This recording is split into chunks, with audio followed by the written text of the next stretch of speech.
Hello, happy Saturn Day. Yeah, we got no Splatfest going on. So yeah, it's Friday versus Saturday versus Sunday. I haven't been keeping up on who's been winning so far. So I just booted it up, and so we're gonna see what they say. Here we go. Stitch type. Hey Stitch, I haven't been catching up on who's been winning so far. I don't think we've reached the midpoint yet, right?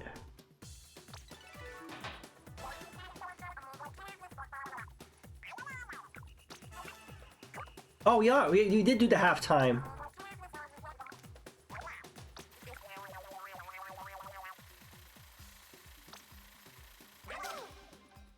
What? What? See, I would think Friday or Saturday would win. That's pretty close, though. I know, right? I've been winning more than losing. Well, Sunday's winning. I've noticed that the past few Splatfests where like the team that wins or is winning is not the one I would have thought.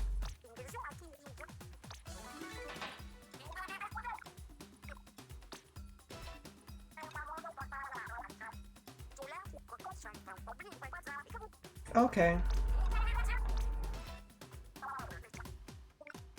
Have you done any tricolor? I think I have those shoes already, those skates.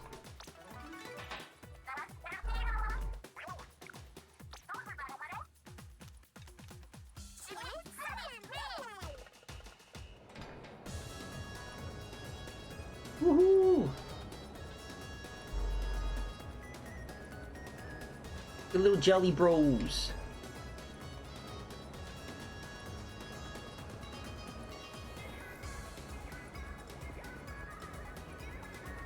Yeah, who knew Sunday was going to be popular?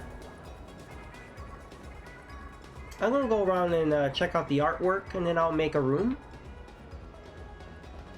Yeah, everyone's pro Sunday. Look at this. There's one Saturday.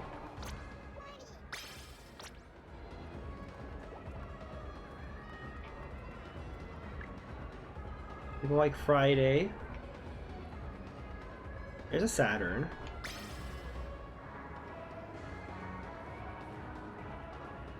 Okay.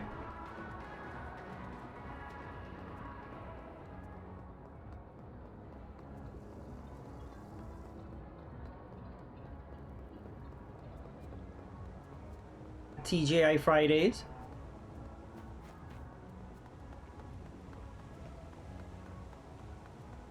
I can't decide if this was like the stupidest Splatfest or not.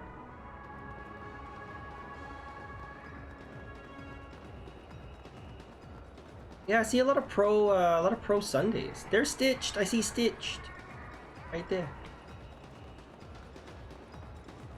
Yeah, I see a lot of Sundays. I wonder what that's about. Okay.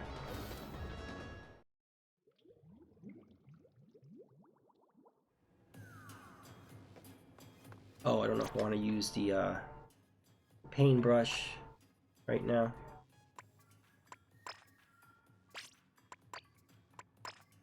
I got that from the catalog.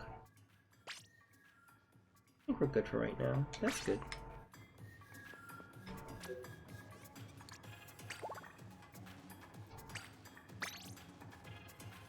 Okay, I'm making a room.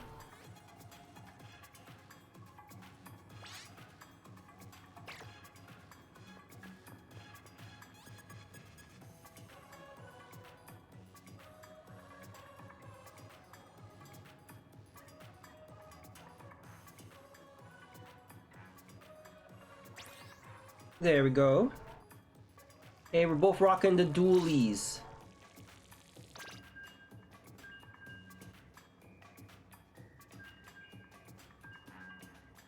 Dualie hype.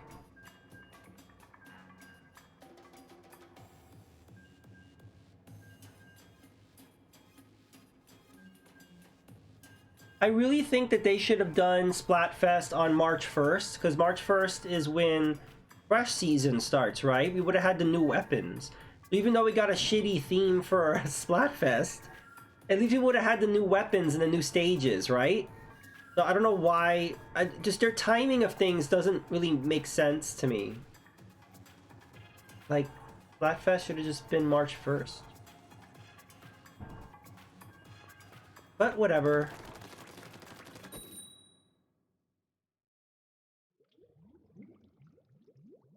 But to be fair, maybe it is a right thing they did it, because then that means I'm playing during Splatfest and I'll want to play Fresh Season March 1st. So they're getting people to play more often, I guess, than just putting them all together. I am looking forward to those new dualies. That's the only weapon that kind of looked interesting to me. And the new stage, I don't know. The ramen stage really soured me, so I'm not expecting much from whatever this new stage is. I'll see what that's about.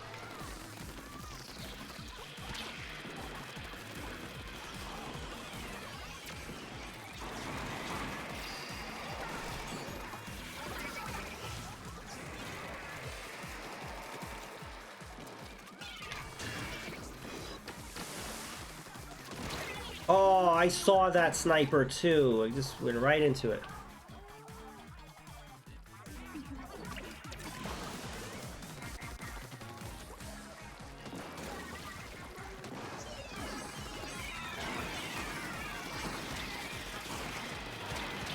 No.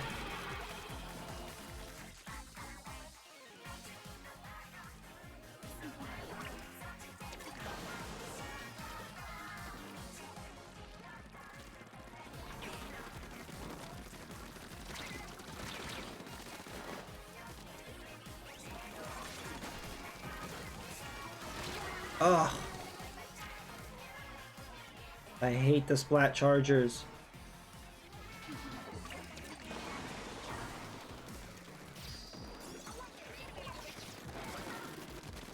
They're in our side, no.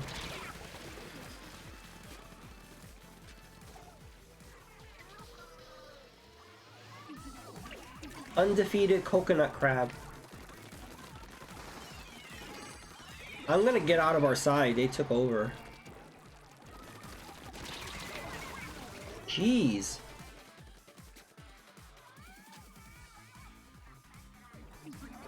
Well, this is rough.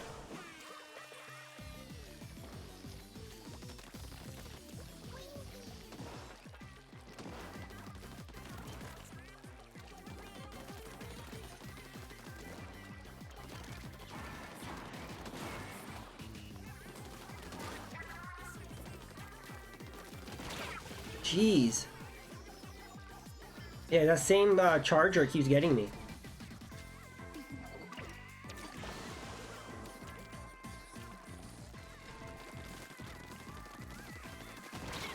Yep, there you go. Get that starry guy.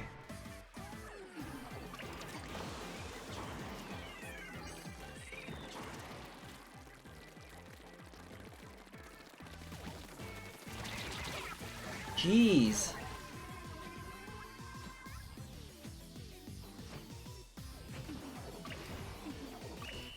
Yeah, I didn't do anything that round. That was trash. Oof. How did you do that round, Stitched? Because I did nothing. Yeah, that was rough.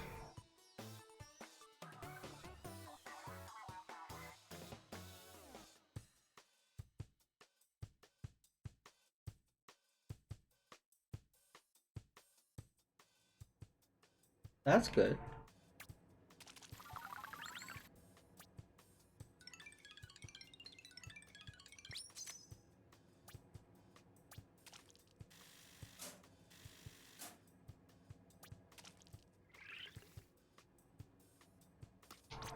Let's see. Maybe I'll do a roller.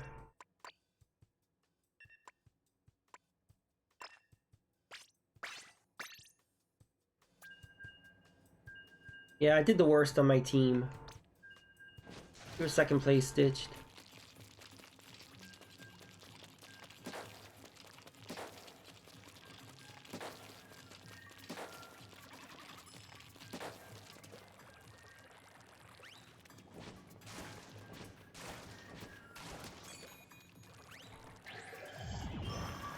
Kraken hype.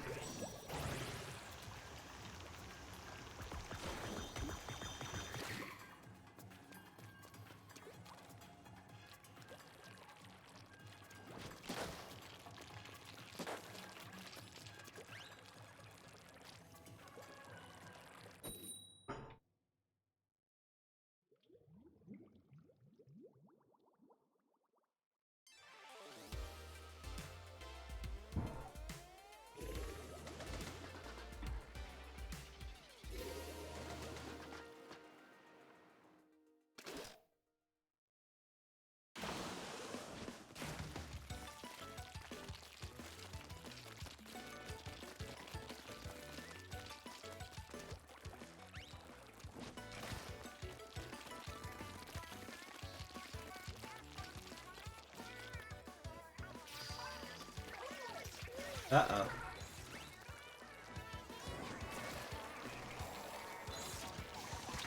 Oh, didn't know he was gonna use the Ultra Stamp in that exact moment.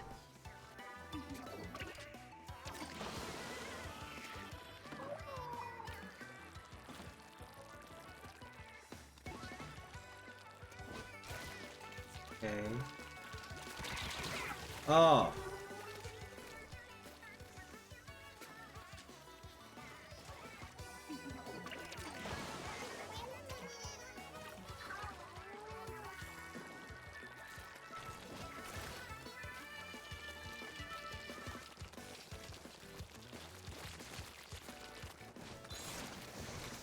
Oh, that guy like spamming the Ultra Stamp.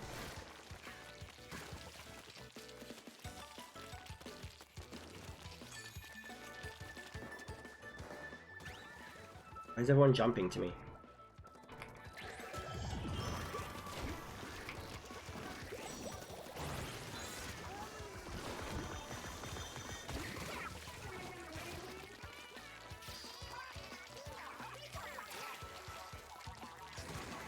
I'm all the way on their side. They don't seem to notice or care. That's okay with me.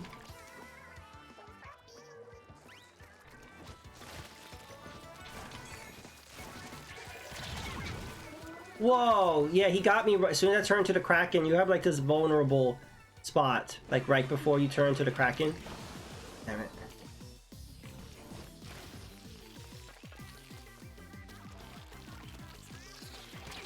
Uh-oh.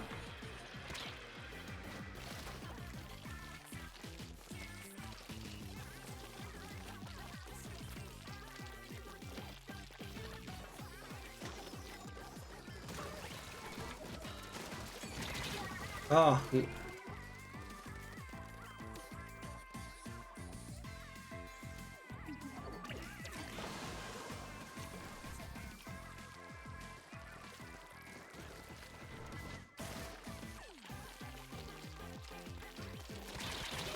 Oh.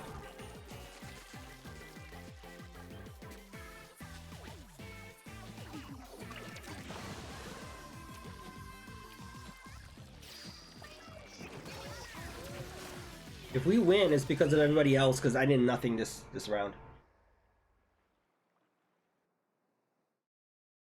Let's see. Oh, we were close. That was close. GE.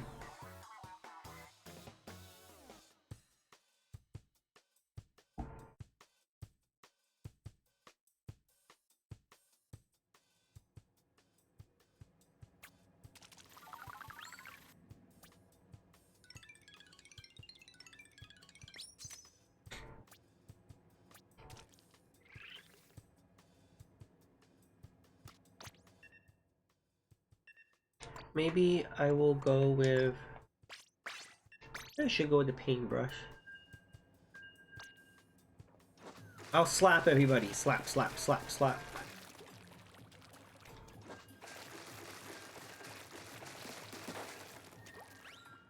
I haven't found my groove yet.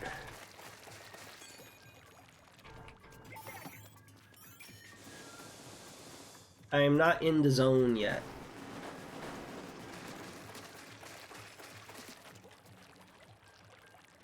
I haven't played since last Splatfest. Or did I? I think that was the last time I played.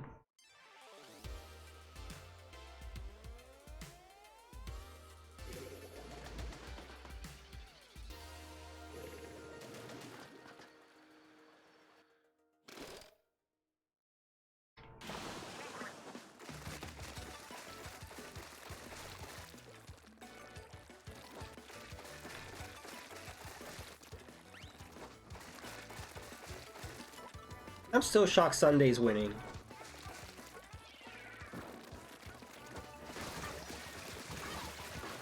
Hey, I got somebody.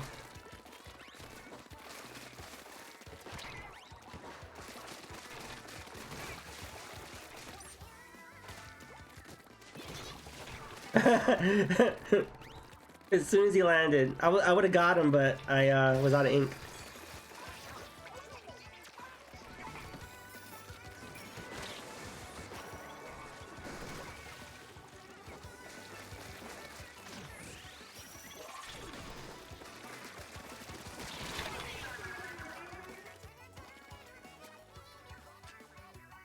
The paintbrush is good because you could get a lot of kills with the paintbrush. Just the problem is it runs out of ink so quickly.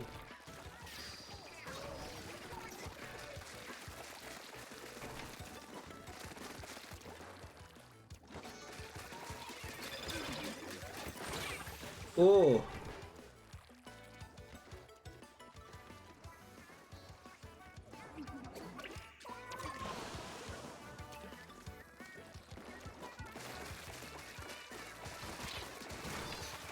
Got him.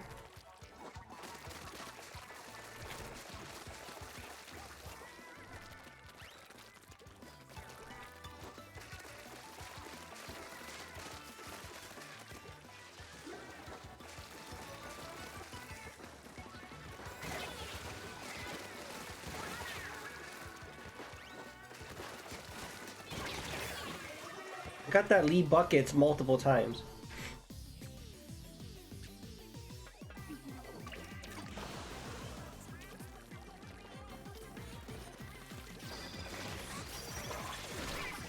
Oh.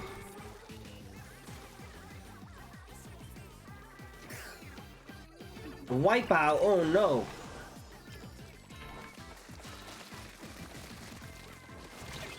Oh.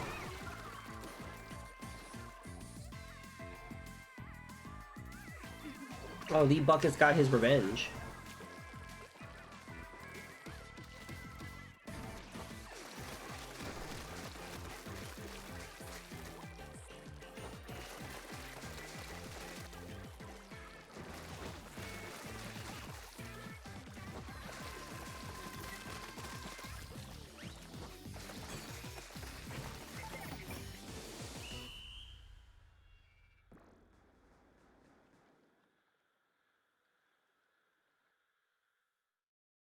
Oh, wait a minute.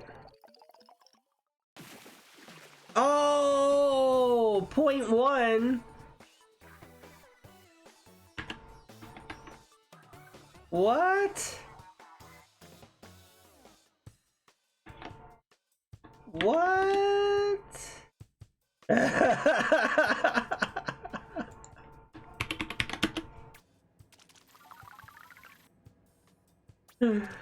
Wow. That is fucked up. I'm gonna save that. That is insane. That's so cruel, right? That is so cruel. I did a little better that one, but point one. That's when you flip a table, definitely.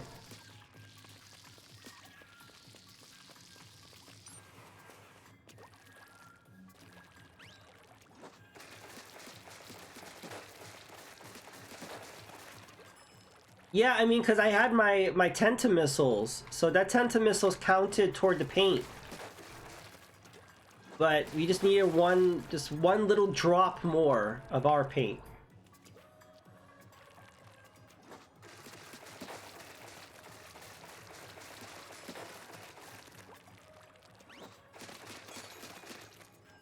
Yeah, I did the first round with the that we did with the dualies. It just wasn't working for me.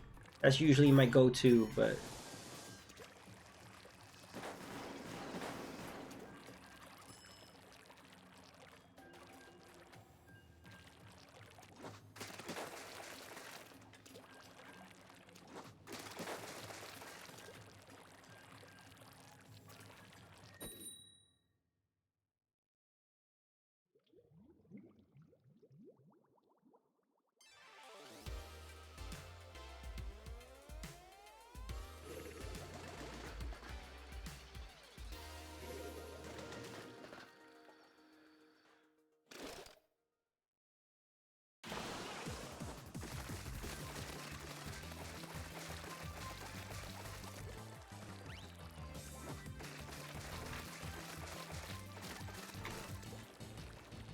oh wow, are we doing Saturday versus Saturday? I was like, what's up with this color?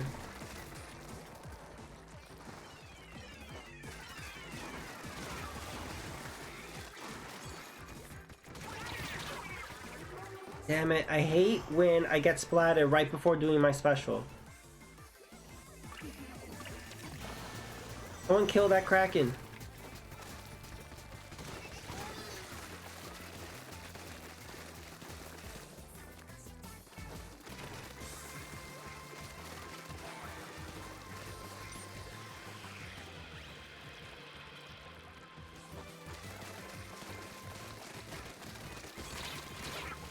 Oh.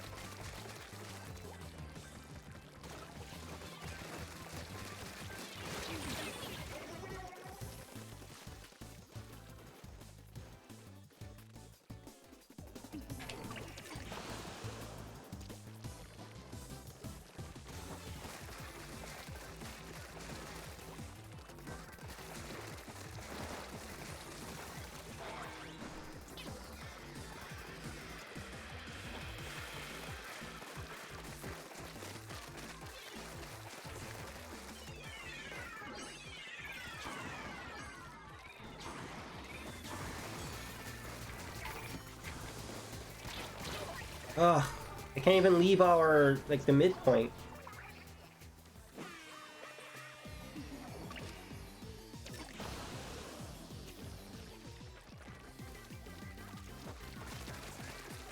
But it's weird when we have matches like this, because, like, even if we lose, we still won. So I really don't like when we're, like, versus the same team. So, like, what's the point of this match?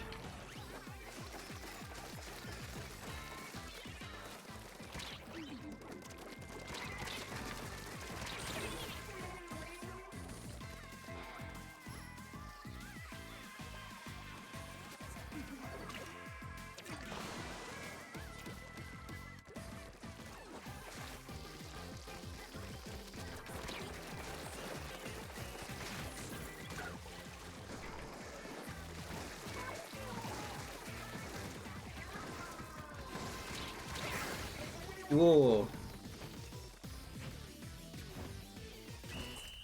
Yeah, we haven't won a match yet. Jeez.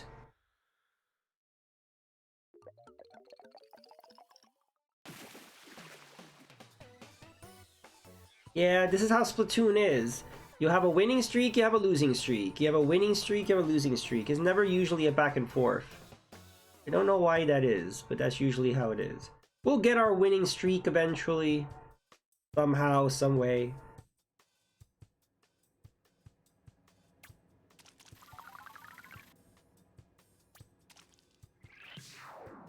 But at least I'm a Saturday fiend. Let me see who we can,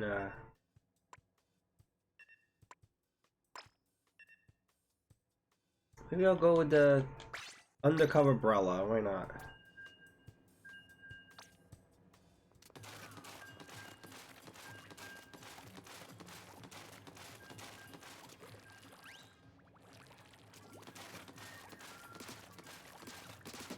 Also, maybe the people that are on our team are not very good. Maybe I should redo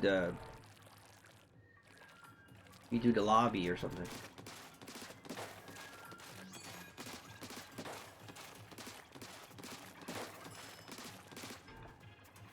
That's why my R button screws me up. I really need to get new Joy-Cons.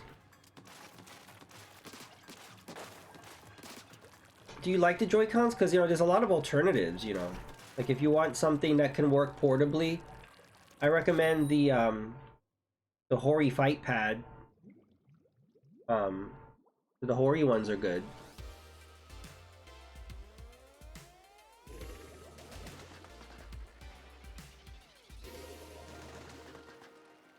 Because the legit Joy-Cons are pricey, and then you can get that drift, you know. Oh, that's the thing. Yeah, I don't think it has motion.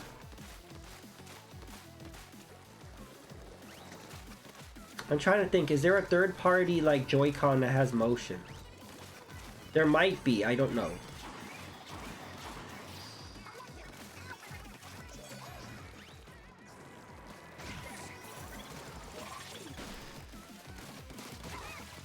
Nice.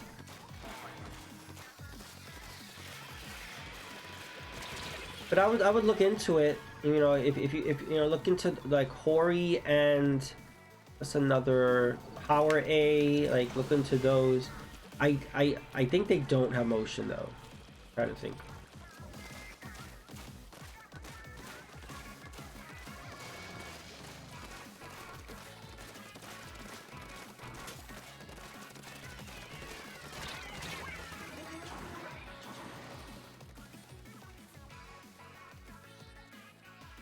But you know, that's what really sucks this gen is that I don't know what's going on, but like controllers don't last anymore. You have to like keep replacing controllers. It didn't used to be that way.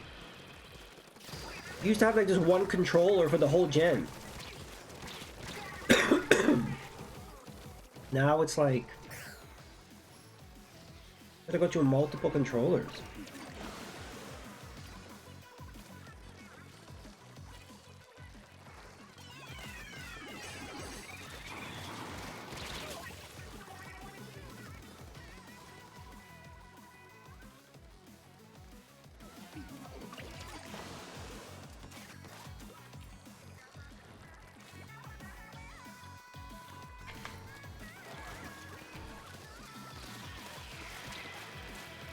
Oh god, our whole side is blue, no. Oh.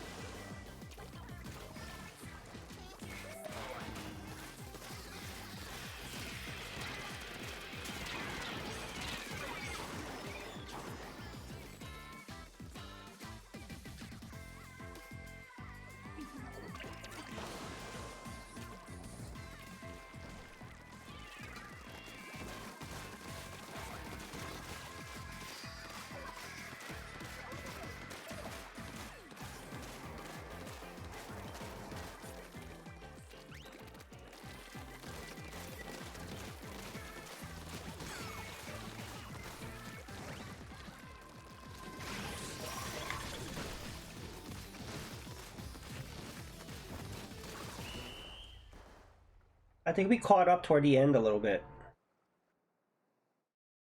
Ooh, I don't know. Yay!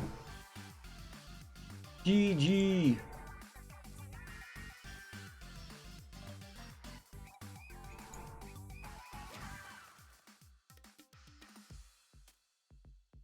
Woohoo!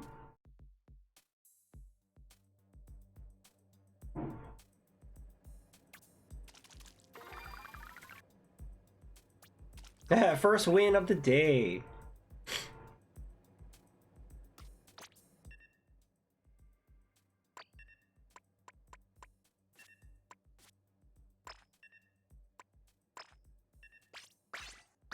Try the dually sculptures.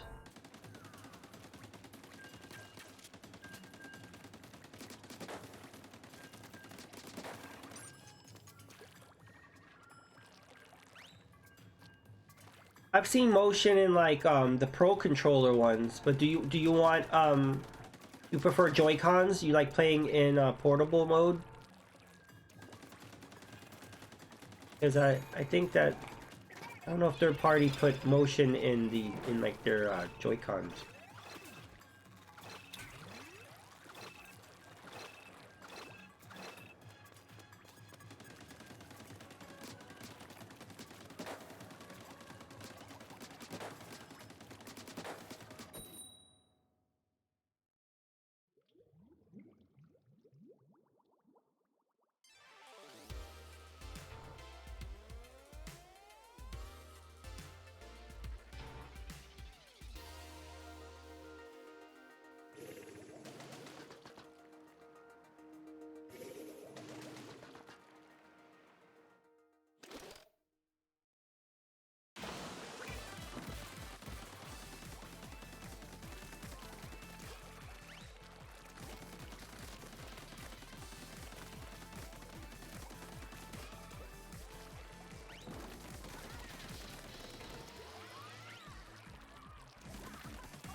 Oh.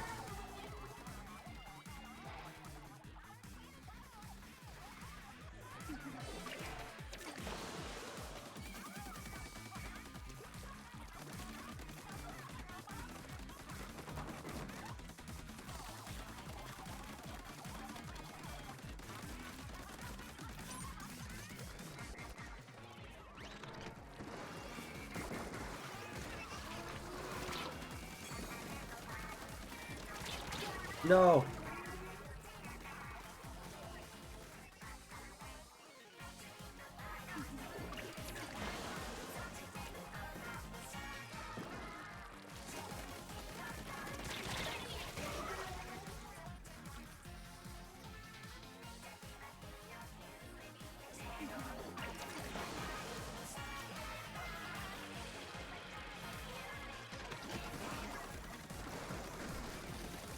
They're all over our side.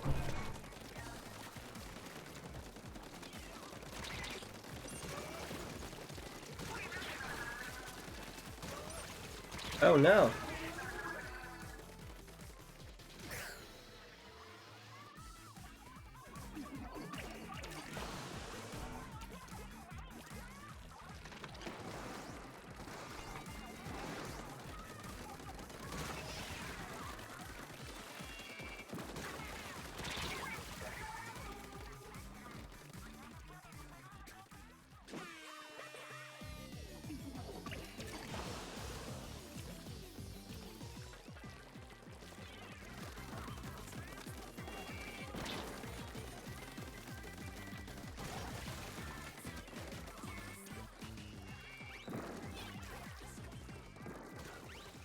Oh, I got somebody. Destroying the splat bomb.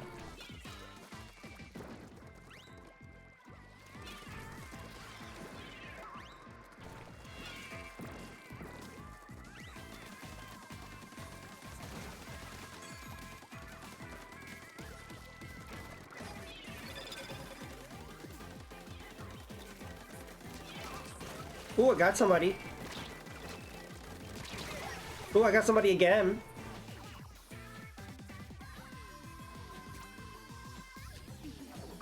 I got a lot of splats toward the end there, and I think because, yeah, we were able to catch up. Woohoo! Yeah, woohoo!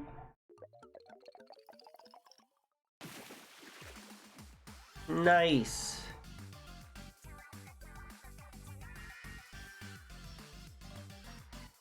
GG.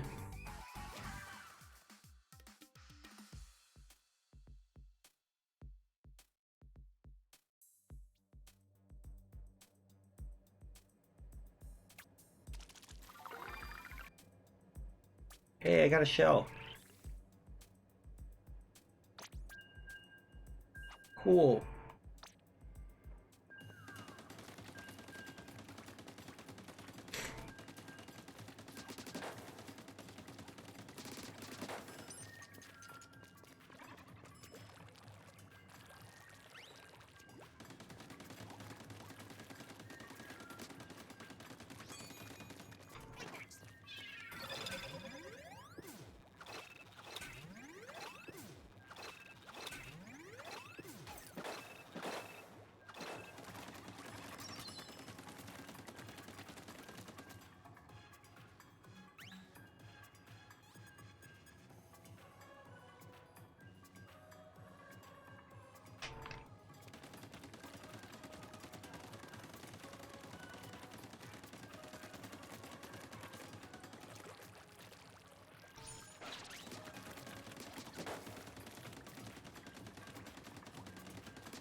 So apparently side order comes out on the 21st, right? So just a few days. Are you gonna get it stitched? I'm going to. I would like to stream it. I didn't see that last reveal video, whatever. I kind of want to just not be too spoiled on it. I'm just gonna dive in.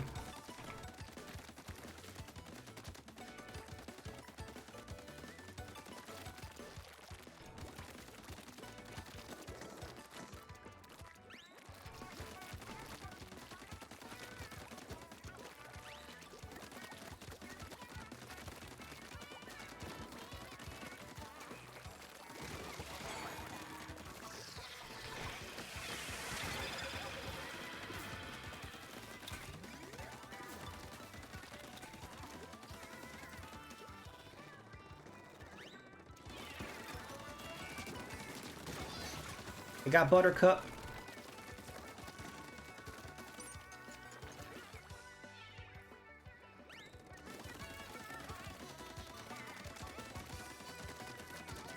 What? Oh.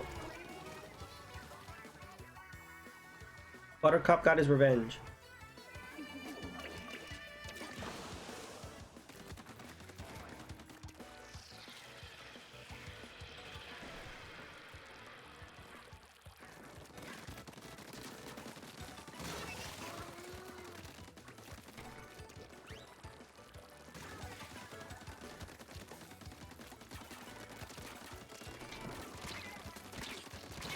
Oh god.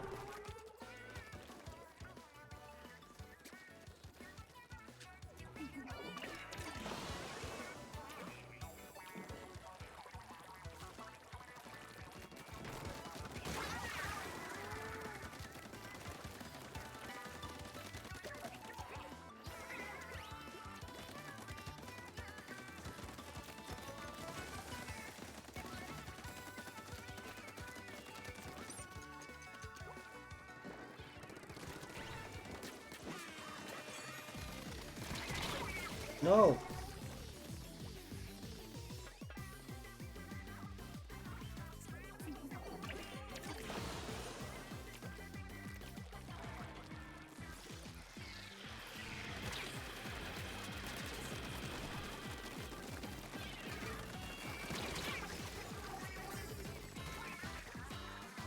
That guy with the dapper dualies keeps getting me.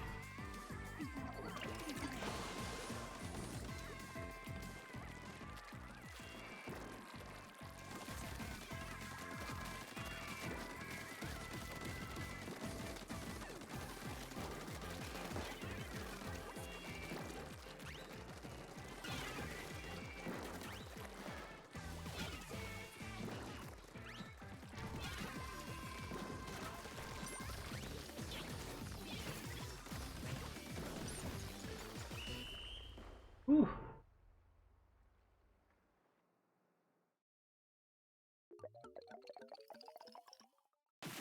Ooh, that was a close one. I didn't think we got that one. Wow. GG's.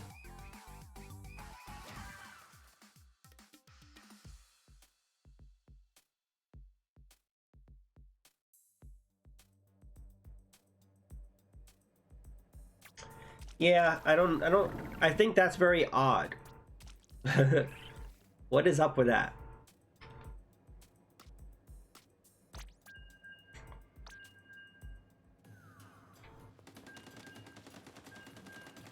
Did you want to do tricolor? We could do tricolor on the next round. And then if more people drop in, we could go back to doing regular. Wish Pro were friends? Yes, I wish Pro was with friends too.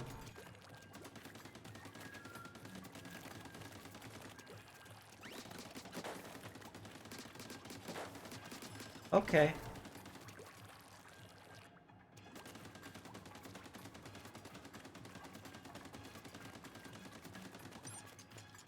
All dualies? Yeah, that's so weird. Everyone's loving the dualies. I'm looking forward to the new dualies that are coming out, the refresh season.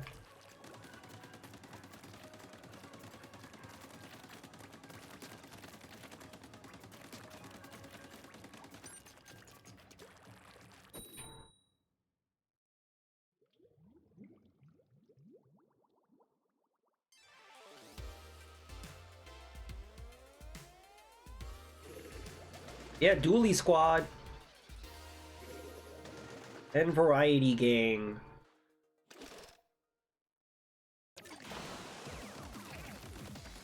Oh my god, we're against Saturday again. Yellow versus purple.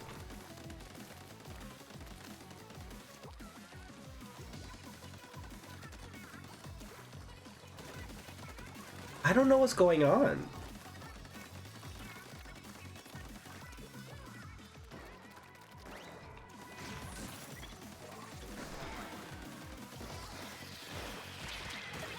Oh.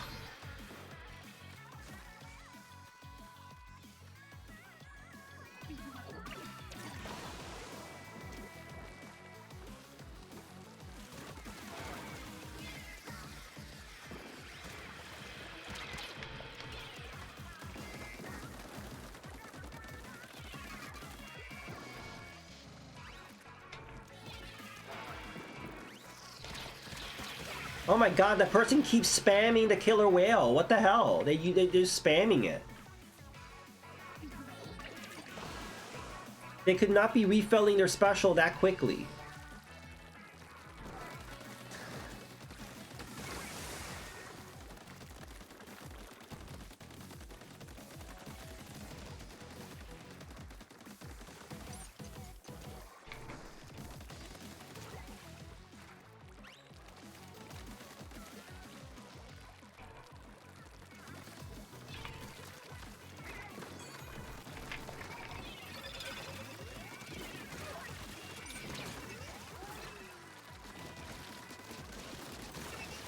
There we go.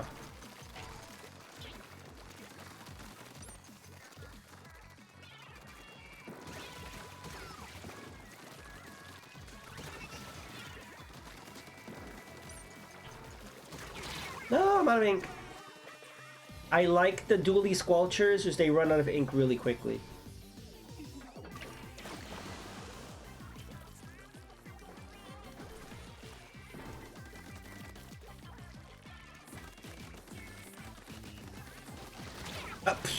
He just dropped down on me with that roller.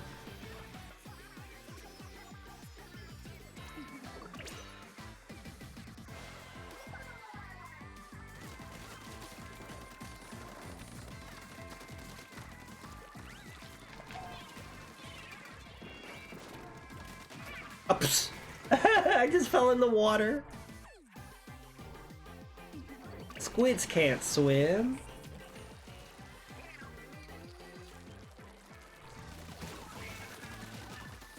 Oh, I almost did it again too. I thought I fell in the water.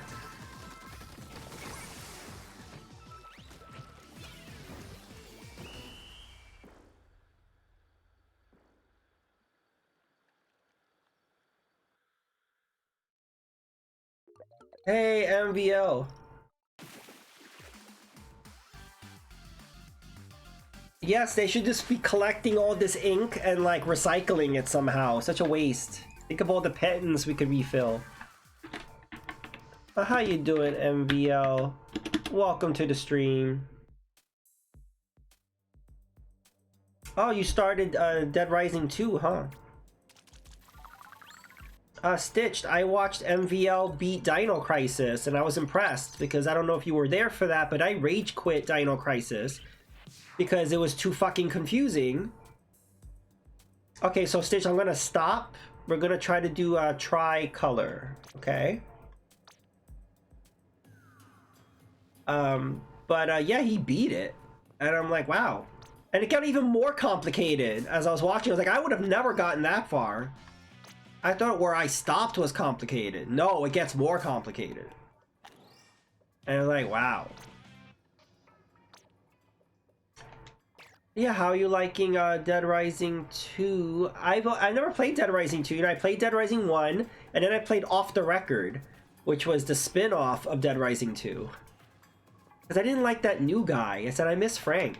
I didn't like that new guy. So I played Off the Record. Which I really liked.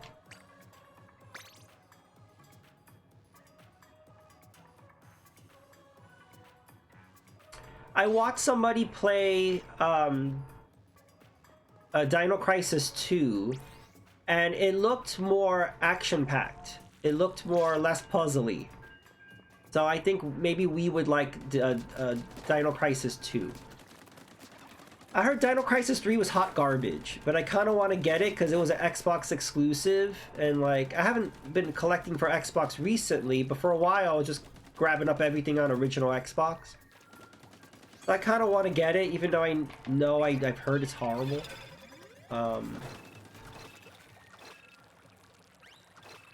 Because hey, everybody loved Dino Crisis 1 and I didn't like it, so, and everybody hates Dino Crisis 3, so I might end up liking Dino Crisis 3 because the consensus hasn't been matching with me, you know. Dead Rising 2 before when it first came out, so I have no memory of it. Never played Dead Rising 3. I played a little bit of 3 and I got distracted with other games, so I need to go back to that. I would like to do a fresh playthrough because I got pretty far into Dead Rising 3. It was like one of the first games I got when I got my Xbox One. Yahoo! But I need to do another replay because I think I got stuck. I don't know if it was a glitch or there was something where like an event didn't happen where it was supposed to happen. And so it could have been me that did something wrong, or it could have been the game, I don't know. But I need to do a fresh play of that. And I have Dead Rising 4, but I never played it. And I heard people hated it. But I remember playing the demo for Dead Rising 4, and I liked the demo. But I think people hate it because they retconned it. Like, they kind of changed Frank's character, and they just kind of reinvented him, and I think people didn't like that. And they kind of made it more arcade style, whereas, like, they made the gameplay more quick, but it kind of took away from things, I think. But I don't know. I was going to save it for maybe a Christmas stream, because that game has a Christmas theme.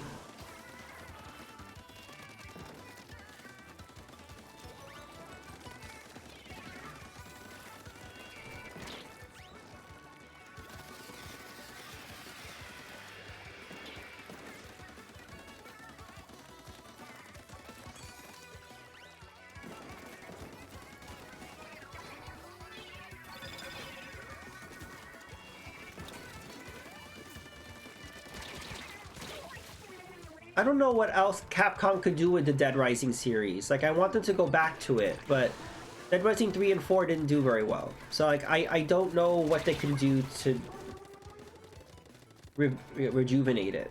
But I don't want them to give up on it, but at the same time, I don't want them to put out something crappy. So, like, I don't really know how they could go forward with it.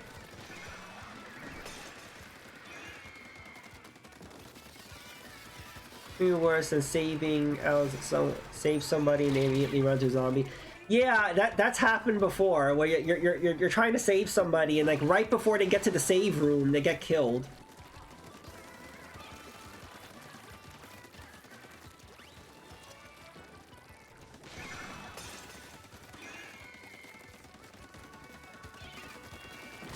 Oh, I ran right into that.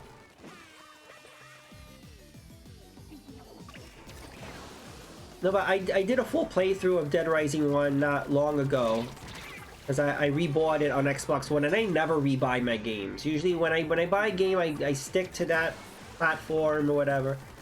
But this time I said, you know what? I'm gonna get it on Xbox One. And they did change a few little things here and there, but it was pretty much the original game. It ran really well.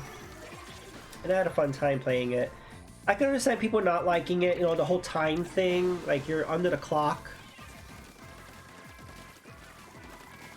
But, I don't know, I liked it.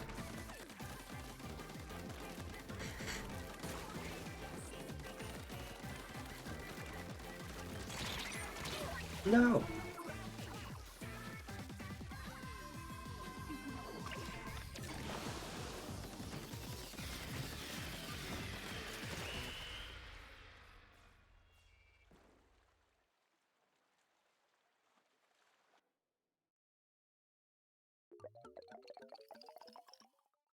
That was painful. I didn't know what I was doing, to be honest. Yeah, Stitch, same. I didn't know what we were supposed to be doing. I thought it was my fault for not paying attention. But, yeah, what were we supposed to be doing? Let's try that again. And then if it's the same thing, we just won't do tricolor.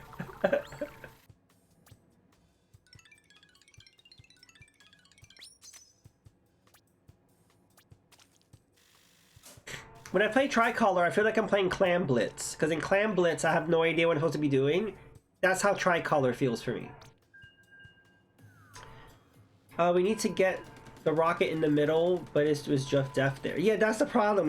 Once you try to get there, it's like insta death usually. You get taken out. It's hard to tell whether the rocket's been activated or not, because like you go up to it and it was like, oh, it's already been activated. I didn't know, and then you're an easy target and you get taken out. So yeah.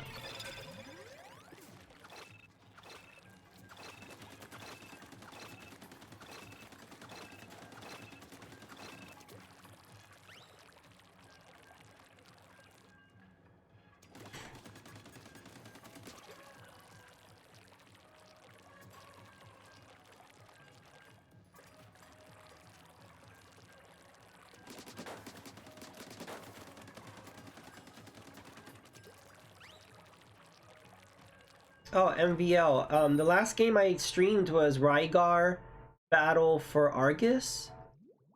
That game was originally on the PS2. It was called Rygar or something Adventure or something.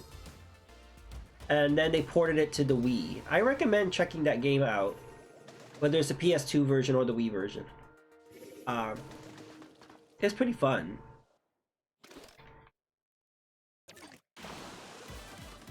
Kind of like hack and slash, but then there's puzzles. It's kind of like a Zelda kind of God of War kind of thing.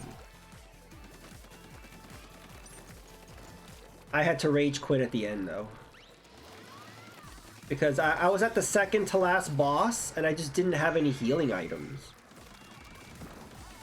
It's like it's like the second or third time that's happened to me in games. I'm just always plagued with like not enough items at the end. Oh, I recommend checking it out. There were some frustrating moments, but for the most part, it was actually really good, and I'm surprised it didn't do well, or didn't, like, I don't know. I would like them to make another one. The mythology was actually really interesting. Like, they tried to make, it was like a recon of, like, Cleopatra and Julius Caesar and stuff. And the whole thing about titans and demons and, like, all that stuff. It was like a weird... The story was entering Dark Souls territory, where I was like, what's happening here? But it was interesting.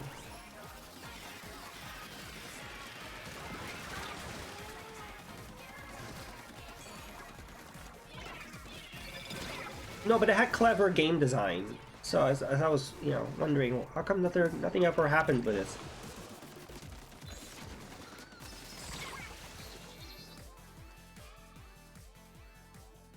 Had that on Demon Souls. I thought I'd try it because everyone loves that series. I beat 2 bosses and run out of heals and didn't want to waste farming.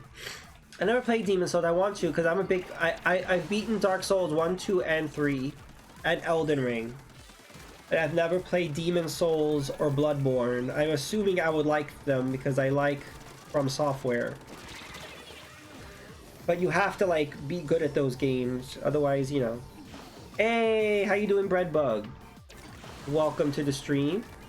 Are you playing Splatfest? Stitch and I are doing... Oh, I just fell in the water. Stitch and I are doing tricolor, but we don't like it. So we're going to...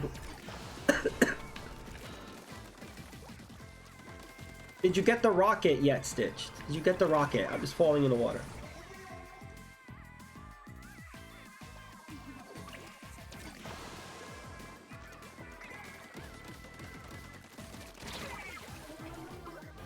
Yeah, it's hard for me to even get to the rocket because the guy keeps splatting me in our spot. Yeah, there's a guy in our spot that is, he's, yeah. I can't even go anywhere. That's another thing, Stitch. I noticed, like, even if you get the rocket, it doesn't really do anything. It sprays some ink, some of your ink color, but not enough to matter.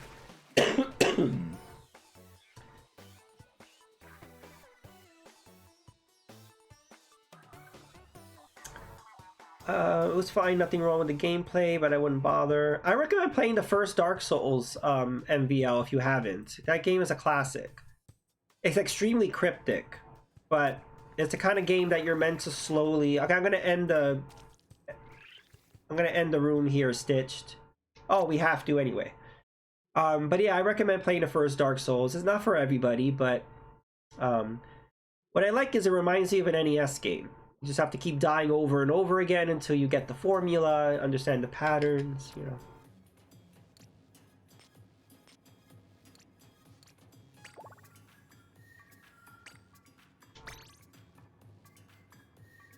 It's just like a permanent sprinkler. Okay. I've tried many times with Tri-Battle, I just don't like it. It's Tri-Battle, and I put it in the same category as Clam Blitz. It's just a no for me.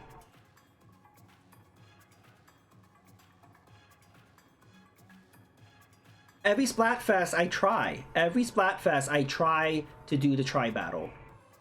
And that's been my experience every time.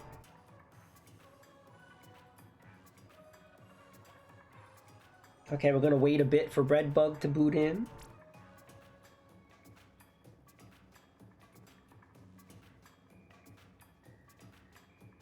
But I'm really looking forward to the Elden Ring DLC.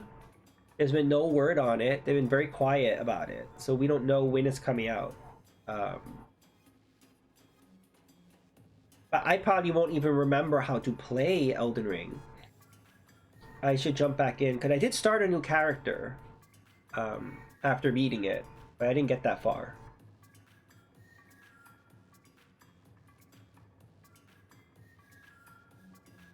And Stitched didn't get that far. He wasn't feeling it. I'll be placing jump spots, so keep an eye out. Hey, Breadbug.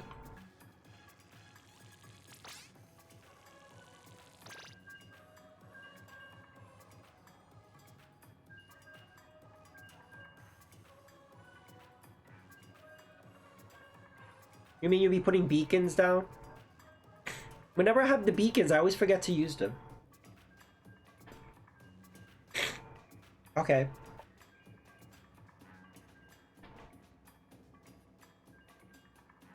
Put them in the corners. Yeah, it's always good to put them behind like a wall or something so the other team doesn't see them so much.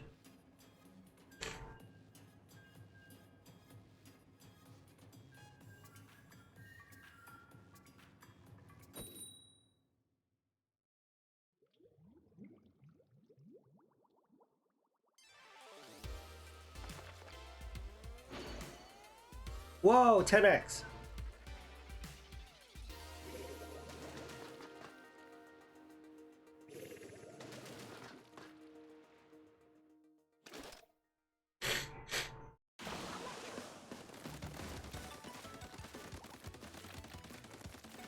But the genre that's really popular now is roguelike, and I actually don't like roguelike.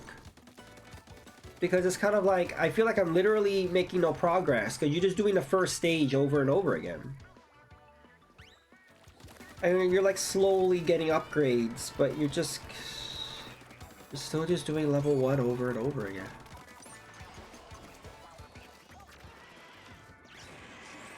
And even if you beat the first level and you beat the boss of the first level, you're right back to level 1.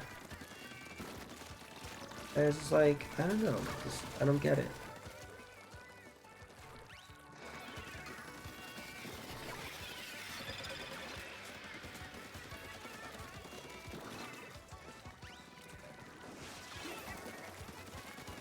Excuse me, no sprinklers.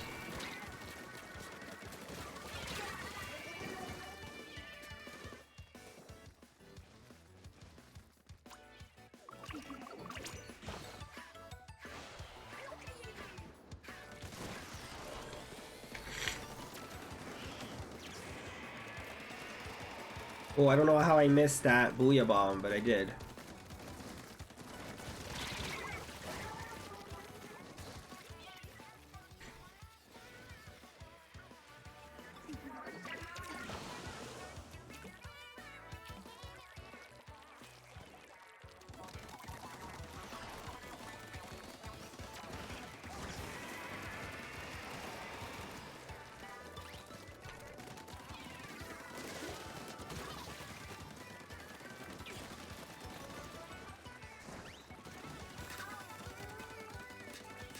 The yellow team is really good at putting down a lot of ink.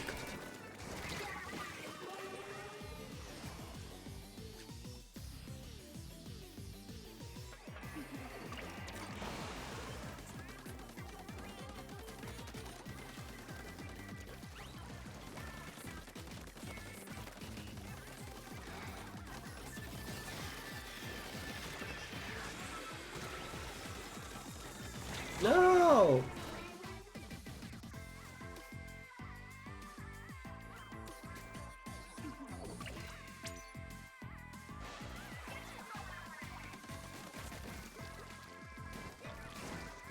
Oh!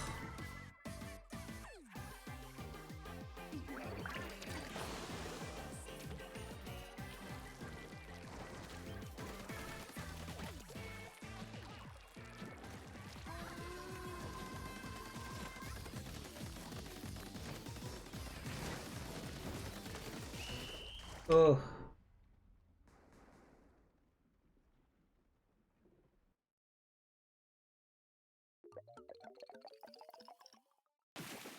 Wow, I don't know how we won that. I don't know how we did that. But congratulations. GG's.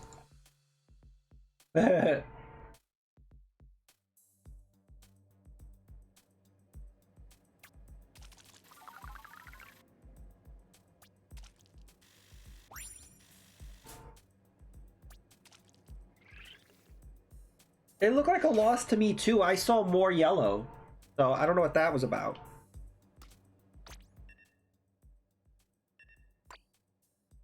I'm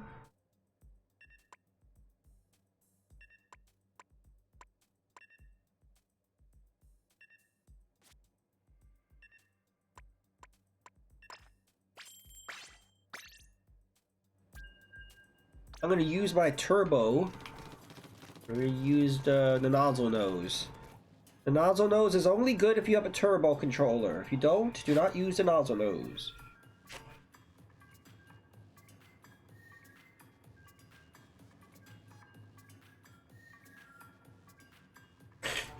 Walls don't count.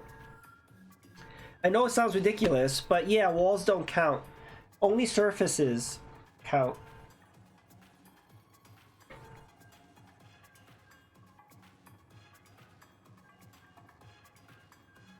You know what I wanted for Splatoon 3 is if like the entire stage would rotate.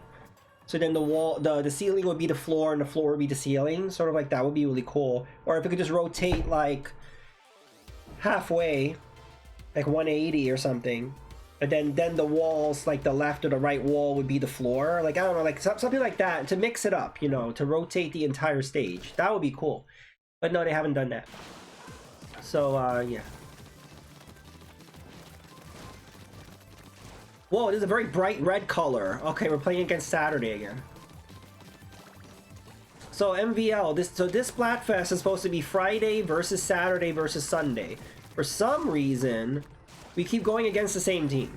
So we're doing Saturday versus Saturday, and this has happened a few times. This is completely unnecessary. I don't know why this is happening. It's kind of defeating because it's like doesn't matter if we win or lose, we still won technically.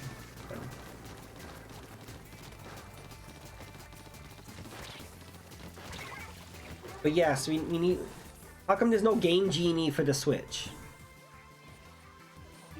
No Game Genie, no Game Shark.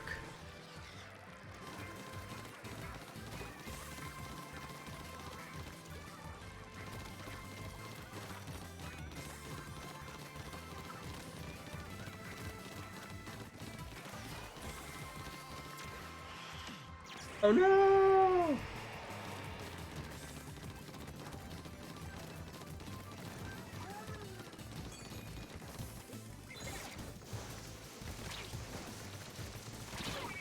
Ow. You have to have really good aim to be shooting someone using the Ultra Stamp.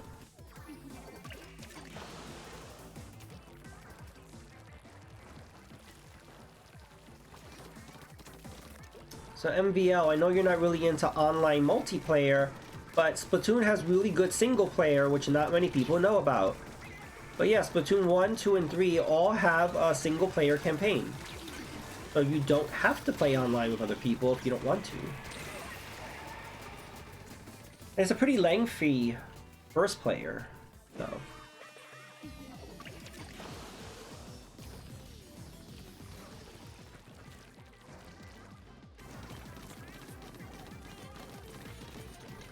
I honestly don't think I would have gotten into Splatoon if it didn't have that single player, because when this game came out, I really was not into online multiplayer stuff. So it kind of got me into it.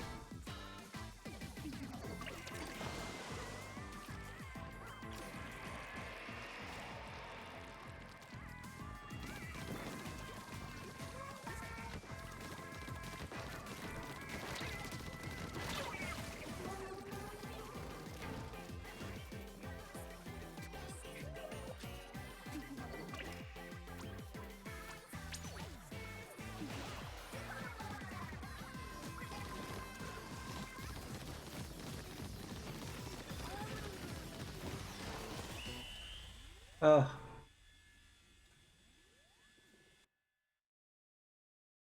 That was rough.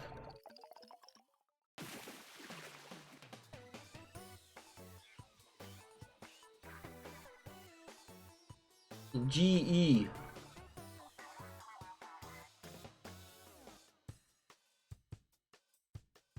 I don't know, was that a good effort? I'm not even sure. But let's say it was.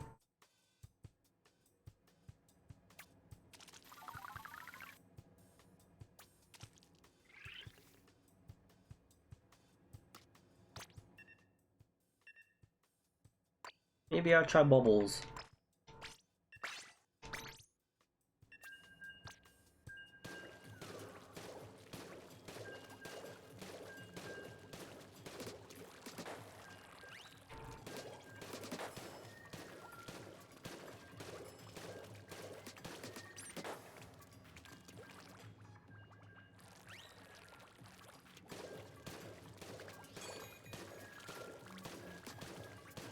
So are there any games that people are looking forward to?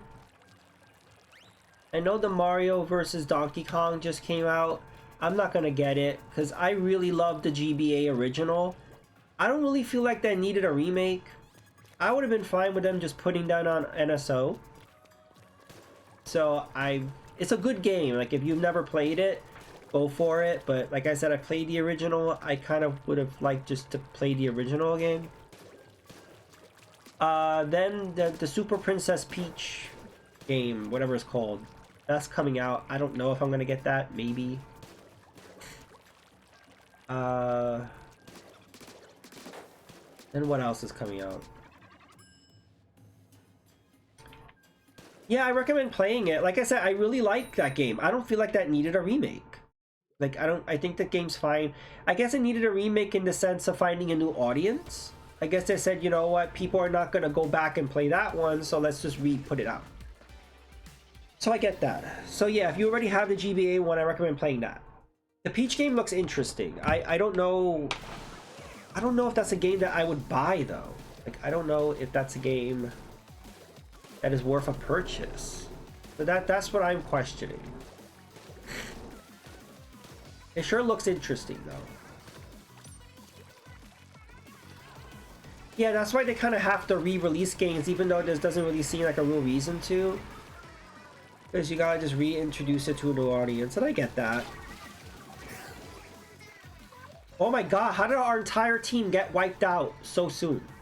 That is embarrassing. I'm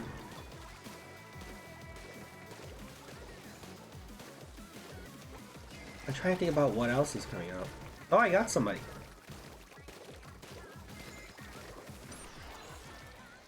Yeah, I mean, like, that game just looks like it's gonna be short. Like, is that a short game?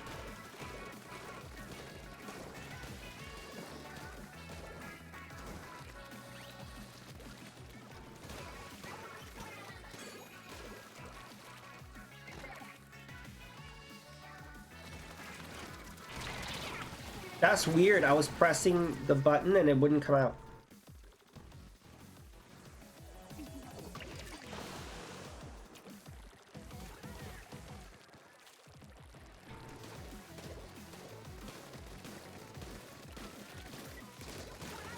Oh, I got Mr. Ben.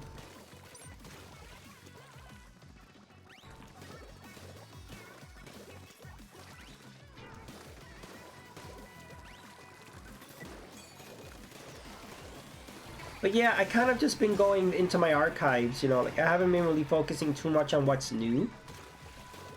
That's why I played Rygar, because I'm like, this is a game that I've been wanting to play for a long time and I never got to it. I have a few other games that are, I guess, retro that I have not gotten to. And I will probably play those.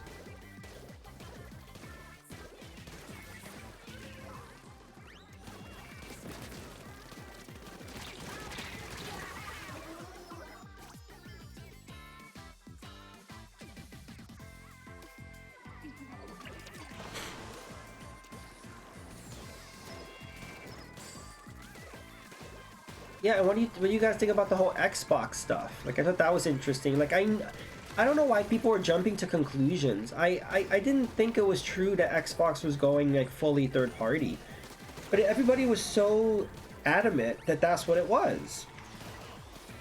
And I had to keep telling people, can we just wait until something's confirmed?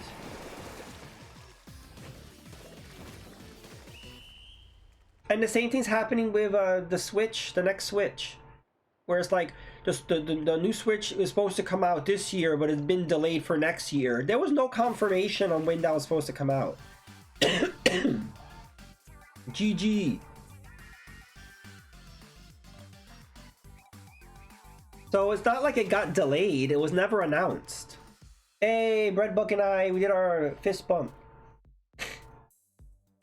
For sure, I would get new games ever. I never get around to finishing all the stuff I currently have. Yeah, that's how I feel. I have plenty of stuff to play. Yeah, Breadbug. It's supposed to be like the 21st, I think I said. So next week. I definitely gotta play Side Order. Yeah, that's gonna be interesting.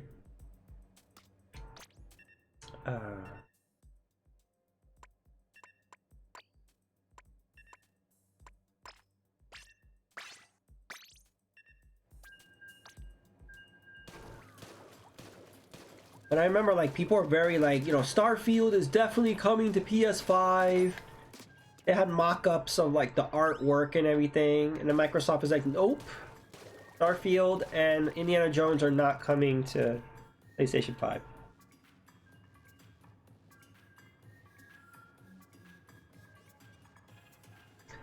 Microsoft has so much money, they're not really in the same risk that Sega was.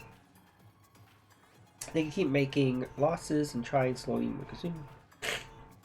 Yeah, I agree. I think Microsoft has a lot of money to burn, so...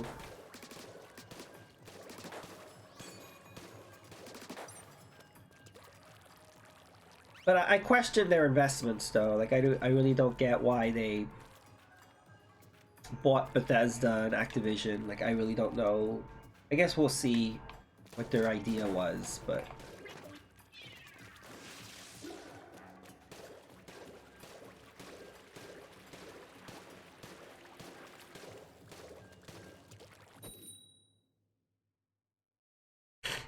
But, like I said, I played through Starfield.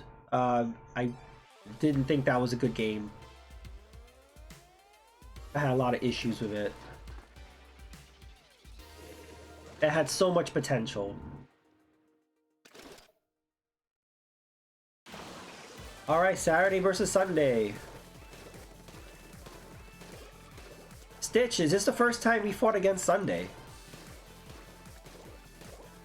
Because I remember we fought against Friday a few times, but like the majority of our matches have been against Saturday. We've been going to against our own team.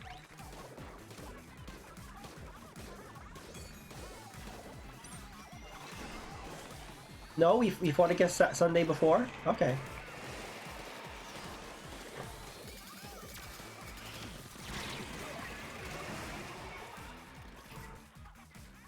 That's the problem with Sega. It's just like Sega made so much money during the Genesis era, and they squandered it.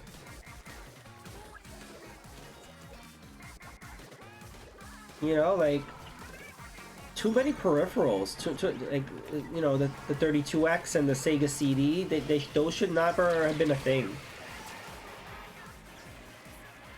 Only like 2 or 3 games? Okay.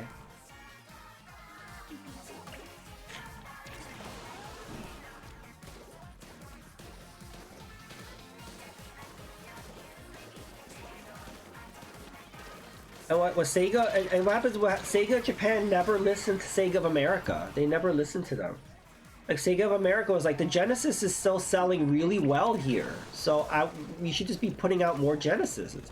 And then Sega Japan was like, no, you know, let's just put out the 32X.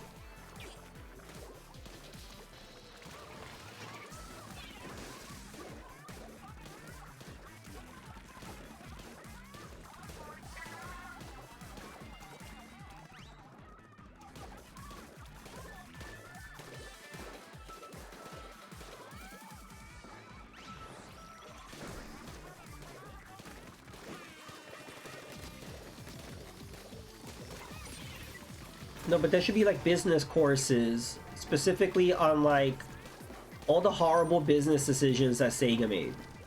That should literally be like a college course on like what not to do. Teach the new generations how to not fuck up.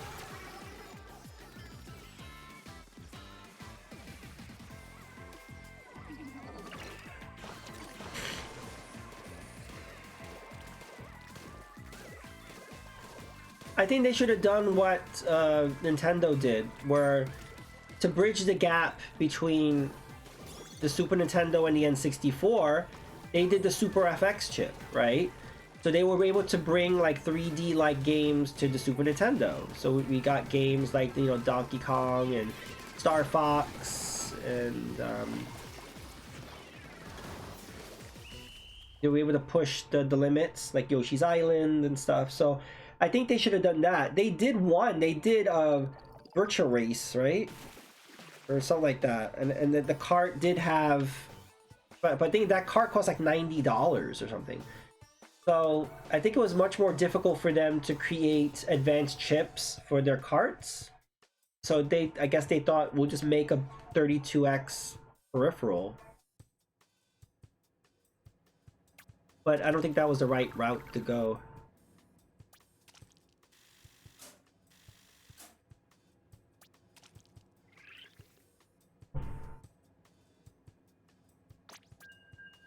I was shooting someone point blank and it looks like all the shots were getting canceled out and then I died. That's happened to me too, Stitch. I don't know what that's about. There's times where I'm literally shooting somebody in the face for a long time and they don't die, and they literally hit me once and I'm dead. So I don't know what that's about. So I'm pretty sure there's cheaters. They're using Game Sharks or something. But no, I've been seeing rampant cheating in Splatoon. It really kills the enjoyment of the game.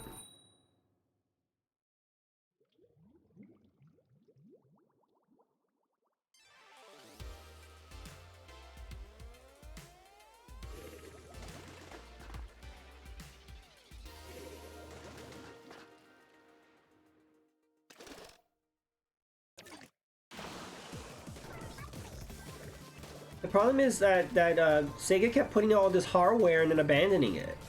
So they kind of burned out the consumer support. You know? Like, oh, buy the 32X, buy the Sega CD, buy the Saturn. And then by the time the Dreamcast came out, it was kind of like, oh, we gotta support this other thing you're gonna drop? So...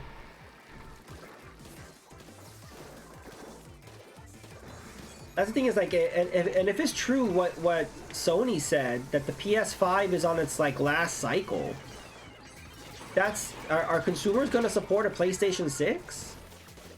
Because, you know, people spend a lot of money on that hardware for them to end the cycle so early.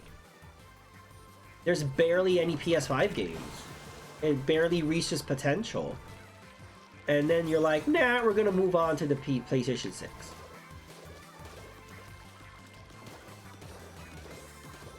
And if that was a misquote, as far as I know, they haven't clarified, because that was a massive, that was a PR disaster. Like, they need to, like, clarify that.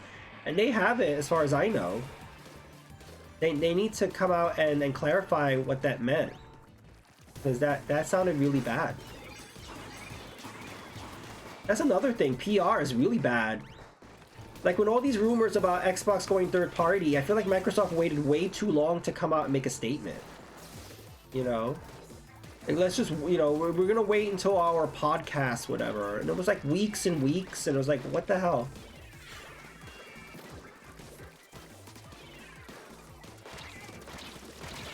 You know, but I'm not in public relations, so I don't know. But I just feel like sometimes these companies, they wait too long to clarify. Especially in the age of social media, where when rumors come about, people take it as fact, you know? Like, people are literally selling their Xboxes because they were like, oh, Xbox going third party, no point in owning this now. People believe anything they hear. Doesn't matter what the source is.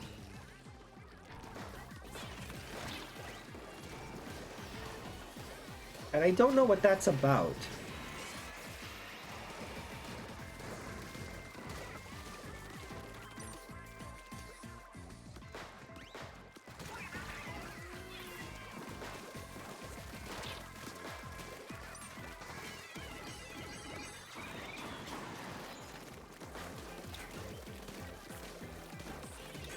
We got another Saturday versus Saturday going on here. What the heck? They moved to the PS6. I can finally get about any second-hand PS5. Yeah, there you go. For the people who didn't get a PS5, then you could probably get one marked down. Hey, GG!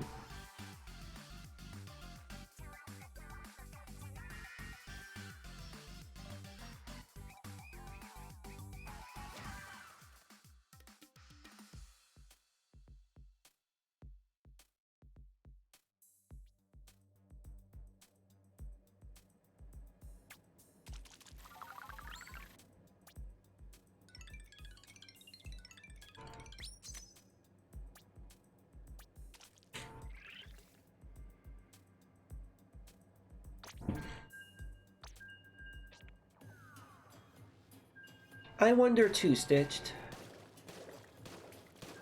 Because it doesn't seem fair, right? If you have Saturday versus Saturday, it doesn't matter who wins, right? Should that really count to the overall score? Is that really fair? I don't know.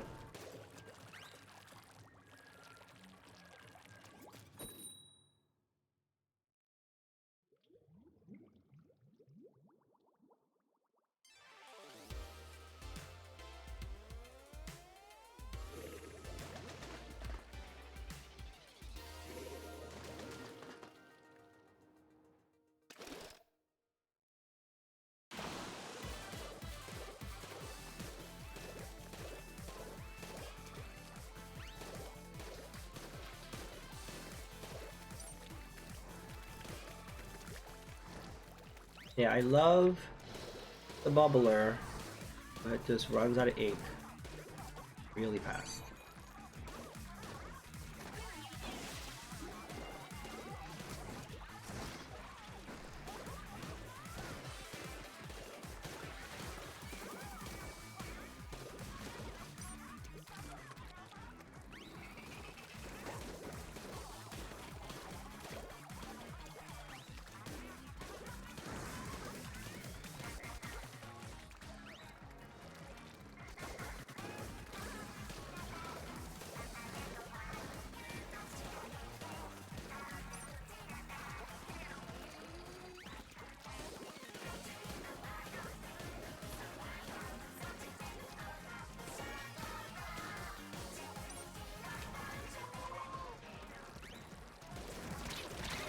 Oh no.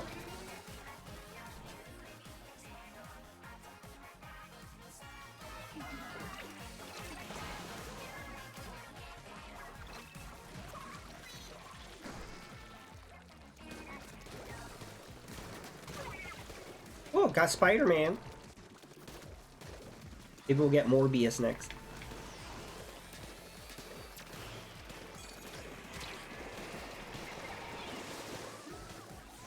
Oh, did anybody see Madam Web? Apparently it's the worst movie ever made. It seems like every time a movie comes out, it's the worst movie ever made. But I heard like this one in particular is a special kind of horrible.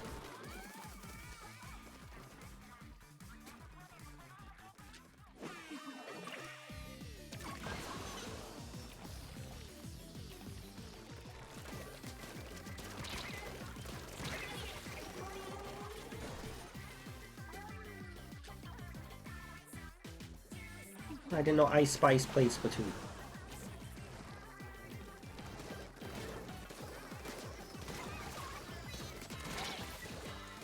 There we go.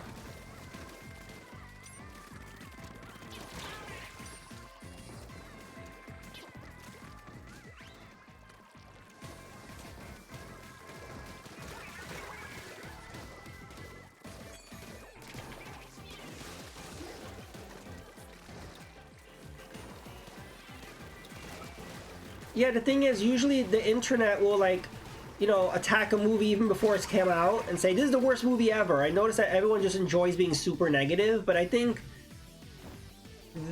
there's validity this time. I think this movie is apparently truly horrible.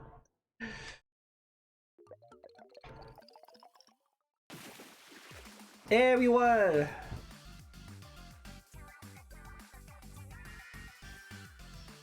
But I heard it's like either better or worse or on par with Morbius. So then everyone's scared about Kraven. Because Sony doesn't seem to know what they're doing with these spin-off Spider-Verse movies. They seem to just not know what the fuck they're doing.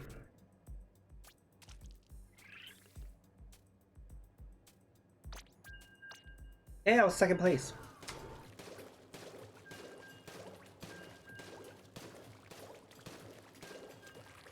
Yeah, I think what I heard is it's just like Morbius, where you can see there was massive edits done, and there were massive script changes. So yeah, it's just like there was like studio interference. So you can see that there was possibly a good movie in there, and they just fucked it up. I know Dakota Johnson said this was not the movie I signed up for. She said the script was completely different. So she's put in an awkward place of having to promote the movie that I'm sure she's doesn't care for, and she says she hasn't seen it. She's like, maybe one day. I was like, oh no.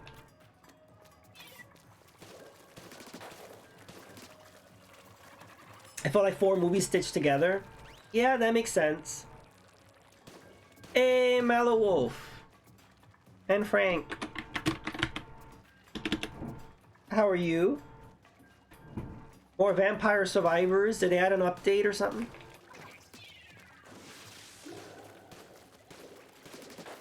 I hop up, played in a Smash tournament. I'm very tired. All right, no problem. Thank you for playing, Breadbug. You have a good night.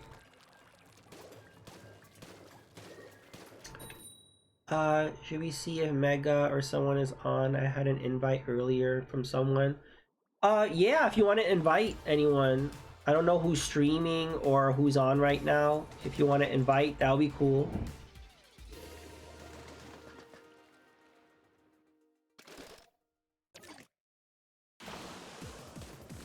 Deep Rock Galactic Survivor I was playing. I don't even know what that is.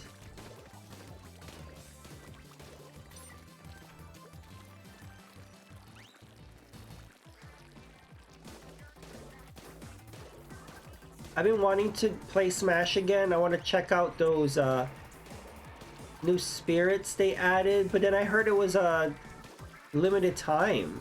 So did they take it out? How am I? I've been sick. If you can notice, like, my nose is all stuffed and I'm coughing, so I don't feel the best. But I can't miss Splatfest. I've streamed every single Splatfest. So I don't care that I'm sick. I'm playing Splatfest. So yeah, I'm feeling kind of yucky. But I'm getting better. I feel better than I did yesterday. So. Yesterday I was deaf. But I'm better. I wonder what the future is for Amiibo. They have not been focusing on Amiibo that much. It's very rare. I mean, with Splatoon, we did get 3 new Amiibos for Splatoon recently. We got them for Tears of the Kingdom. And was that it? Yeah, they're very selective now. But there was a time where every freaking first-party game got an amiibo. Now they're very selective. I was surprised Mario Wonder didn't get an amiibo. What other game that came out recently was surprising you didn't get an amiibo?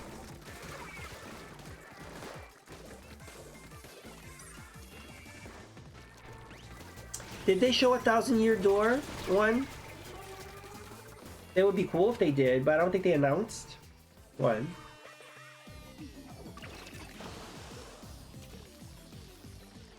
Oh yeah, Super Mario RPG. I was really surprised they didn't release amiibo for that. Wouldn't it be so great if we had Mallow and Geno as an amiibo?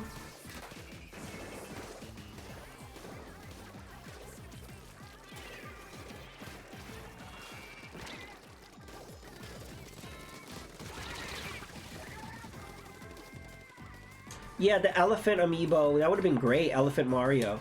I think maybe it's just been expensive, because if you notice, the prices of amiibo's gone up. When amiibo first came out, they were like 13 bucks, and then they went up to like 16 bucks.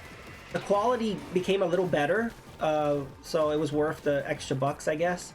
But I think just in terms of manufacturing, I think maybe they found challenges in it, and I don't know. Just being on the outside, that's maybe what I think it is. Manufacturing issues.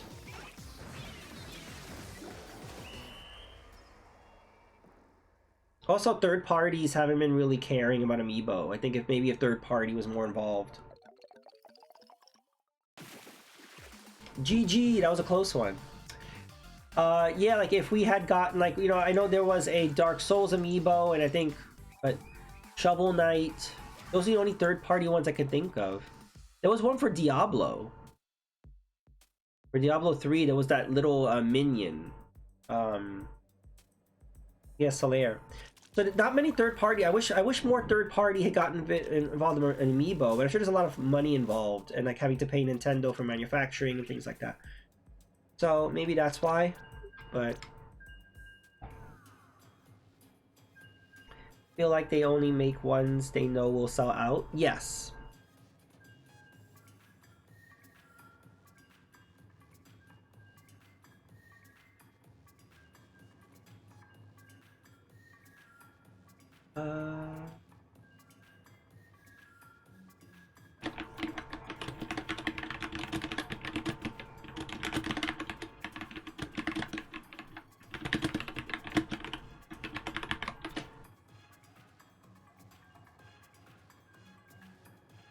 Oh yeah, Banjo-Kazooie, yeah.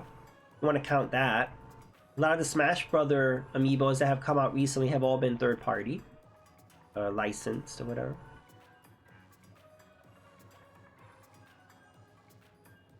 Joker, yeah. I see Devious playing, but he's Friday.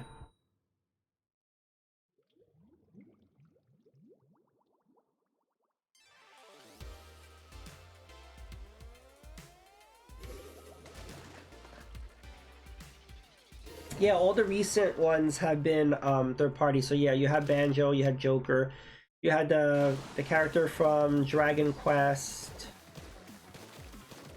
the Minecraft Steve,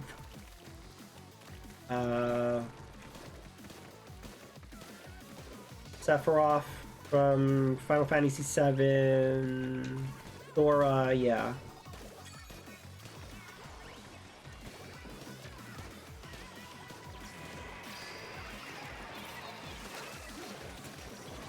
Yeah, I meant like third-party amiibos from third-party games. Like, you know, Nintendo got permission for these third-party for Smash Brothers, so that is technically third-party support. But I meant like, you know, just kind of the thing is like I think another problem is a lot of the games coming on third-party are kind of lazy ports. So there's not many like games specifically made for Switch that are third-party. So I'm trying to think of one.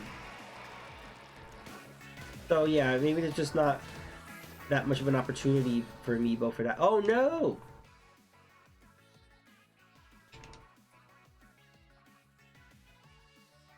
Well, that was our first disconnect of the night. I remember when that was happening non-stop. You know, I remember when that was a a regular thing. So at least it's not.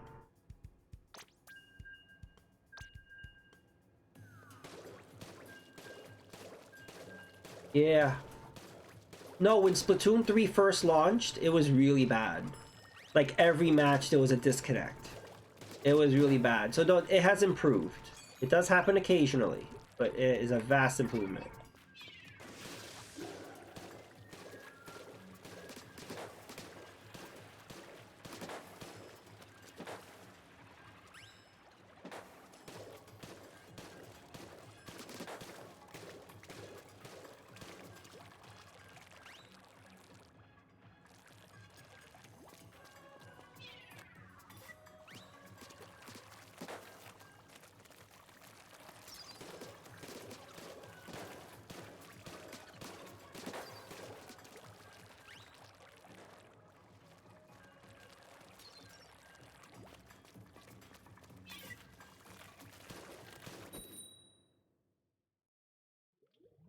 I hope for the next Splatoon we go back to just 2 sides.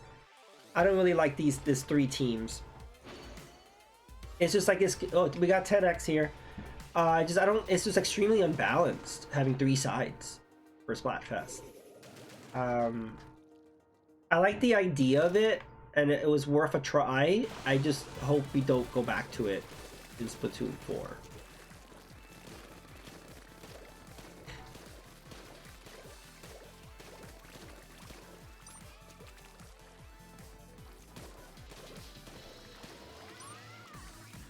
And I'm hoping for like the next Zelda, I hope we break the formula of, you know, Breath of the Wild and Tears of the Kingdom. I mean, I want something else. I mean, I liked Tears of the Kingdom, but it was basically Breath of the Wild. And I kind of am used to Zelda always being a new experience.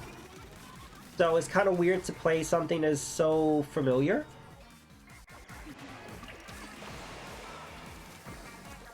I mean, if you look at Zelda games from the beginning all the way until, if you look at all of them, they're all vastly different.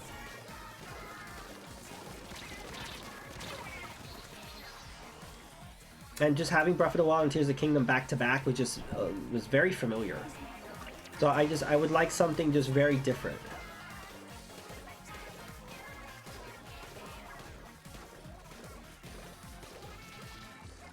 I don't want an open world.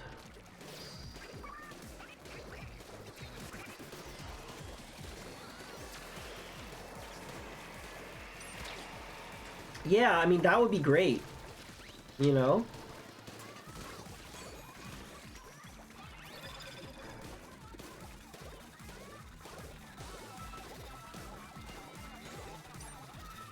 Yeah, I mean, the thing is, Nintendo's very reliant on gimmicks, though. They feel like if there's not a gimmick, there's no point in doing it. And there's pros and cons to that. Like, I get it. I understand why they think that way. But the problem is sometimes they get lost on it. They become too hyper-focused on the gimmick. And then it kind of, maybe we'll finally get the techno, yeah. Can get away from the Majora's Mask gimmick once, and the next thing it should be different. Yes. Yeah, like imagine if they did a Majora's Mask 2. Like, how do you think people would have felt about that? It's like, no, we already had a Majora's Mask. I don't want to be doing Majora's Mask again. So that's how I kind of felt with Tears of the Kingdom. I mean, I liked it, but it was just like, we've done this. So it was kind of like, it was the same map. You know? And it was just kind of like, oh.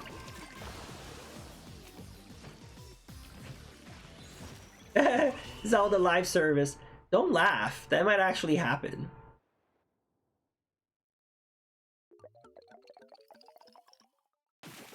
That was very close. To be fair, they could have done that with Breath of the Wild. They could have just added new content, and that could have been their live service game.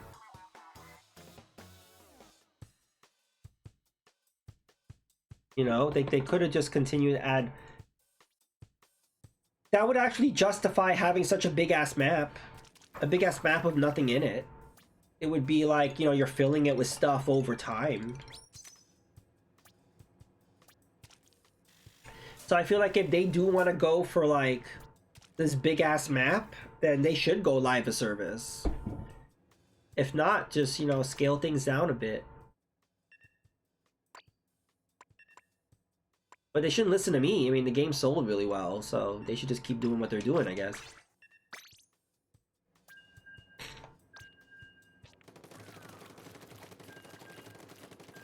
Look who scored at the shell-out machine. Someone scored at the shell-out machine?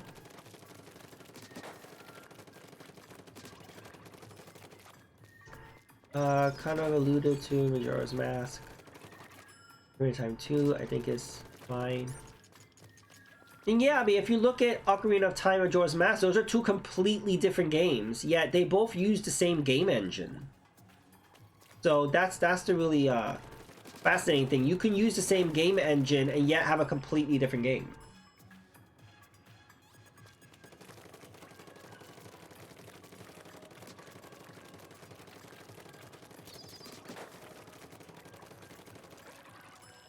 And you could say that the game is completely different because of the time mechanic, but also just the vibe. I mean, Majora's Mask was very dark.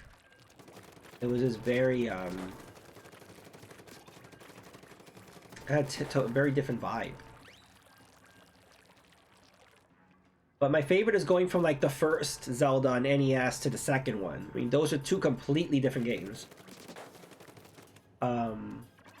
And also when you look at Wind Waker and Twilight Princess, those are two completely different games.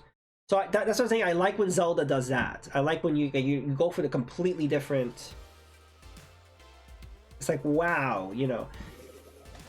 But then people will complain, you know. It's like, oh, it's too different. Oh, what happened to the thing that we liked before? But I don't know.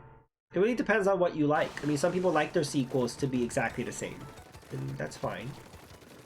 Hey, some dude.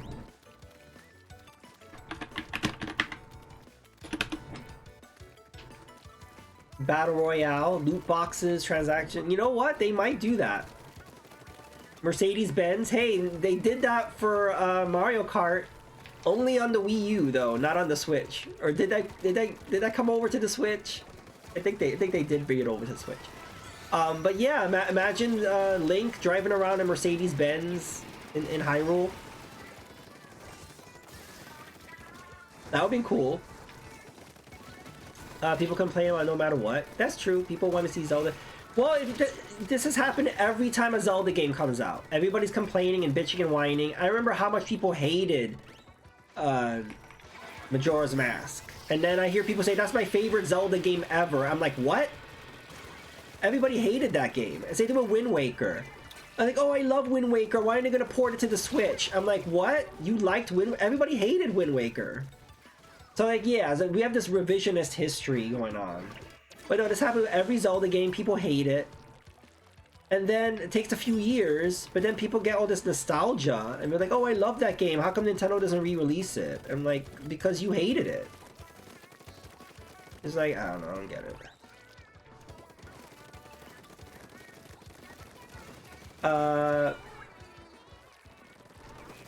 Yeah, so Mercedes-Benz cars stayed in the Switch version. Okay, people saying it now because it's kind of edgy. Is Majora's Mask considered edgy? Just saying Mario Kart 9 should have Ferrari crossover. But yeah, if you notice, Nintendo's like they don't usually do that. So that's why the Mercedes-Benz one was so weird, because Nintendo doesn't usually do kind of cross-promotion like that. Stitch and I were talking about how they haven't done anything like that with Splatoon. Like with Splatoon 2, they did third-party sponsored Splatfest. Like we had a Ninja Turtle Splatfest. We had a SpongeBob Splatfest. We had a Power Ranger Splatfest, I think. A Transformers one. That's what we had. Yeah, we had Transformers, Ninja Turtles, and SpongeBob. And we haven't had any of those for Splatoon 3. Like, where's our sponsored Splatfest? So, but yeah, so when Nintendo does that, it's pretty rare. Mario Kart 8 expansion pass, but it wasn't all on the cart. You had to download it. Yeah.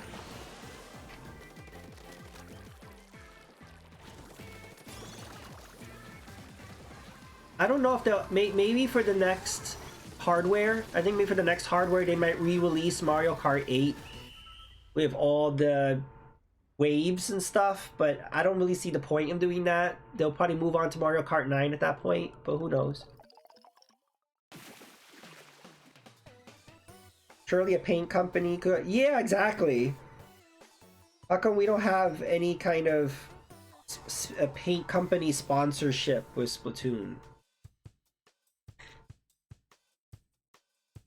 Yeah, and Mercedes-Benz was all over the place. Yeah, it was kind of weird. Also, wait, all the costumes that were in Mario Maker 1, we got some third-party stuff there. Some weird sponsorships and stuff.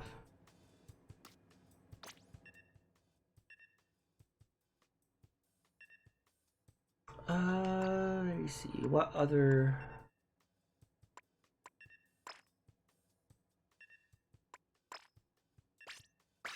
Use Booyah Bombs.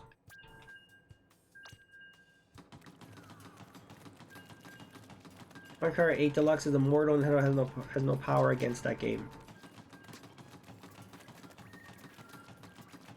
Well, they could just keep releasing waves. Like there's really no need for them to make a Mario Kart 9. Because Mario Kart 8 keeps selling. That's the thing, is if they were to re-release, I swear this, if they were to release Mario Kart 8 on a cartridge with all the current waves on the new hardware, it would sell like 30-40 million copies. And then everybody would be like, why do people keep buying this shit? We need a new Mario Kart. You know, people would rebuy it. That's what would happen.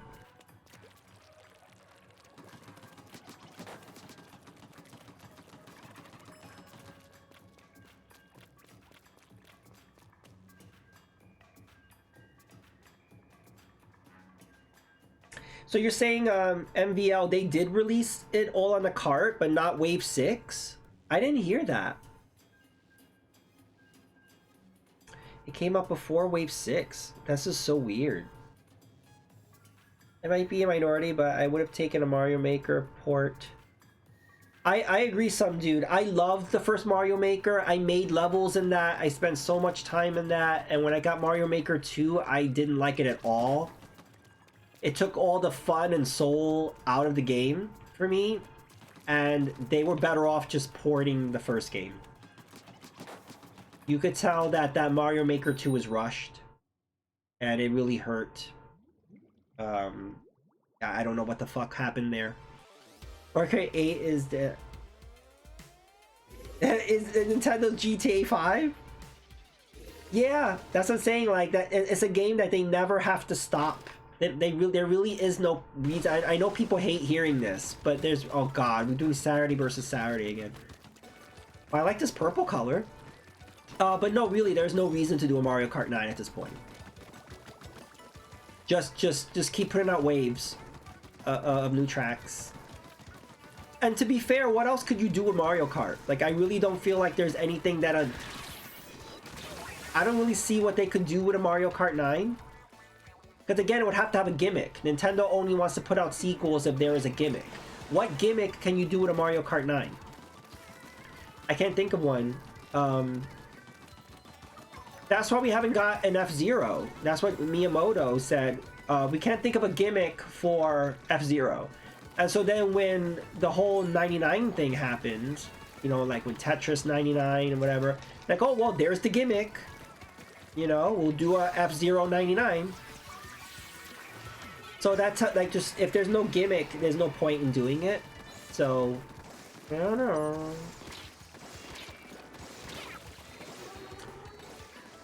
Wouldn't Switch 2 be backwards compatible though? There's rumors about that. A lot of people are assuming the new Switch will be backwards compatible. There might be technical issues that will prevent that from happening, because the Switch uses the Tegra 1 chip. That chip is going to be retired or expired in a while, because what happens is that chip is already expired, is done. Nintendo bought a whole stack of them, and so they have a supply of it, but eventually that supply is going to run out. So then they would have to have a chipset in the new Switch that would either emulate the Tegra 1, or they would have to put have a dual processor, put a Tegra 1 in there as well. So it gets technical. So it's not that easy to just make it backwards compatible. There's technical reasons where it may not. And people are going to be attacking Nintendo and being angry at them if it's not backwards compatible, but they have to understand from a technical point of view it may not be possible. But again, that's all hearsay. That's just what I heard. I don't know if it's true. Is Japanese only release in Play Asia? Yeah, they did that with Breath of the Wild had the DLC included for Japan only. And they did that for Splatoon 2 also with the Octo expansion. That was a Japanese release only. And I don't know why that is. Did they think other regions wouldn't want that? I think that's weird. This is something I've been running into in Splatfest. Very long search times for matches. Yeah, I don't know what's up with that. And then the search kind of gives up on itself, right? It's like, ah, fuck it, let's put them against the same team, right? It's like it literally cannot. This is the problem. We're having 3 sides, so I can't find Friday or Sunday. So it's like, let's just put them against Saturday. There's no 100 Mario challenge. Kind of killed it for me. Yeah, they should have kept Mario 35. There was no reason to end it. I don't get it. And at least replace it with something. They replaced it with Pac-Man 99, and that was fine, but they should have made a Zelda 99 or something. Add a story mode. Add a story mode to Mario Kart? That would be interesting. Bring back the double dash mechanic. That's a possibility. Breath of the Wild expansion for Play Asia. I really like that game, so I'm glad that I got it before the resellers got all the copies. Yeah, I hope they go back to 2 sides. Maybe the Switch is ARM-based. It's not out of the question for them to get emulated compatibility. The Switch 2 is going to be ARM-based. Probably have a mode to emulate the Switch environment. The problem is Nintendo's never emulated a console environment before. Because like with the Switch, with the Wii, they literally had a GameCube inside of it. With the Wii U, they literally had a Wii inside of it. It's like with the Super Game Boy for the Super Nintendo. It was the actual hardware of the Game Boy in a cartridge. So yeah, Nintendo's never emulated OS before, or a console before. So that would be interesting if they could do that. But they probably could. But it would have to run on a PS5 issue where there's a small amount of games that will not run on it. That's the problem, where Nintendo really wants to make sure everything's compatible, which is why they've focused on hardware backwards compatibility. They've always focused on hardware backwards compatibility because, yeah, they don't want to run into an issue where something may not work when you're dealing purely on software emulation. So I don't know if they would want to do that with the Switch.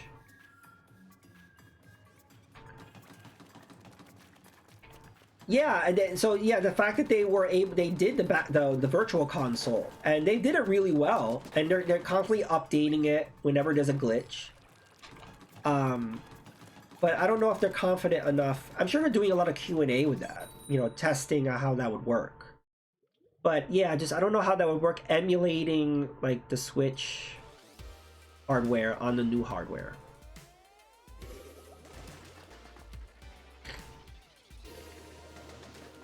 I think they might have 2 models. They might cut out with a model that is backwards compatible and a model that isn't. Because they still have a big supply of the Tegra 1. It's not an infinite supply. So they could still use that supply. So they could do a dual processor Switch too. They'll probably charge a little more for it. It's like, hey, you want that backwards compatible? It has 2 chips. And then they'll release one that is not backwards compatible, just the new hardware. And then after a while, they'll phase out that dual chip version. They could do that. You know, they'll phase it out when they get to the point where they're out of supply of the Tegra 1. Yes, who technically had yes. So the DS literally had a GBA in it. And the 3DS literally had a DS in it. So that's how. So Nintendo's always dealt with hardware, just using the original hardware, and that's why their backwards compatible has been so good. If you notice, most other companies don't do that. Nintendo's always been about just forcing the old hardware into the new hardware. But this time it might be more challenging to do that. But that would be really cool if they're able to do it.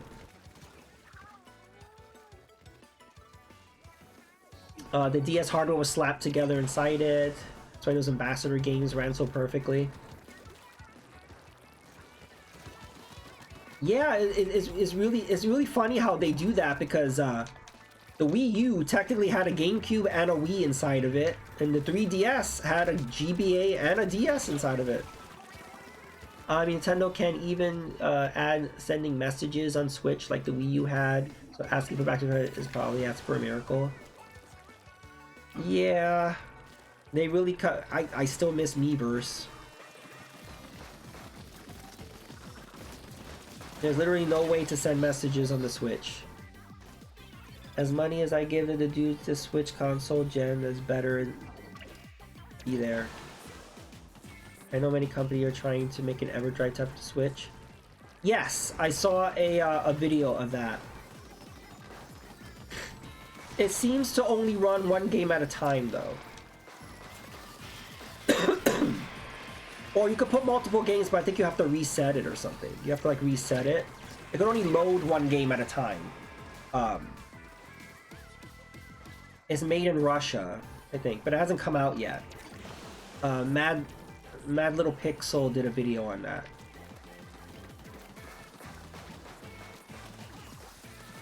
But yeah, they're gonna go after them, I'm sure.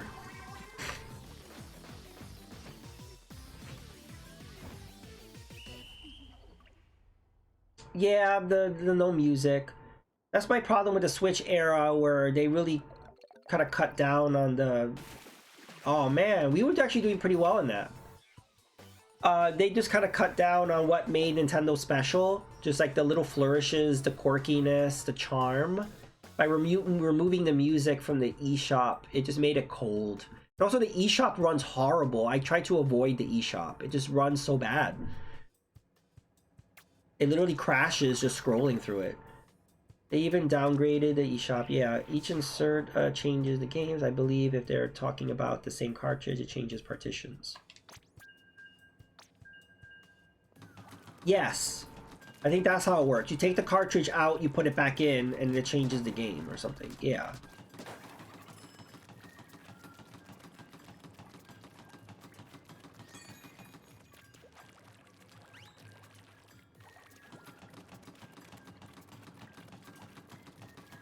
Yeah, if I'm gonna buy something on the eShop, I do it on the web browser. Like, that's how I do it, because it's just too annoying to do it on the Switch. So you could do it on your web browser, and it's easier. Why is it run so bad? Like 3 minutes?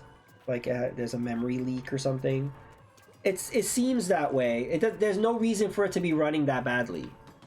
Are the images too high quality or something? Like what is it running? It's literally just pictures and text. Like there's literally nothing that should be dragging it down.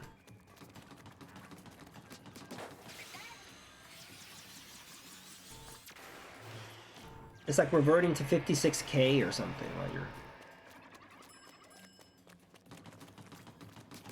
It literally makes me feel like I'm using a 56K modem to look at a website. It's using Windows 95.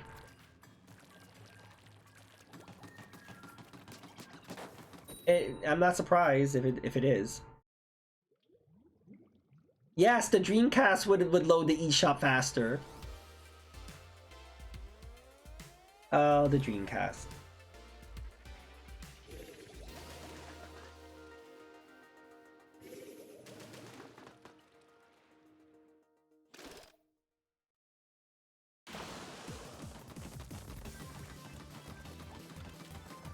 Oh my god, we're doing a Saturday versus Saturday again?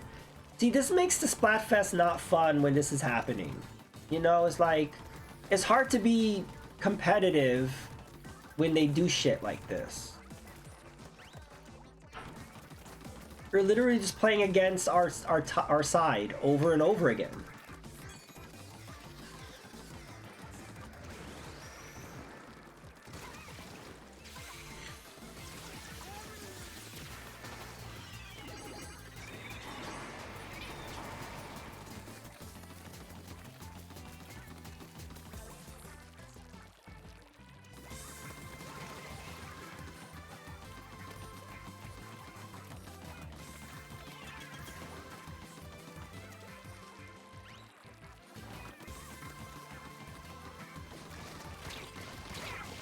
Oh no.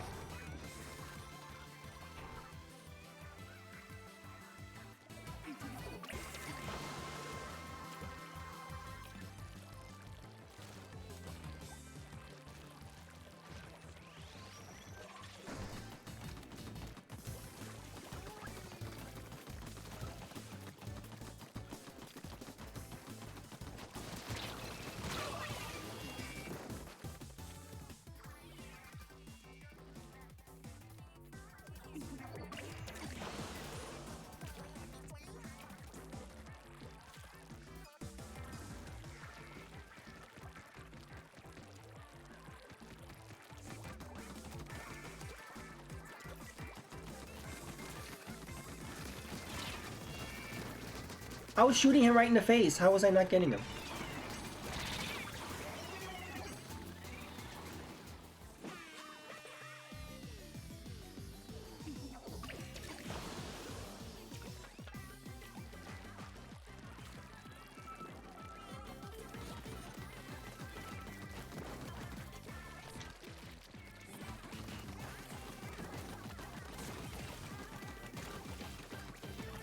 Switch 2 has better store and some servers and hardware.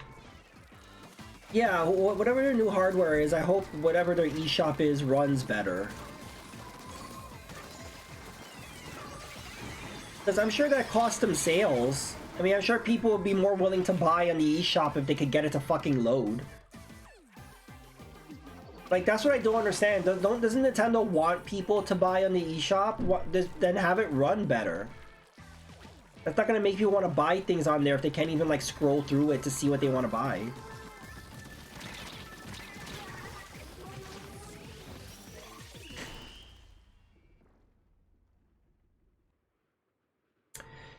To have a USB 3 to Ethernet adapter doesn't take advantage of it.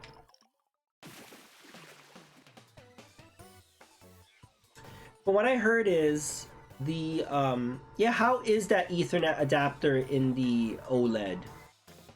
I heard it's still like not as fast as if you use like a USB 3 adapter. I heard it's like literally the same as if you use Wi-Fi. It's more stable, but it's not stronger. See, for me, I'm lucky I have Verizon BIOS, so my Wi-Fi is stable. So I just play using Wi-Fi. But for people that have unstable Wi-Fi, like let's say their router is behind a wall or something, or you know, then it's good to use the adapter, because at least it'll be stable. You won't get drops. But it's not going to be a stronger connection. But definitely not as fast as the true USB 3. Okay. The Switch has bad Wi-Fi to begin with. Like the Wi-Fi antenna in it sucks. They released firmware updates that I think improved it, but the Wi-Fi antenna in the Switch is really bad.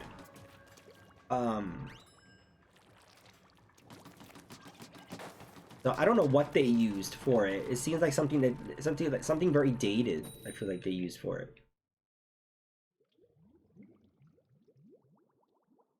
Ethernet adapter pretty much gives me the same speed as my Wi-Fi, so I don't get the point of even connecting an Ethernet cable. Yeah, I agree.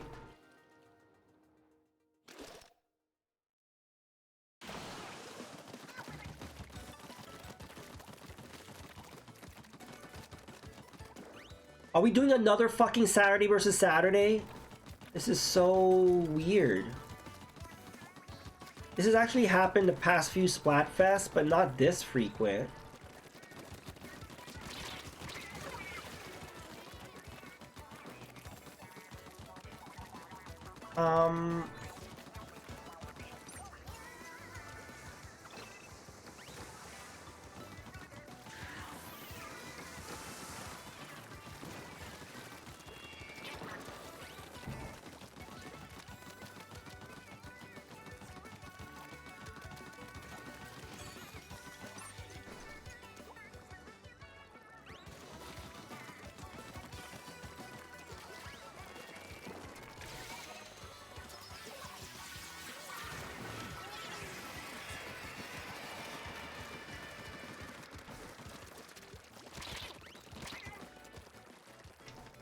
No! This color is making my eyes hurt.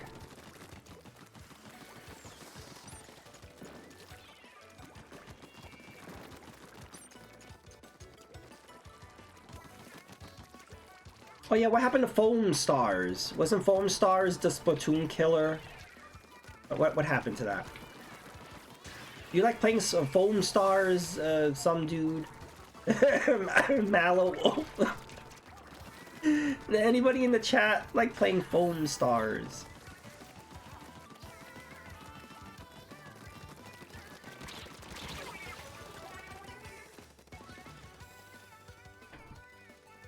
I remember when the game first came out, people were saying how they couldn't see anything. Like they had trouble. Like when you're playing it, they said it was fun, but the problem is you couldn't see where you were going or where you were hitting.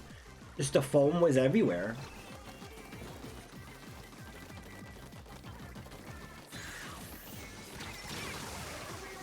Because the whole gimmick of it was that when you're shooting the foam, it actually piled on top of each other, so you can make mountains. So you could actually do strategy where you could go up the mountain, or you can hide behind it, or you could do different things. But the problem is, they said you still couldn't see where you were going, and you couldn't really make out who your teammates were versus who the enemy were. I forgot that game existed. I didn't even claim the free download. I'm literally looking at Foam Stars right now, and it was one of the free monthly games. I don't want Square to start thinking this is what we want. Yeah, we want Forsaken 2 instead. I don't know, it was just kind of weird. It was just like literally a blatant rip-off of Splatoon. And it's like, okay, if you want to do that, oops. If you want to do that, okay. But it's like, well, why? Why are we doing that? It's kind of like, hey, do you have a Sony console and you want to play Splatoon, but you don't want to support a Nintendo console? Well, here, Foam Stars. For all the people that don't have Nintendo hardware but want to play Splatoon, we have Foam Stars. I want Chocobo GP2 with more microtransactions. That game did not do so well, did it? They had to end that shit quick. I feel bad for it. Well, I should take that back. I kind of don't feel bad. But what about all those people that actually spent real money on that game? Boneless Splatoon. Well, technically squids don't have bones, so. And even more boneless.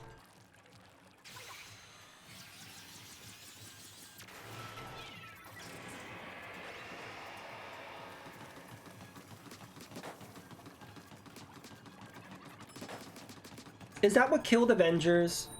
I think a lot of people didn't like Avengers or something. Is it because of the microtransactions?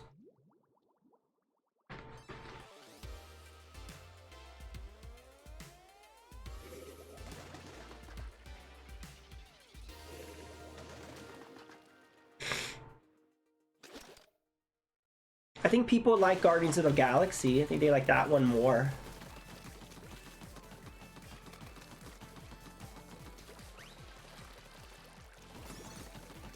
What was really jarring is the way the characters looked. I mean, I really think I understand why they couldn't, for legal reasons, make them look like the MCU characters, but a lot of them look so off. So because we're so used to them, it was very weird to say, wait, that's not Robert Downey Jr., that's not Chris Evans, that's not, you know, Scarlett Johansson. So it was really hard to, like, get into the game when you're seeing these characters and you're like, I don't know who the fuck that is, but that is not who they say it is. But maybe if they did the models a little better. I just think the models looked really bad. So I think they could have gotten away with it not looking like MCU if they could have just made them look better.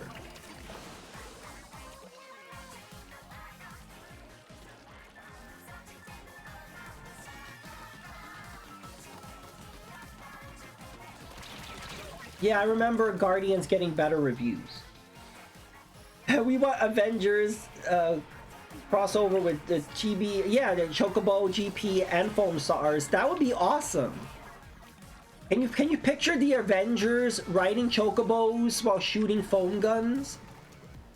That would be the best fucking game ever. Take my money.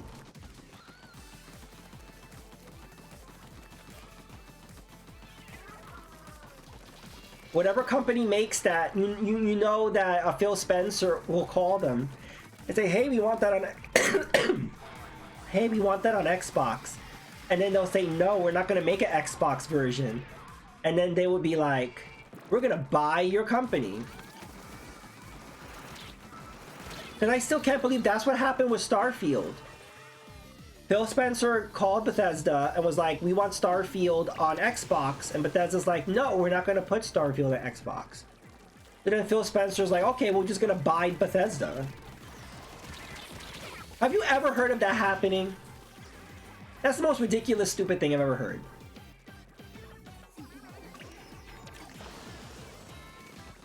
I'm like, no, Mr. Phil Spencer, why don't you make your own fucking open world sci-fi game? And it's not just Microsoft having an issue, Sony too. Like when Sony was crying about Call of Duty, make your own fucking Call of Duty. You have Killzone. You don't see Nintendo doing that. Do you see Nintendo crying about anybody else, like any other company not putting their game on their console? No. They make their own shit. So that's the main issue I have with both Microsoft and Sony. They're just whiny little idiots. Just make your own games. You know, focus on game development. You have the resources. Why are you closing studios? Like, literally invest in game development. And that's what I love about Nintendo. Nintendo has always said, we don't care how long the game takes to make. That was a rough game, Stitch. We were destroyed. But, yeah, Nintendo's like, we don't care. We don't have deadlines. As long as the game takes to get good, and it's bug-free, and it works, then we put it out. Look at Tears of the Kingdom. It was done a whole year before it came out. They spent a whole year in bug testing. No other company would do that. Because every other company is stuck on this, like, deadline thing. Where you have to come, especially like at Christmas time, you have to have it during the holiday season. Doesn't matter if the game's broken. You have to have it out by holiday. And that kind of mindset has really destroyed things.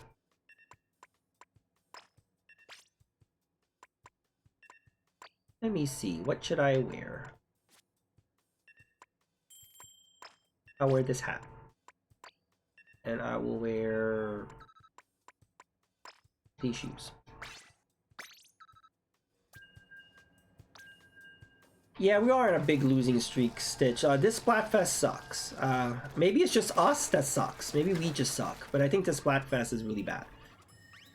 That's because Sony is too lazy to make their own shit. Yeah, but it's not just Sony. Microsoft is too lazy to make their own shit too. And that's what I don't understand. Why are they these are like... You know, you're in the game industry. You're in the hardware industry. Like, this is your job. Like, why are you so fucking lazy to make games? I just don't really get it. So yeah, both Sony and Microsoft are just kind of like either acquiring instead of making their own shit, or they're just complaining about other people having exclusives or whatever. And I'm like, just make your own shit. I don't get it.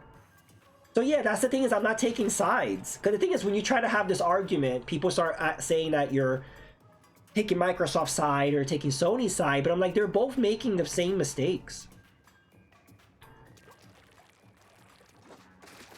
I just don't get it. They don't seem to have any faith in making their own stuff. They just kind of want to take what other people are doing, and I don't understand why.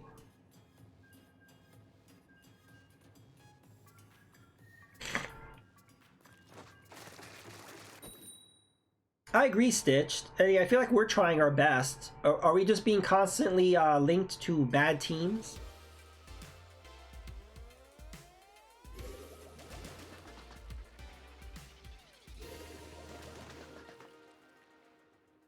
Yeah, Mallow Wolf, like, do we really need a remake of Last of Us 2?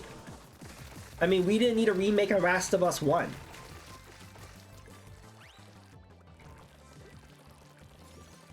Watch, when the PS6 comes out, they're gonna announce a remake of the Last of 1 remake. They're just gonna keep re-releasing Last of Us 1 and 2 and remaking it over and over again for every new console. We're gonna get that for PS7, PS8.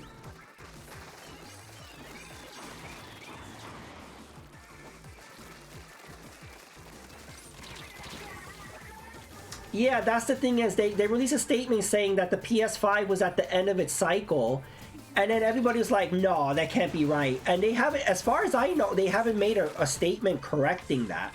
That's a really horrible narrative to be out there for the people that spent $500 plus on your hardware for you to be giving up on it so early. And they have not corrected that, so that must be true. And also, they did say nothing this fiscal year. Meaning March 2024 to April 2025, nothing. So a whole fucking year, there will be no first-party software. What the hell? And also, I don't hear the Sony fans really saying anything bad about that. You know, if it was like Nintendo or Microsoft that said that, they would be flaming them. But the Sony ponies are staying quiet. And I'm like, aren't you upset? Like, don't you, like, love this platform? Aren't you upset that you've basically been betrayed by the company you're simping over? But no, they're quiet. But to be fair, I don't follow any Sony ponies. So maybe they are raging in some corner of the internet. They might be raging and I haven't found them. Yeah, why the fuck did I buy PS5? This is the weakest console cycle. Even the Wii U had more games. Yeah, I saw some people posting that stuff. Like, look at all the games Nintendo released for the Wii U in the same span of the PS5's life. And the Wii U had way more support. It's like when you see food on someone else's plate and it looks better instead of you worrying about their own food. Yes. Pretty sure there is only 12 exclusives for the PS5, and those came very slow. I mean, when the PS5 first came out, there was nothing. And then I felt like the PS5 is actually in a much better place now. I felt like, okay, I see games coming out. There's actually some games that are exclusive to the PS5, which that took a long time. So you're finally getting there, and now they're like, let's just stop. Like, literally, the PS5 is getting momentum now, and now you decided the console cycle is over? That's a big fuck you. And I don't really understand it. If it comes to that, I'm modding the damn console. I'll get my money's worth out there. I only swear to emphasize. So if I'm very angry, I will curse. I don't blame you, Stitch. This has been a very defeating night. It's been really bad. So was that your last game?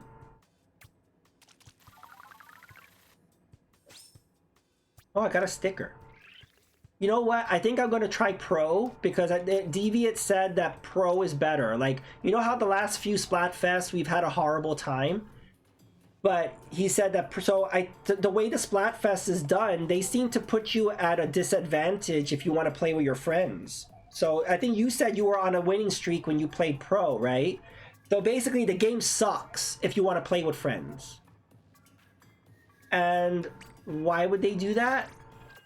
I don't know. So basically if you want to have a fun time playing Splatfest, you can't play with your friends. You have to just play Pro.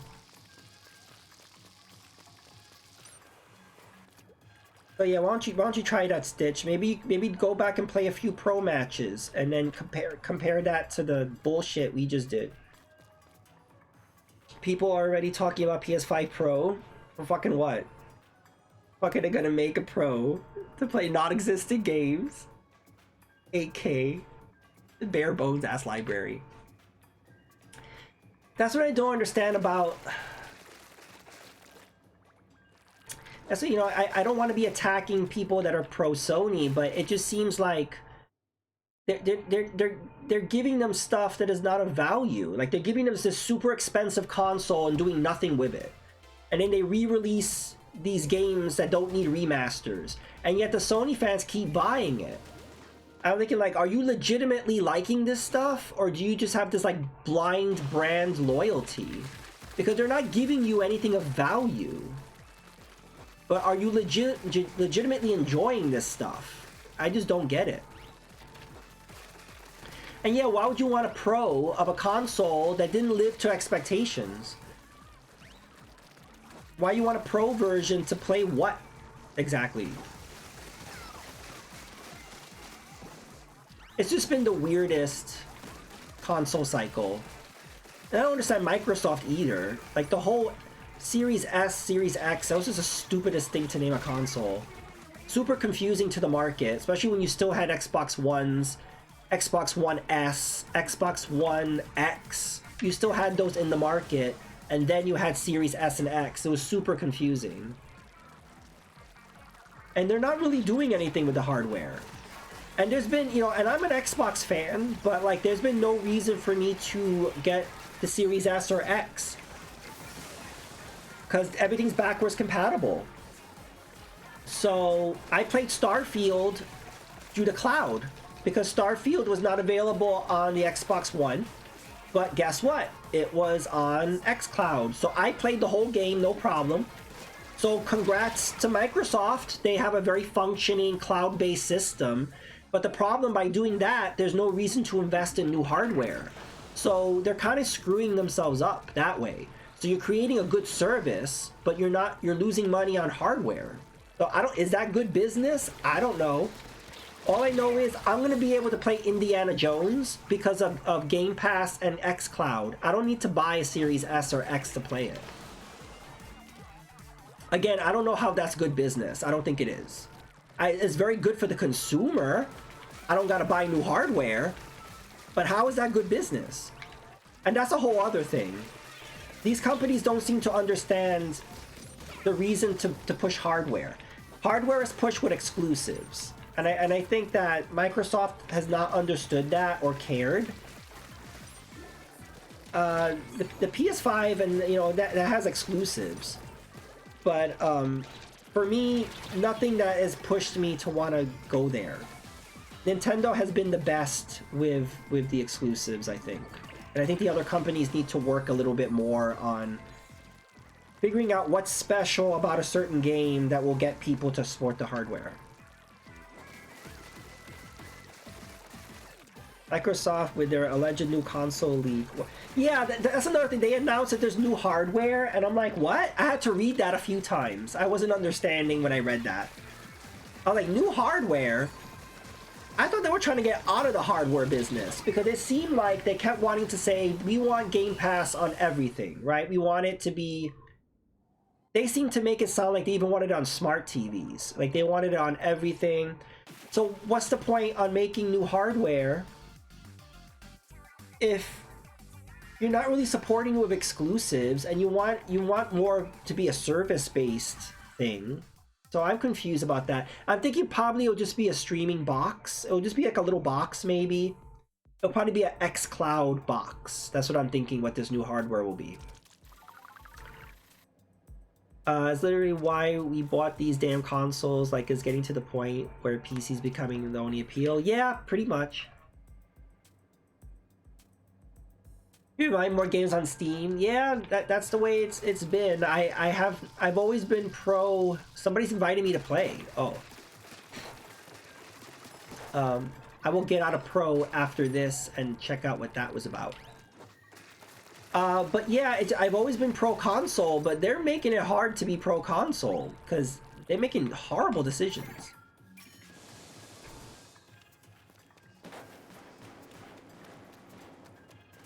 And Xbox One X just digital. What's the point of that?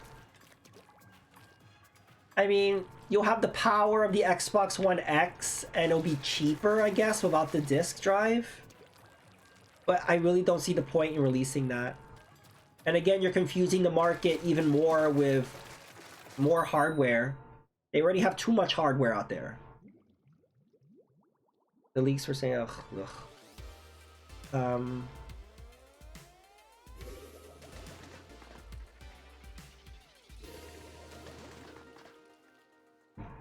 Yeah, that's the thing is, like, is it really going to be dropped in price that much? Because, well, I'm trying to think of the only point, again, look at this freaking Saturday versus Saturday.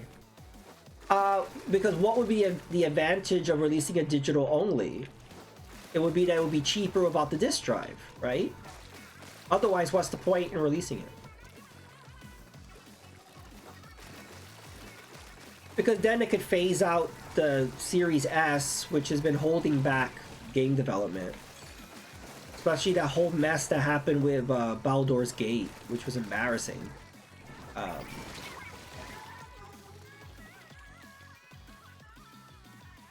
Like with Baldur's Gate, I believe they couldn't get the local multiplayer to work on the Series S.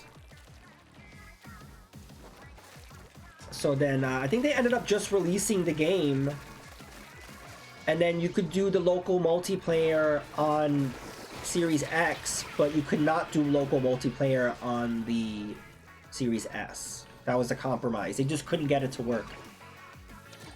And then, but the thing is, that game got delayed a long time because of that mess.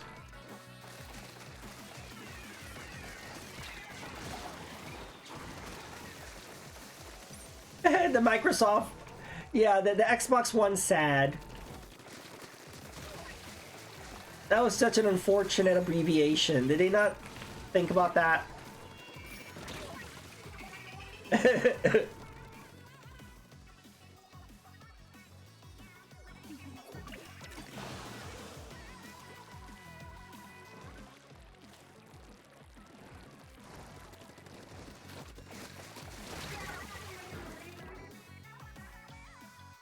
Yeah, I mean, there's too much hardware.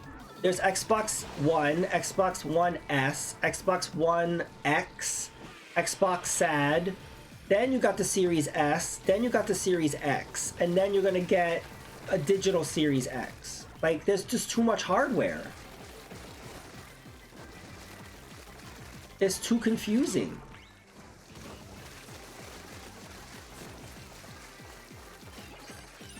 Exactly. And Sony's entering that too. I mean, they came out with the PlayStation 5, no games. Then they came out with the slimmer model, no games. Then they're going to be coming out with the Pro, no games. Look what they did with the freaking the PSVR 2. What was the point of releasing that?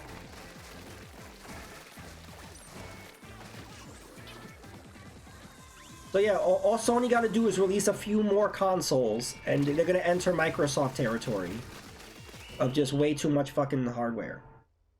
We're entering Sega territory. Like, let's put out the 32X and the Sega CD and the Saturn. Hey, I'm winning more.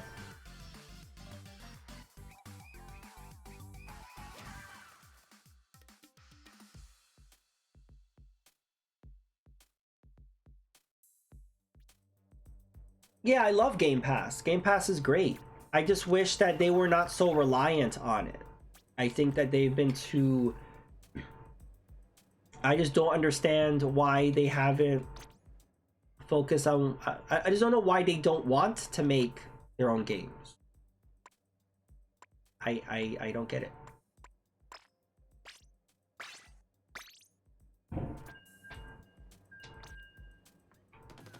When the fuck is Fable coming out? Is that even coming out?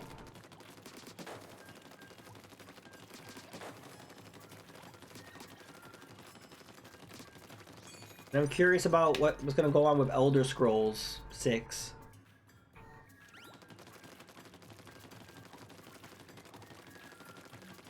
I don't know, considering how disappointing Starfield was, I don't have any hope for Elder Scrolls 6, because I don't know what's going on with Bethesda, but I feel like they just forgot how to make games. Because Starfield felt like... It didn't feel like the same company that did Fallout and did Elder Scrolls. It just felt like a company that just started making games or something. It felt like... All the game mechanics you had expected them to use, they didn't have in that game. So it's like, is this even Bethesda? Like, it just felt like a completely different game company made that game.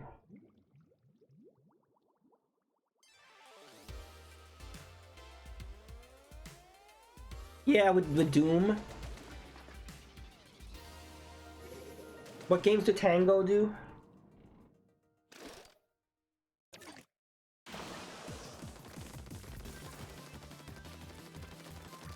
Is that Wolfenstein? I think ID is Doom and Wolfenstein, right?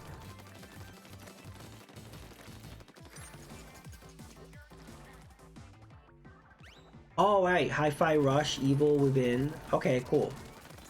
I haven't played those. They look really good, though.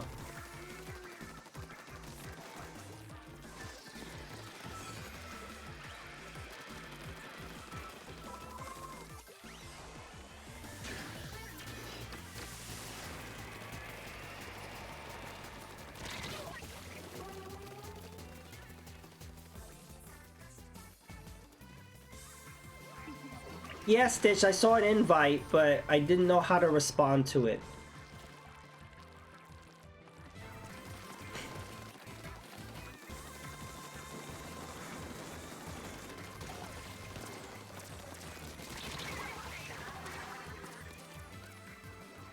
After this match, I'll leave and I'll see if I could join them.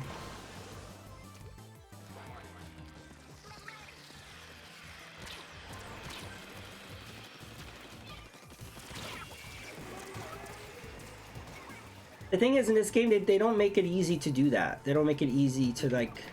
I don't understand the invite system. So when you invite someone, I don't know how to respond to the invite. Like, I literally don't know how to do that. It's too complicated.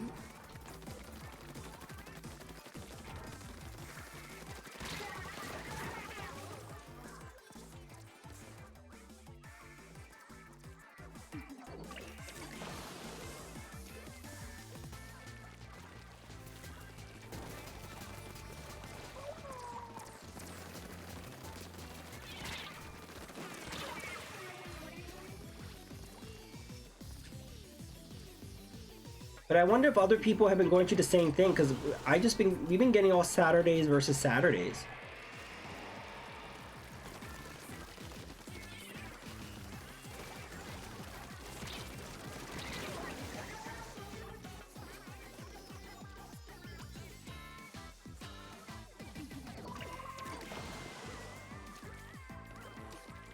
But yeah, the whole current gen thing is making me go backwards. I do not like current gaming and the way these companies are acting. It is really turning me off. So I kind of want to focus more on retro. I miss when games were good and consoles were good.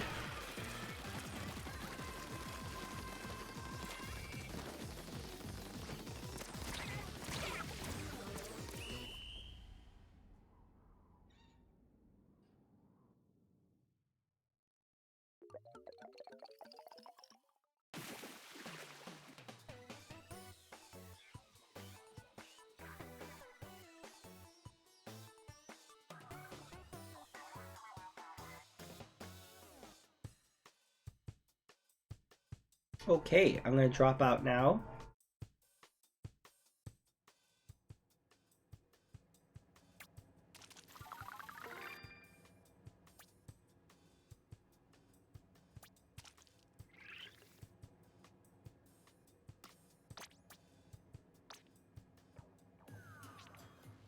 Yeah, it says I was invited, but I don't know how to answer that invite.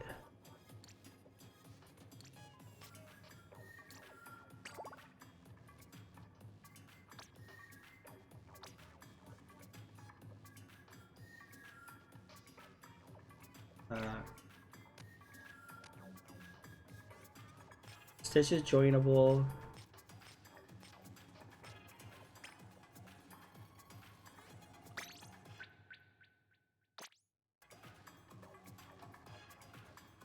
Yeah, Stitch, I won like 2 pro matches.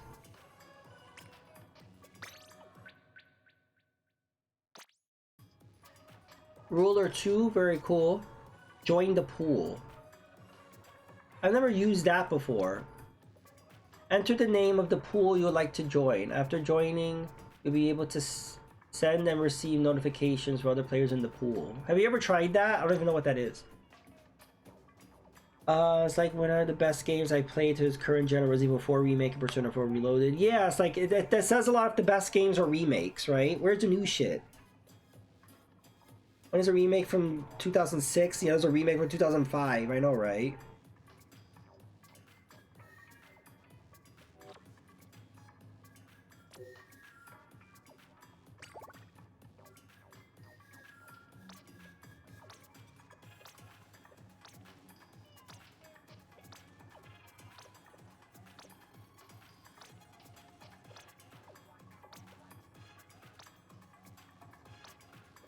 I'm just gonna keep refreshing until it pops up. Maybe this is what we do. I don't know. But yeah, I noticed that's another thing I don't like, this new trend of just constantly putting out remakes. Like, I feel like we need remakes from like the PS1 era, the Saturn era, the N64 era. This is what we need remakes of. And we keep getting remakes from like last gen. Like, I really don't think we need remakes of like, you know, Xbox 360 or PS4 stuff. Like,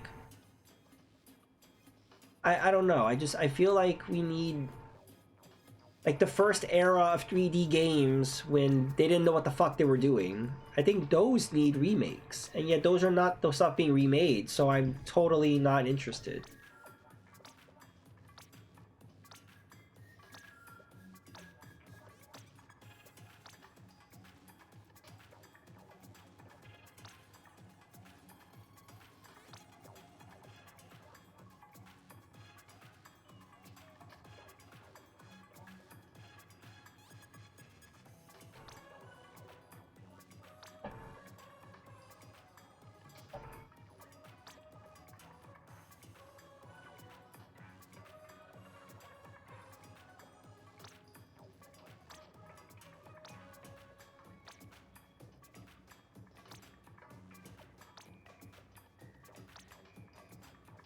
I don't know. I just remember when we had a new console, we got new games. And now every time we have a console, it's just all remakes. And they're all to it's Nintendo too. So like, I don't know. I just turned off by that. Especially for somebody that was there for all the originals. So it's good for the new people. It's new games to them. Good for them. But for those of us who were there for all the originals, it's kind of like, I already played these. I don't want to play these again. So I just miss when new consoles meant new games. We're not in that era anymore. You know, the Super Nintendo was not full of NES ports. The N64 wasn't full of Super Nintendo ports. You know, it's just like, that's just my perspective. I'll give him the credit. Dead Space Remake was amazing. I give him credit, but that was also a game for 2005. Yeah, I'm not saying these games are bad. Like, you know, Resident Evil 4 Remake and Dead Space Remake look good. I'm just thinking, like, where are the new ideas? It's, you know, and yeah, I'm not saying these games are bad. It's just like, why are we retreading? Why are we going backwards? There are no new stories to tell. This goes back to movies, too. Movies are all just remakes or, you know, rehashes. Music is all samples of shit from years ago. So we're living in a time where everything is just rehashed, and it's just kind of like, what happened? There was a time where everything was new.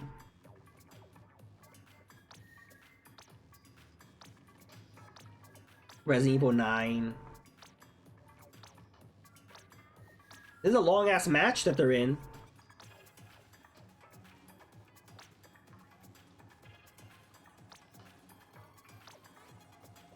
Resident Evil 9 so much. Actually, what the hell could Resident Evil 9 be?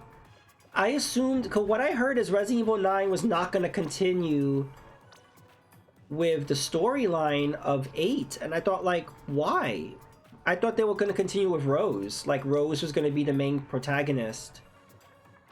But from what I heard, it's going to be completely different, but I don't know.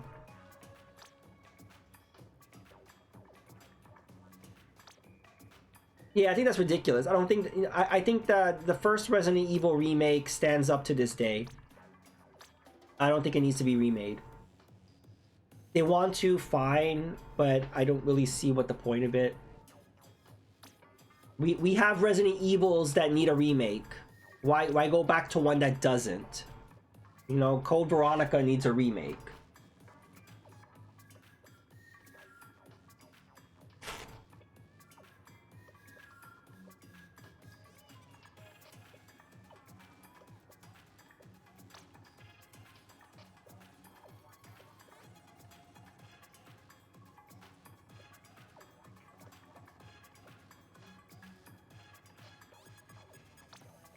They're very against, they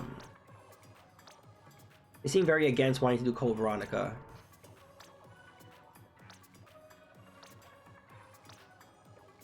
But to be honest, I thought that about Resident Evil 4. I didn't think Resident Evil 4 needed a remake. I thought it was fine the way it was. But yet people are enjoying the remake, and, you know, I guess that's justified. But the same thing will happen with a Resident Evil 1 remake. I think that, even though I personally don't think it needs to be remade, I think it would sell really well. And so it's all about the money.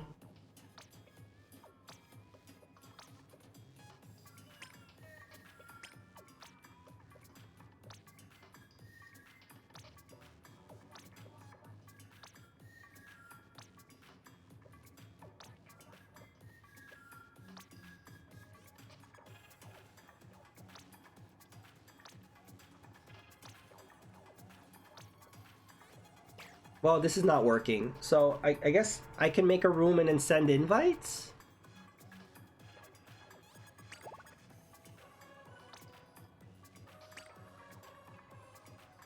And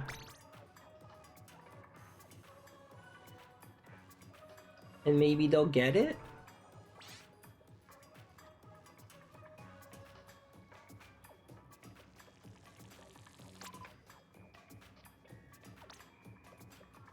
Okay, so I sent invites. So let's see if anybody joins.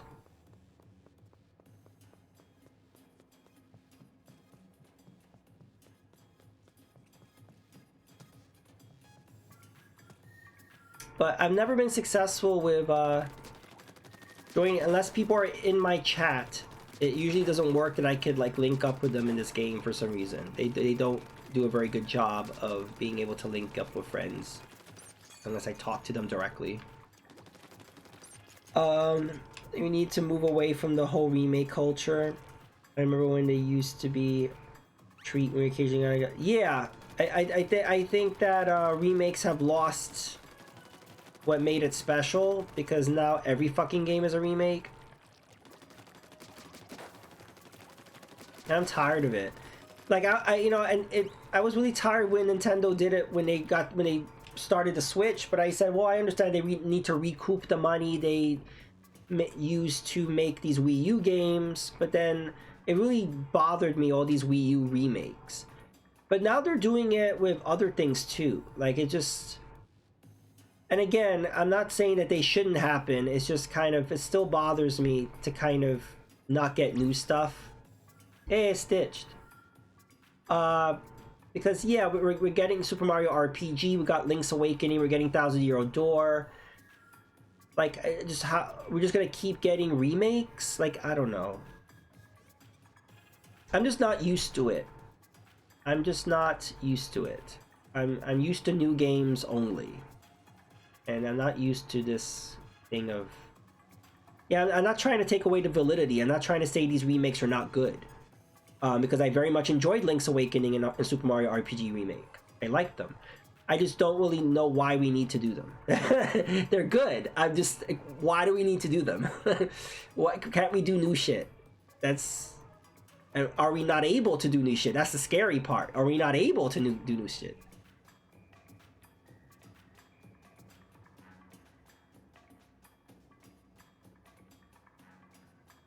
That's a good thing.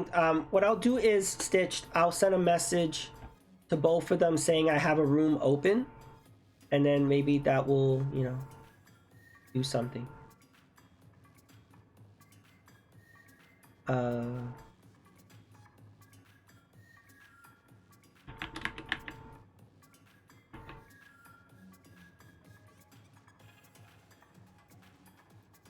And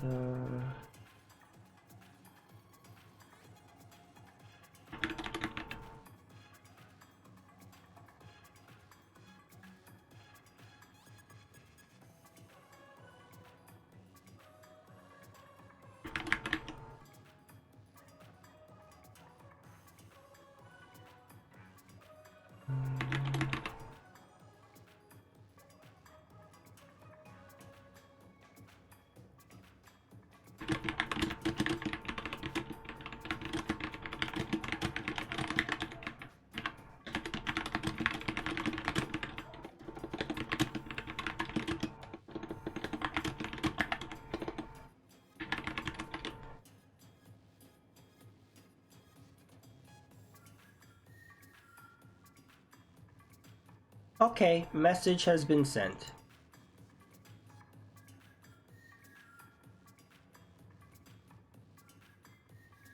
There's a problem with how frequent we get them. Yeah, I mean, that's the thing. We're getting these remakes so frequently that it's kind of losing the specialness of it.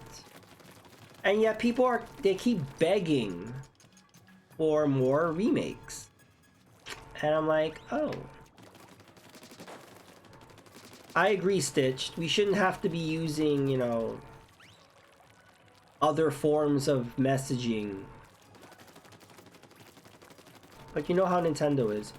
I think they're just really scared, you know, of... Because, you know, the Switch and Nintendo platforms are more child-friendly, they're just scared of inappropriate use and getting sued. So they don't want to make communication easy on this platform.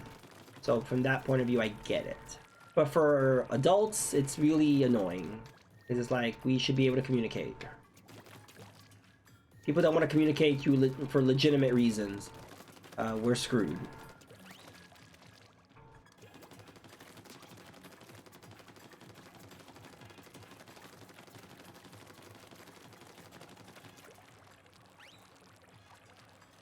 Well, that's the thing, is I think just as many kids are on Switch as they are on PlayStation or Xbox. And PlayStation and Xbox have, you know, messaging systems. But just Nintendo's is more sensitive to that, I guess. They just really don't. Because I used to love, I can't even remember, was it Swap Note on the 3DS? And that was an app where you could actually draw and write out messages and send it to people. I used to love that. And then Nintendo got rid of it because there was a case of someone that preyed on a little girl, I think, and got her through Swap Note. And I think that happened in Japan. And as soon as that happened, Nintendo just got rid of Swap Note, and it was like, you got nothing to do with Swap Note.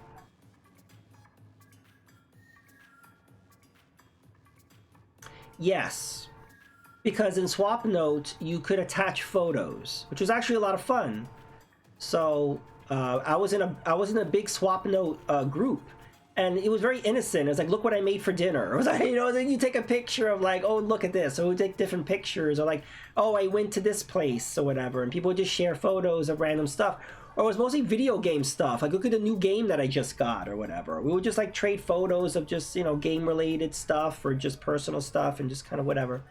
And yes, when you have a platform where you can do that, people are going to abuse it. So people are using it for nefarious, illegal activities. And so Nintendo had to, like, you know, cut that down. And it's a shame we can't have fun things. People were doing that shit on Miiverse too. It's a shame, because Miiverse was fun, but people are doing really inappropriate things on there. We can't have fun things.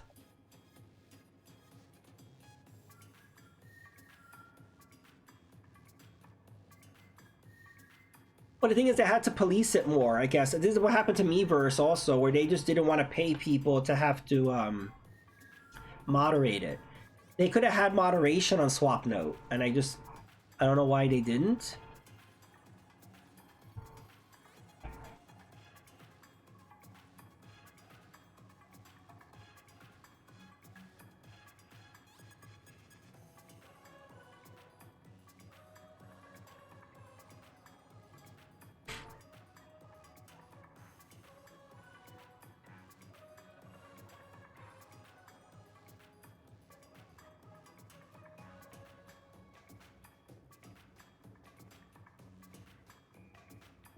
I don't know, what do you think, Stitch? Should we wait a little bit more, or should we just go on ahead? He has one spot open. Well, I can't leave. We already have this room.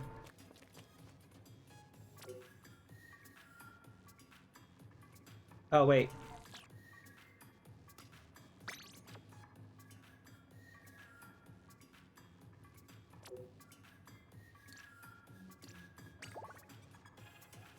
Nope.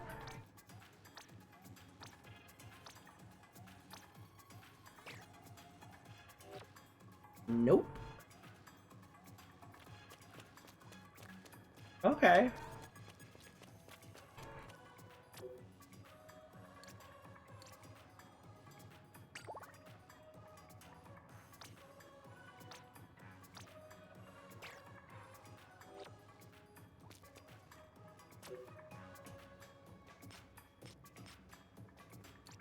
In the meantime, I'll just do a pro match.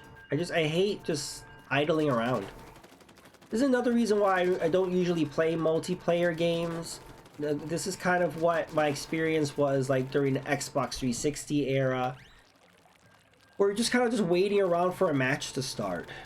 And I really hate that. So that's why I usually just play solo, because at least I can start playing. Sometimes it's difficult to just have everybody just available. Yeah, I agree, Stitch. I would be ready to be idle for as long, as it takes, as long as I had those mini games. There's no excuse to not have them. Like right here, like right where the jukebox is or the vending machine, they can have an arcade machine. So when you start a round and you're waiting for it to load, you should just be able to go right up to the arcade machine and play your games. And then as soon as the match is going to start, you just go into the game. Like that. I don't really get why they want people to idle around. I don't know why they thought it was an issue for Splatoon 1, but then just didn't think it was an issue for Splatoon 2 or 3. They can make some more too, like little side scrollers. Yeah, I think it was when Splatoon 2 was announced, they actually did show like an 8-bit side scrolling Splatoon thing, and they never released that. And I want to know what the hell that was. They never mentioned it. They just showed it during like a trailer or something. And it was like a 2D 8-bit side-scrolling Splatoon. And it looked awesome. Hey!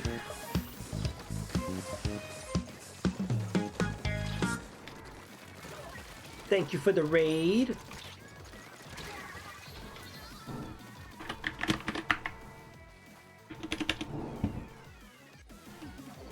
Thank you, Stitch. You get a double shout out, Stevie.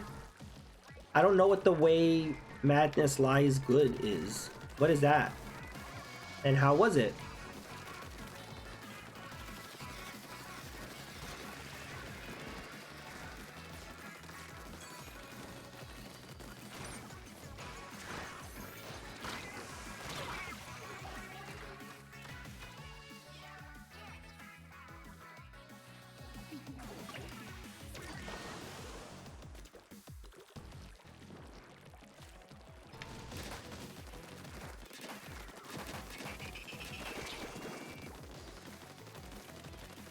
Oh, cool. All right. There was no rage moments, no flipping the tables. I love that. Did you see that? I died, but I still splatted.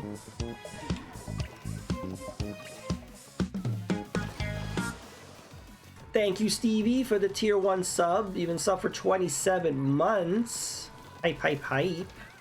Thank you very much.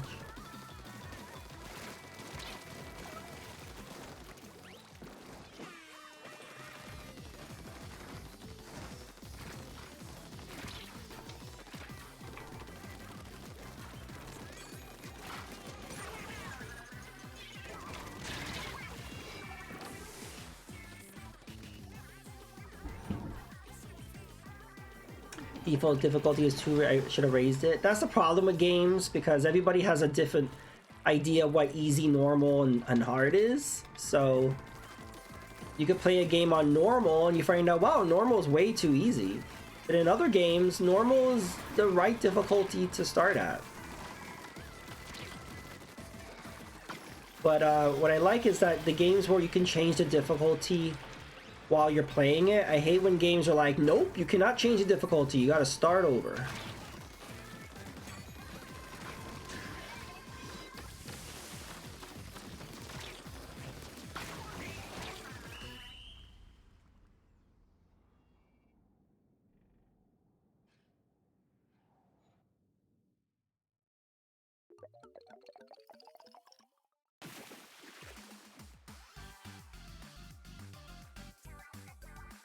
Well, Stitch, they haven't responded to my tweet, my Insta, my direct message on Twitter. So, you want to try again? I'll make a room.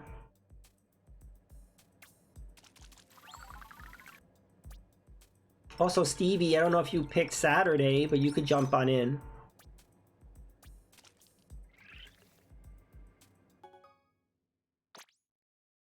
No connection problems. We're trying to connect with other players if they want to join us, but we haven't heard back.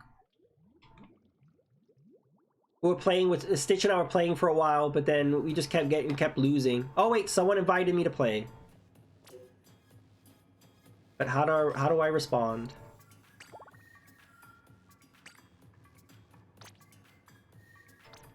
See, that's what I don't understand. You get the invitation to play, but then how do you respond to it?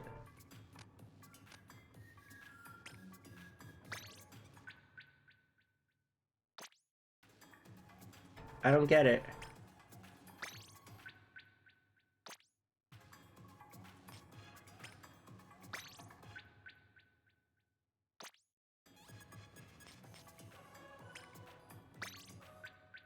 Yeah, is that how you do it? What they're probably doing is they're probably making the room but not giving me enough time to respond to it. So like they just send the invitation and just start the game. Which I understand, they may not want to be waiting around, but the problem is you need to give people time to join in. But that's the problem, our times are not mixing, so that by the time they make the room and are waiting, I'm in a game. And then I finish the game, but they've been waiting, so then they go and play a game. So yeah, we're not connecting, we're missing each other. So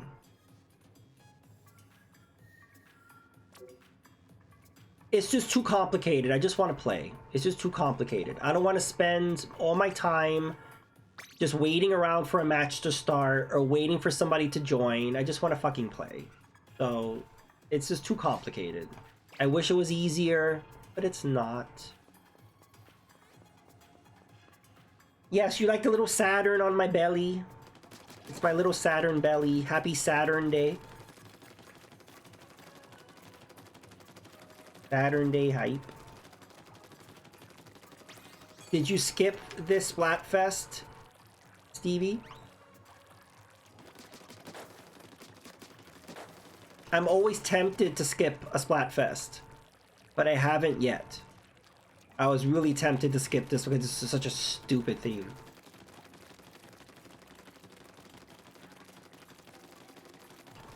You could jump on in. It's your opportunity to play Saturn Day. You could play one match and then leave.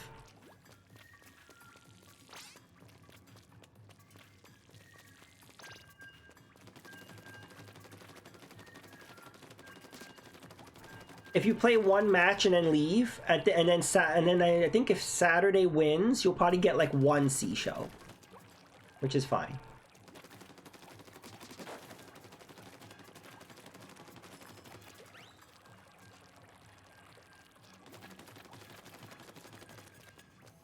we need to power Stevie because Stitch and I have been on a losing streak just the entire stream.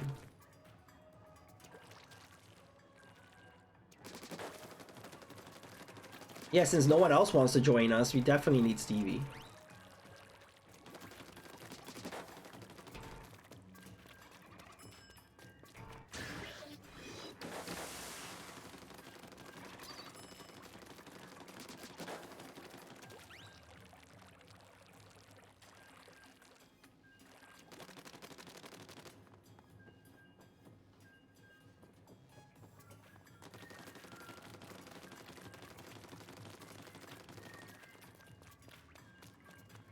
We never won when we played last time. Yeah, I mean, it happens occasionally, but yeah, I've been on a big losing streak.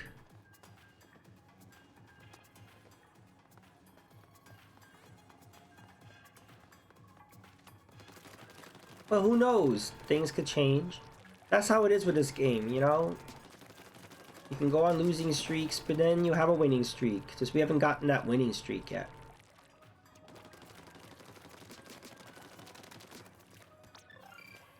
But this Splatfest in particular has been really weird. Like, you see how long it's taking to start a match? Like, Stitch mentioned this before. It can't find Friday and Saturday, Friday and Sunday. It cannot find Friday and Sunday. So it ends up putting us together with another Saturday. So we've just been doing Saturday versus Saturday. And Stitch made a good comment on, like, how does that affect the results? Like, because no matter who loses, the win goes to Saturday, but is that fair? Like, how does that work?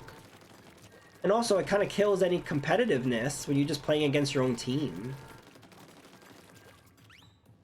I'm like, yeah, why is this taking so long? This is really weird.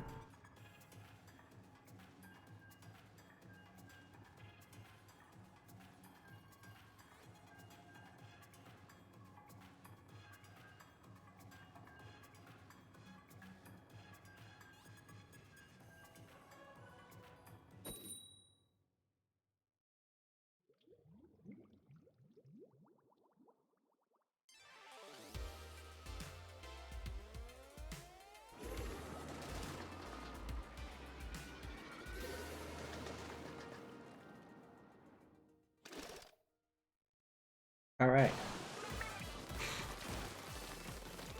Yeah, look, we're against Saturday again. Ugh.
Oh, I didn't mean to use it there.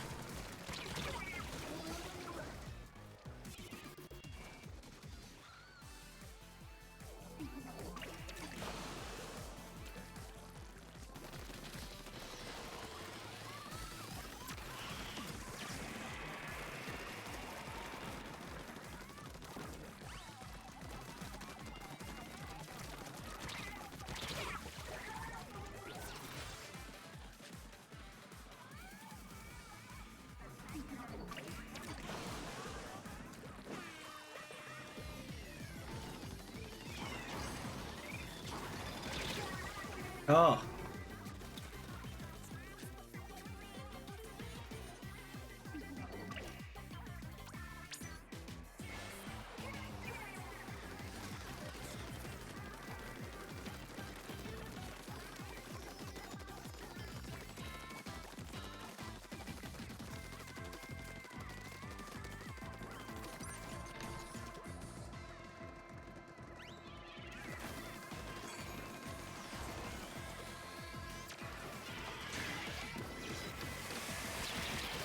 Oh.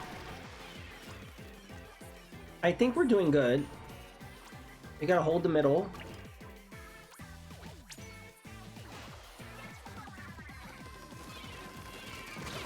Oh, I walked right into that splat bomb. No, we were doing good, but we didn't quite catch up at the end there.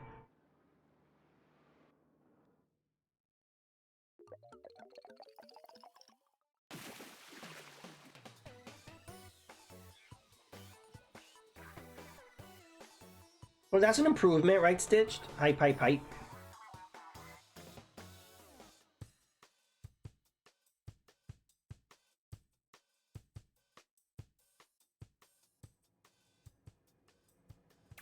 Hey, Dank, how are you?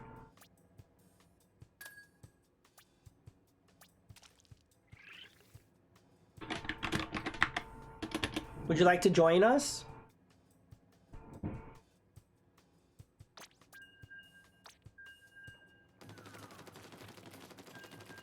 I don't know what side you picked. We're Saturday.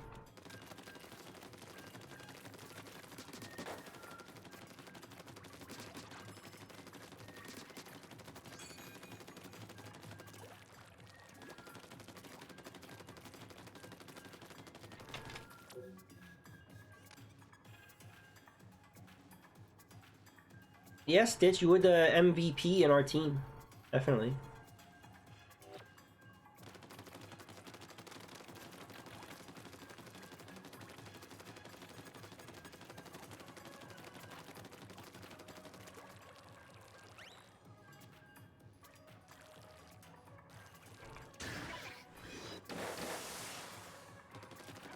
I don't know if you've been playing, but we've just been going against Saturday the whole time, so it's just kind of weird.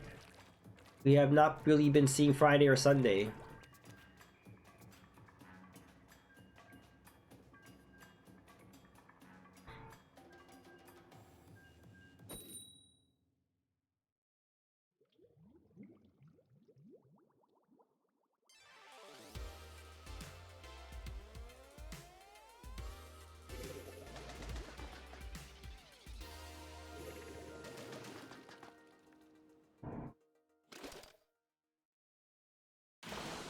Okay, that's good.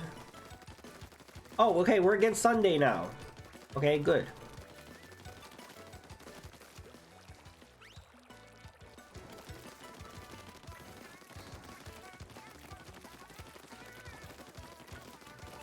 Yeah, for some reason we've just been mostly against our own team, which is weird.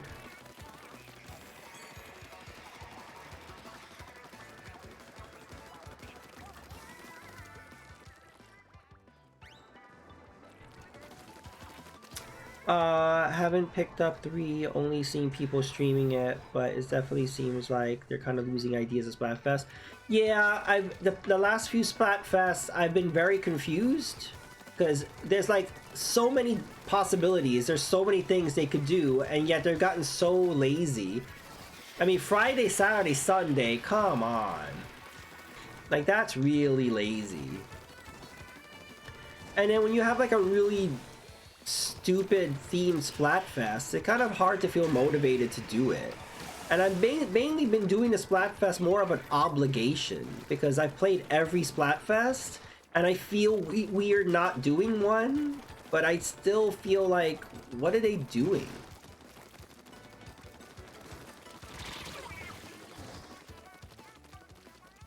Yeah, like the handshake, fist bump, or hug. Like, come on. Like, I forgot, what are the other past Splatfests that were stupid? But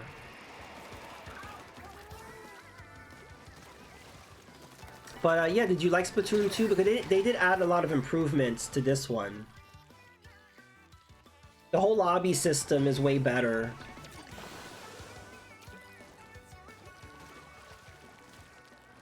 And the single player was really good. I'm looking forward to that Side Order DLC. It comes out next week. I will most likely be streaming that one.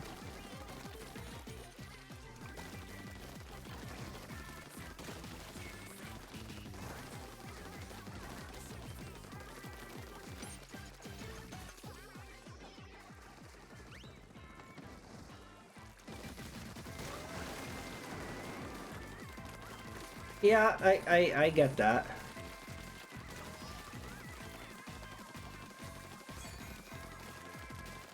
What I do like about Splatfest, at least it gives me an excuse to, you know, play. Otherwise, I don't know if I would. Whoa. Well, we're dominating here. This is the first time in, what, 3 hours that I've been streaming that we have dominated in a match. How did this happen?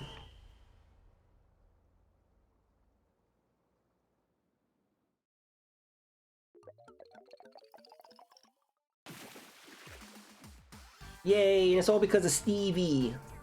Stevie saved us. Oh wait, Stevie's not playing with us.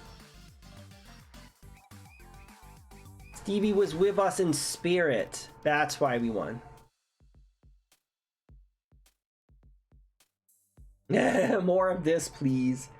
Yeah, what was different there than all the other matches we've been playing for 3 hours? What was different then?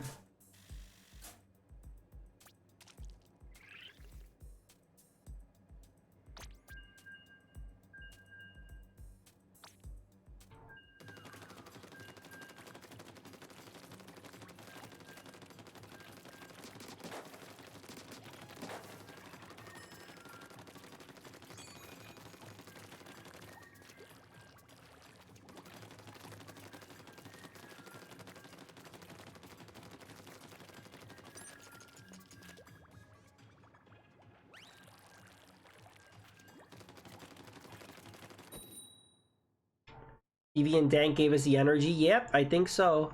That's what happened.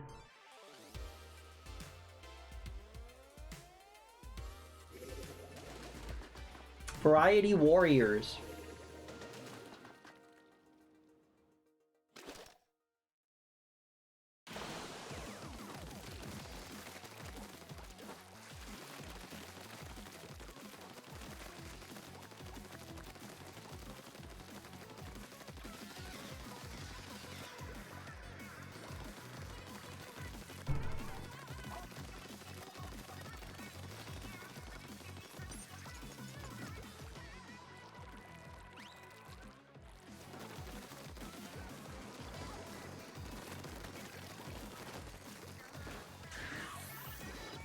Oh no.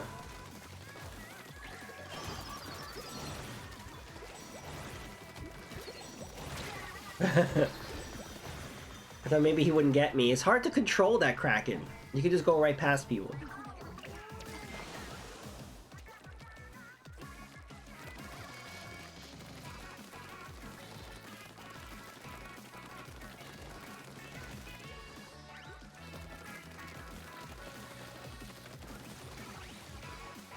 What? Get out of here.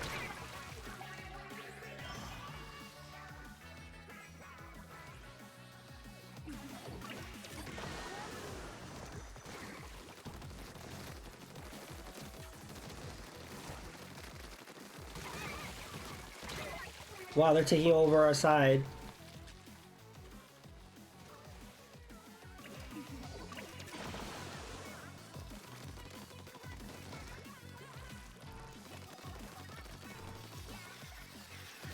And here we are against Saturday again.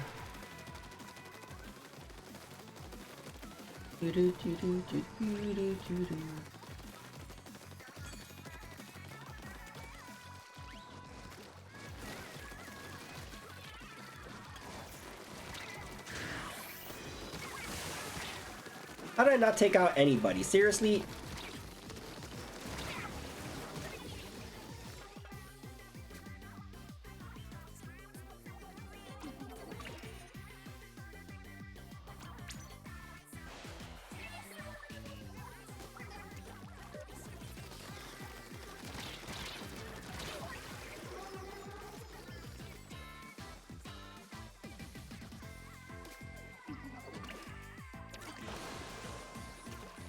Da, da, da, da, da, da.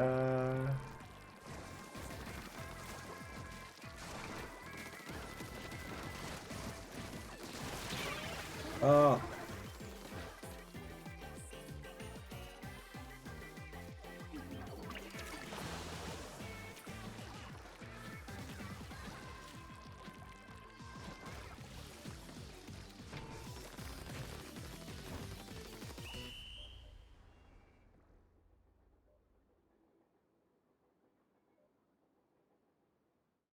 Oh.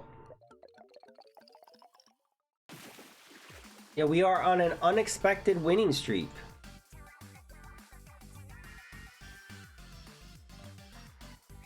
Woohoo! GG!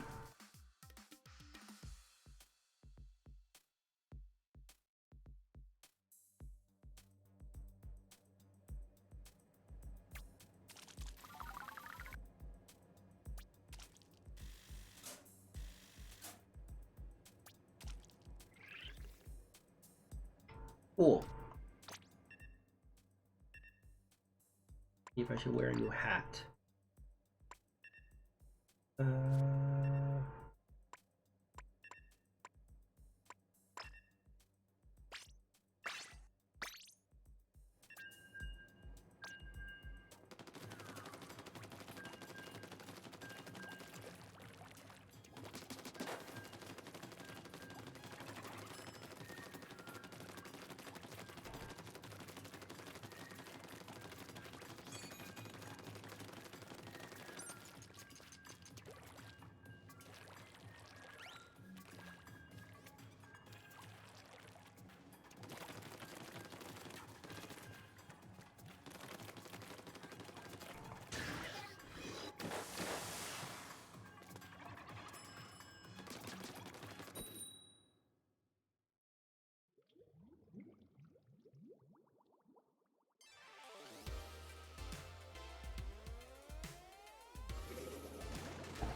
Another Saturday versus Saturday.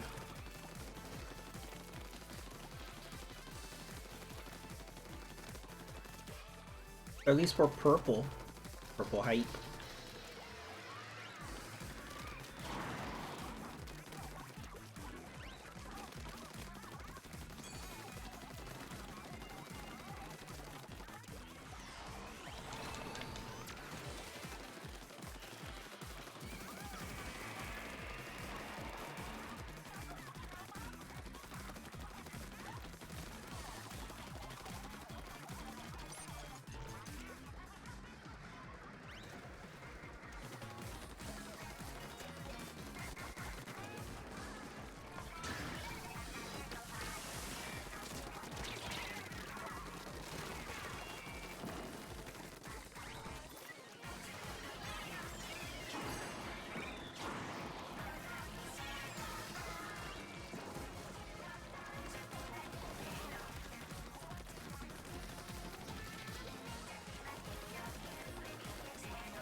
Okay.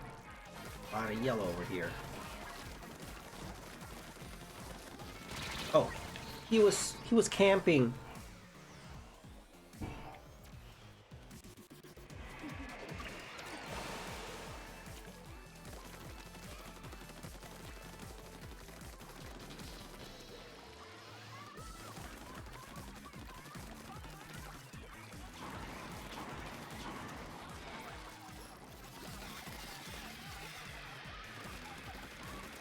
No. Hey, we both took each other out.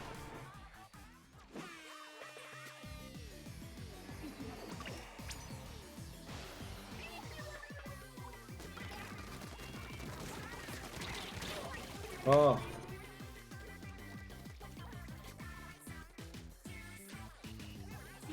Oh, we were winning, and now we have to catch up.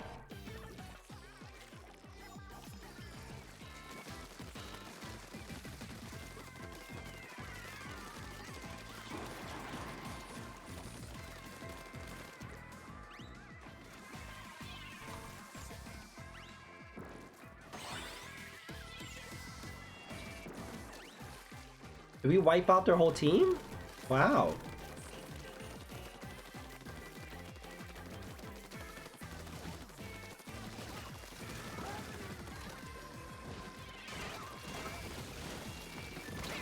Whoa. That suction bomb came out of nowhere. I did not see it. Oh, I think we won. Yay, GG. Woohoo!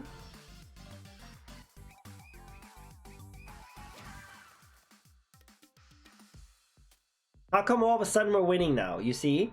That's how it is with this game. You got these long lose streaks, and then all of a sudden you start winning for no particular reason. Like, how come all of a sudden now we're winning?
Uh-oh, this Sunny guy's not moving. Come on, Sunny guy, move. We need you.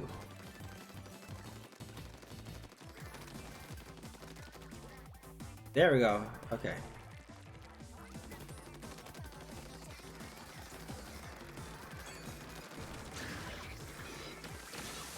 There we go.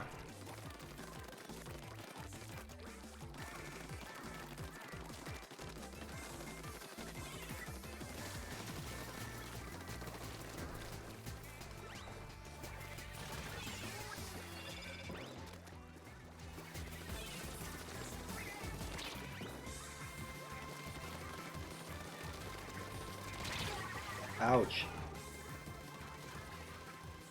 Watch out for that heavy splatling.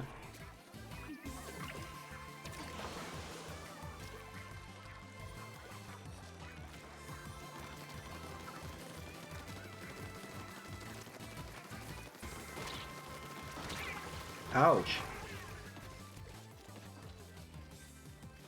It's really sad to get splatted by a S Blast 92.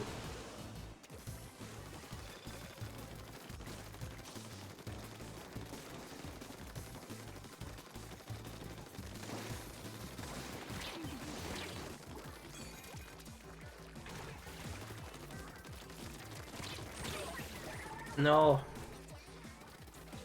That heavy splatting is very good at protecting the middle right there.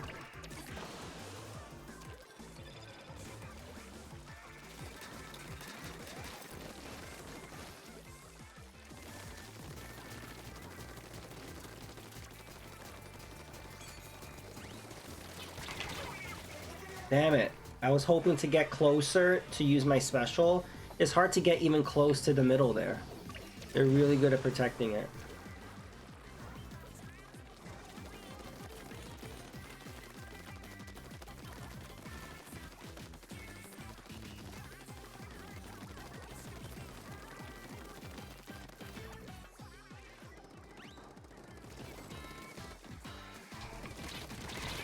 Ugh.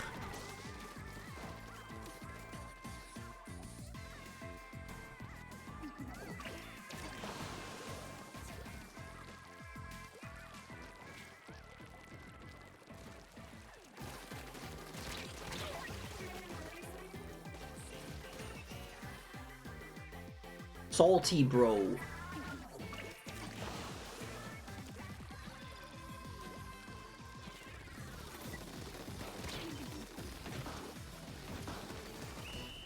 Yeah, no, that was rough. I couldn't get to the center. They had that locked in. Our winning streak is over. It's all Stevie's fault.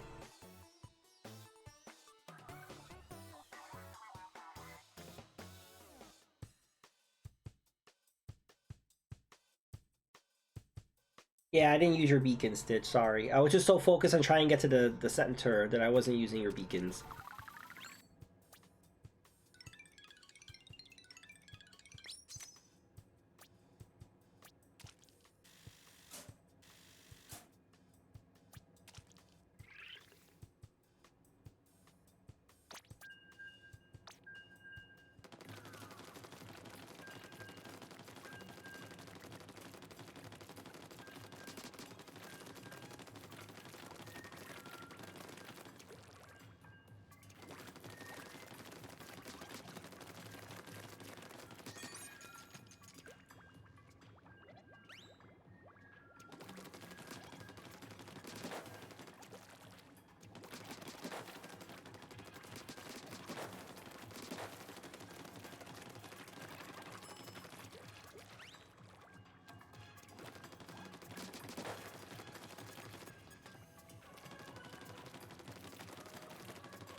Ah.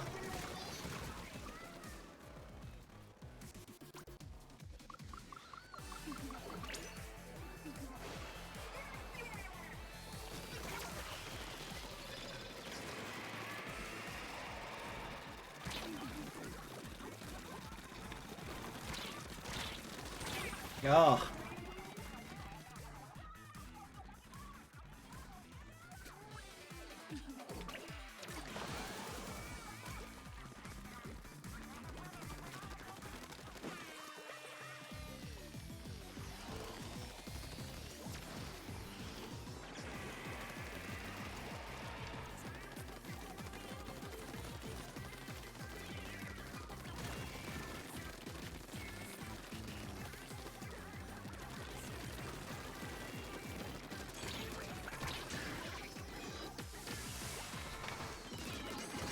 There we go.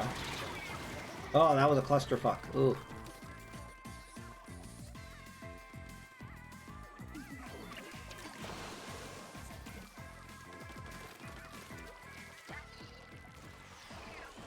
Do do do do do. Oh, whoa.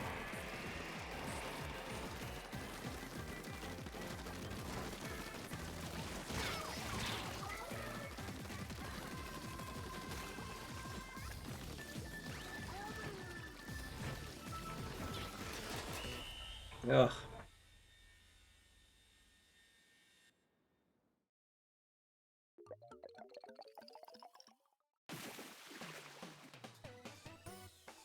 GE.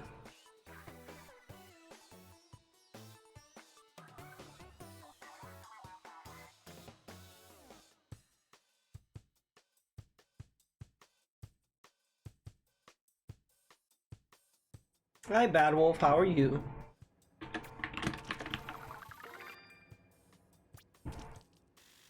How was your Halloween stream? That was a while ago.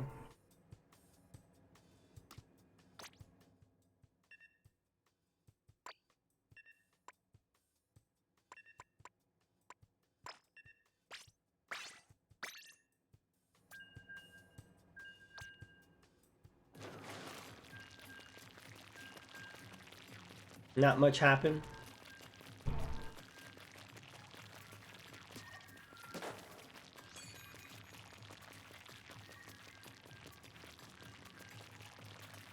Oh no!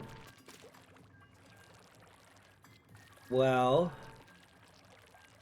Alright. Can't leave, so I guess I'll make a new room for the next match.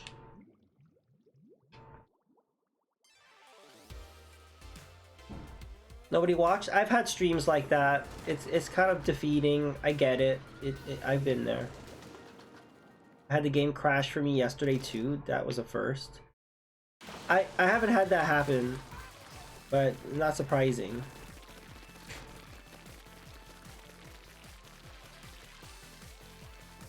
But I don't want that to discourage you, Bad Wolf, from streaming again, because you can have one bad night and then you can have a bunch of people show up the next night. Like, that's been my experience.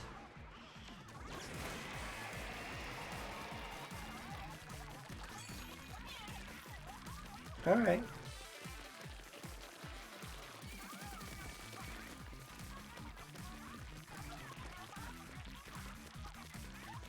Yeah, if you were gonna stream again, what would you stream? We're doing Saturday versus Saturday again.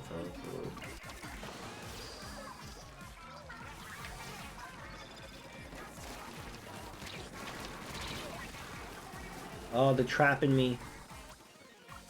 I'm jumping to spin dash. They're trapping me at our base here.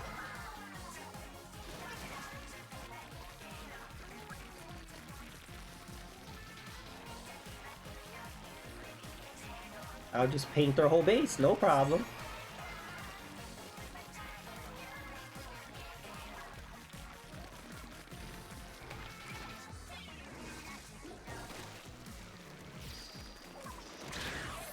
Oh.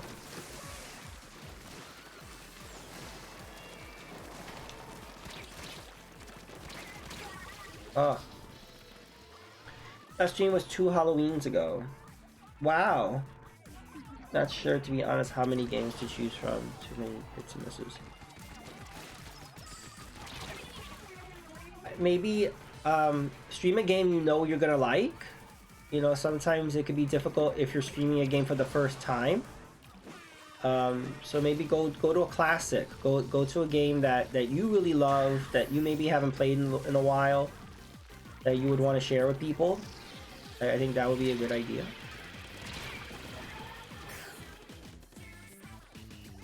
Our whole team got wiped out. Oh god.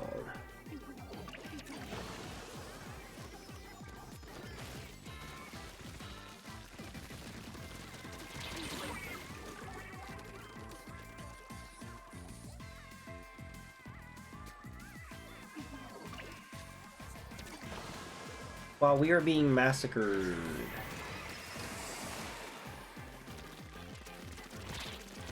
There's so much ketchup everywhere.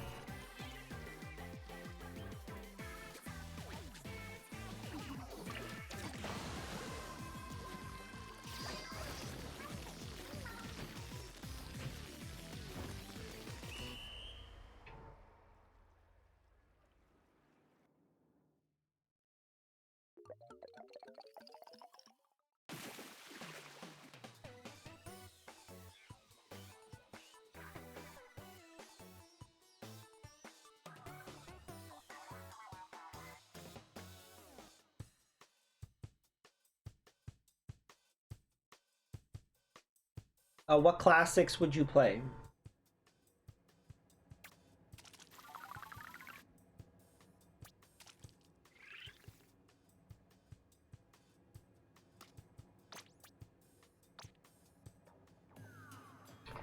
Yeah, they might say you dropped that on purpose or something. Are you able to log in?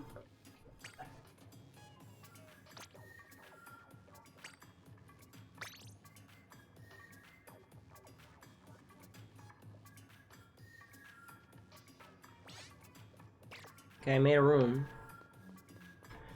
Sometimes OBS has trouble getting them in screen. What do you mean? Are you mean what do you use to play? Are you using an emulator, or is it Steam, or like what game are you playing through OBS?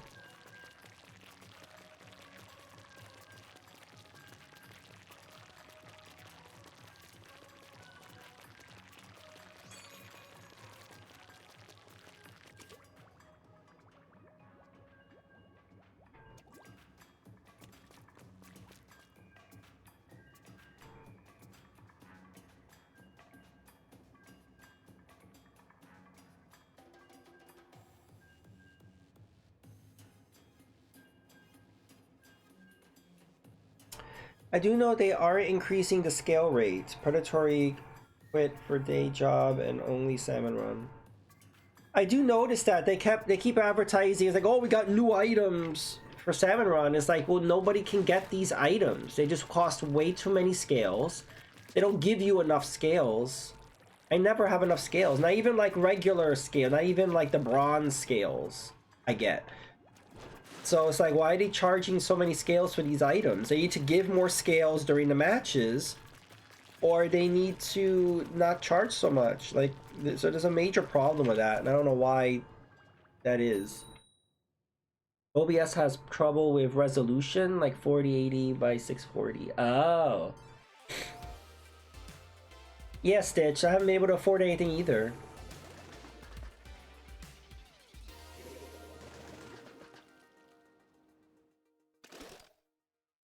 Yeah, Dank, that's been my problem, where when I play against random people in Salmon Run, it's like they've never played Salmon Run before. They have no idea what they're doing. Mega Retro Man has the same issue. They don't put eggs in the basket. It's like, that's the whole point. The whole point is to put the freaking eggs in the basket, and they never grab the eggs, and I don't know why. Yeah, a Bad Wolf. I think whatever you're using to play, whether it's like whatever software you're using, you have to bump it up to like 720 or like a different resolution. Like what game are you trying to play? Like an old console, or like what's the game or the console that you're trying to play through OBS? Because you might just have to bump up the resolution so that OBS can see it. An old Windows 95 game. See, yeah, that's going to be an issue.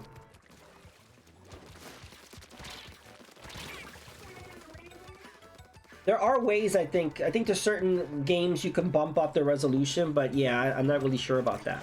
But yeah, there has to be a way of kind of bumping up the resolution. I've messed around with that, and I found it way too complicated. There's a lot of like retro kind of DOS games that I would like to play, but they're just not Windows friendly. They're not OBS like streaming friendly, not Windows 10 friendly.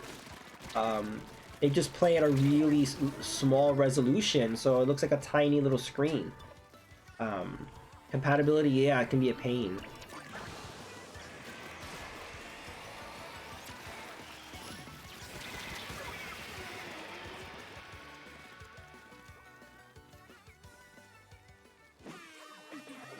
Is there anything else that you like really like to play, that maybe a console or something that could be easier like emulated, or you know, the resolution is not going to be an issue?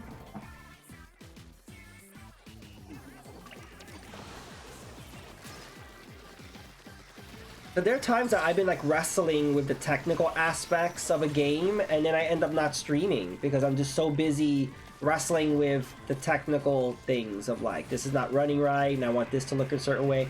So because of that, you end up not streaming. So what I recommend is in the meantime, just play something that is stream friendly. And then on the side, you could still mess with the settings of that particular game, but don't let it prevent you from streaming, you know? But I get it.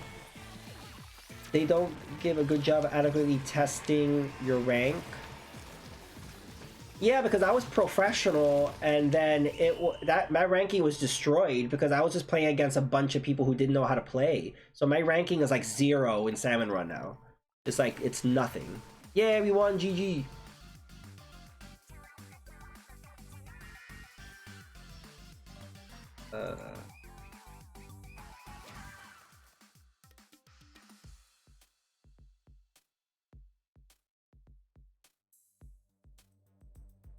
You have to carry more in solo queues unless you are part of a Discord. You know, I was SRI, haven't gotten a golden scale. Yeah, to this day, I've never taken out one of the bosses, like the big kahuna or whatever. I've never taken out any of them. It's just too complicated.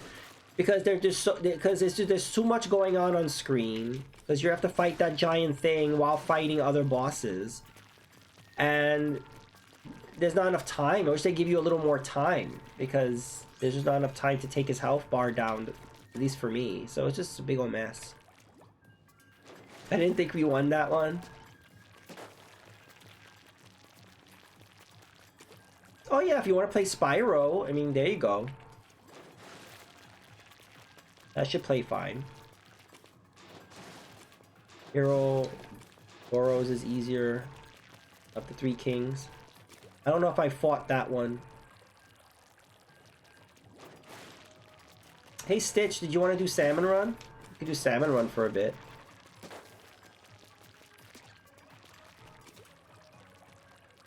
Not like they need us, since, you know, all these Saturdays are fighting against each other.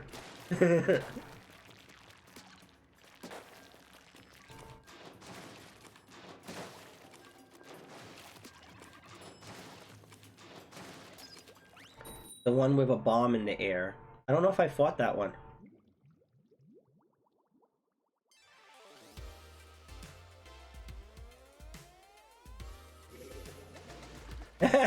Stitch is like, not really.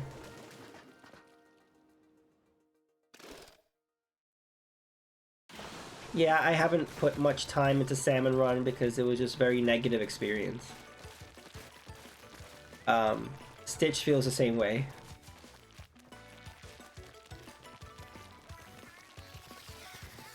I prefer Salmon Run in Splatoon 2.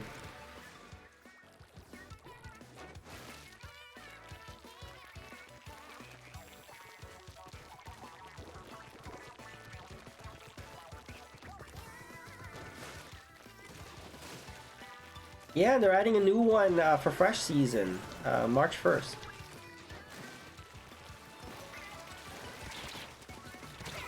Actually, I haven't seen many people use that screen.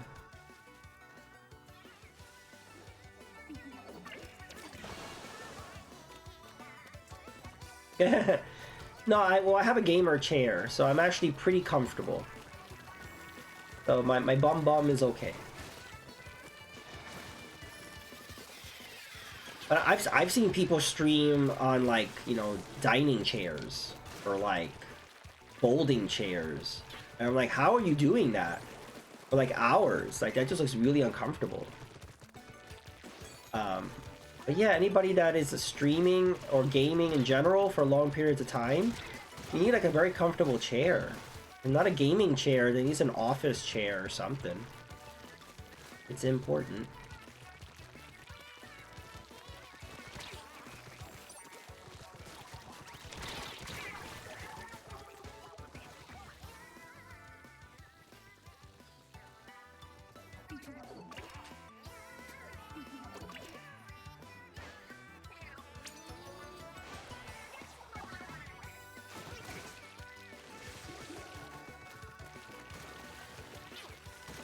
The longest I streamed was 13 hours. And then I've done a few 8-hour, 12-hour But I haven't been streaming that long lately. I don't have the stamina for that. But I've done pretty long streams before.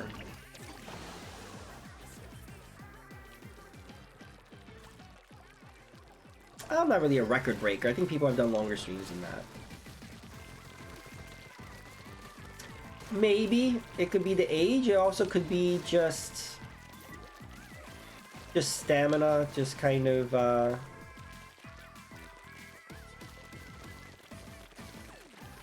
I haven't played a game that I enjoyed that much that I have to I can't stop it.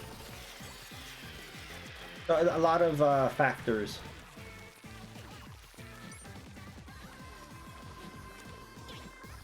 That depends on the situation. Like if you're playing on a game and you're on a roll, you don't want to end it. Or you're playing a game and you feel like I'm near the end, I have to keep going, and you're like, wait, I thought I was near the end. Why is the game not ending?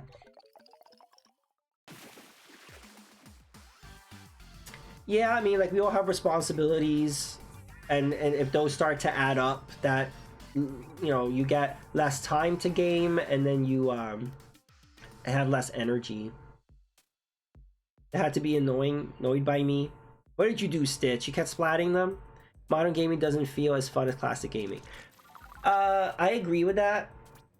I've kind of gone back to focusing on retro mostly because I don't know, modern games have not really held my attention. I was all over the place.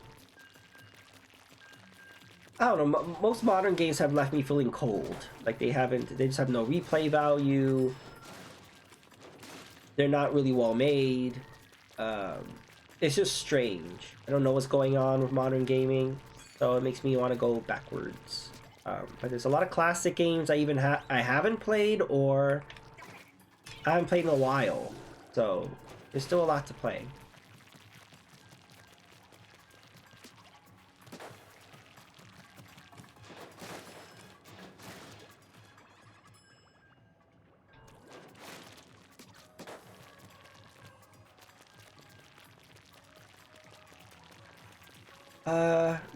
Gotham Knights got mixed reviews, so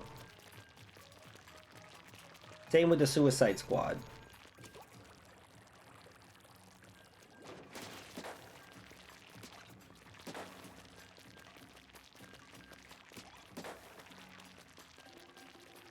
And they came out so close together that I mixed them up. Like I really don't know the difference, really.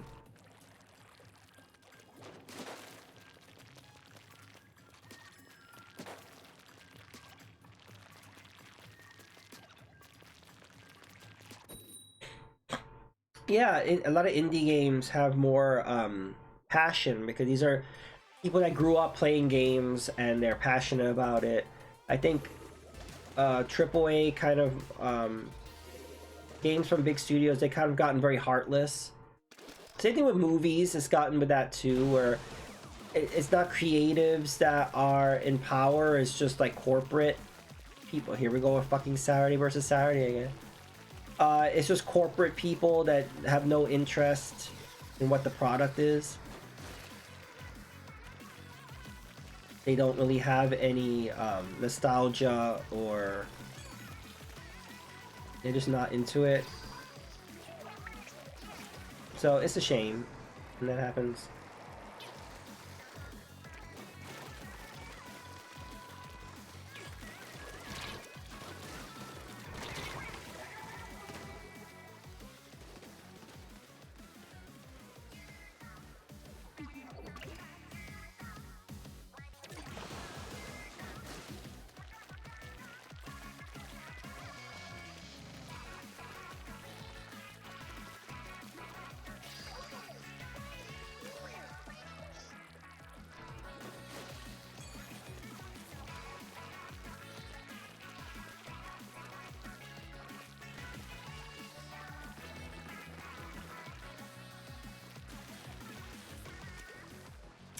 Yeah, I saw news of that. The thing is, Nintendo never announced the Switch, that Switch 2 is coming out this year. That was just a rumor. And now another rumor is that they got delayed. I just think it's really ridiculous. So yeah, nothing has been official. It's only official when Nintendo says so. But yeah, so you can't really believe everything you hear. But yeah, who knows? That could be true. But who knows?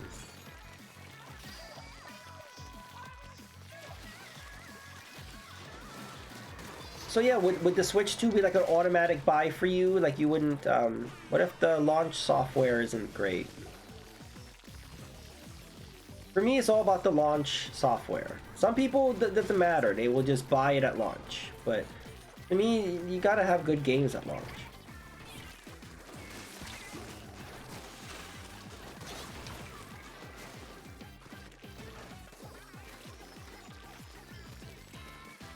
I mean, I didn't get the Switch at launch because all I had was Breath of the Wild, which I got on the Wii U, and then it was what, Super Bomberman R, and then it was Street Fighter 2, and it was 1-2 Switch, wasn't it? There was not much. Was it Snipper Clips? But yeah, there was nothing really that I cared for. So that was in March. And then in July, that's when Splatoon 2 came out. So I was like, alright, so that's when I got my Switch.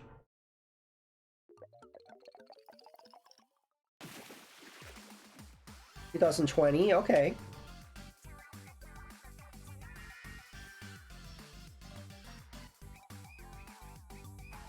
You get better deals if you don't get your console at launch. Not only could you get your console at a better price or you'll get a better revision, but then the games are cheaper.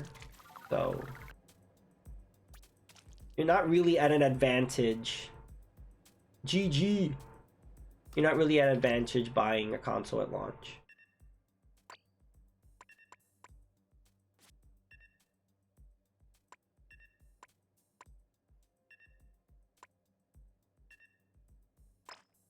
What if I use the foil squeezer?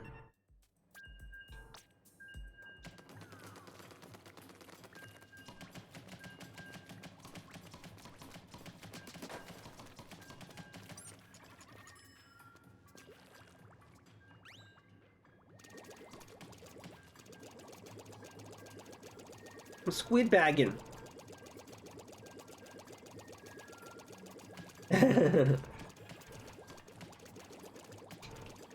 Oh no. That looks so weird, right?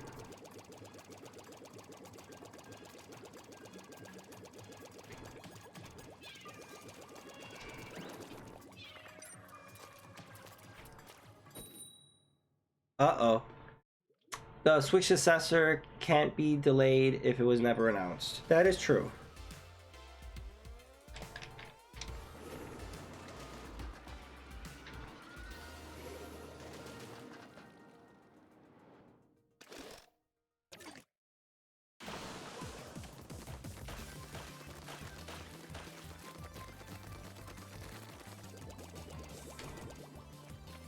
That's what people are not understanding. Like, I keep hearing like news of like, oh, it got delayed, and it's like, well, technically, it was never announced. eShop does have some good deals, yeah.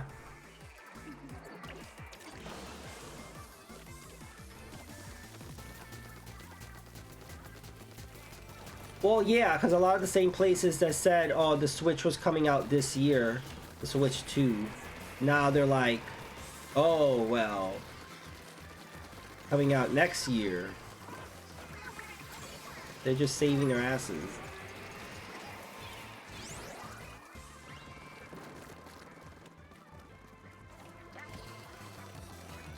Yeah.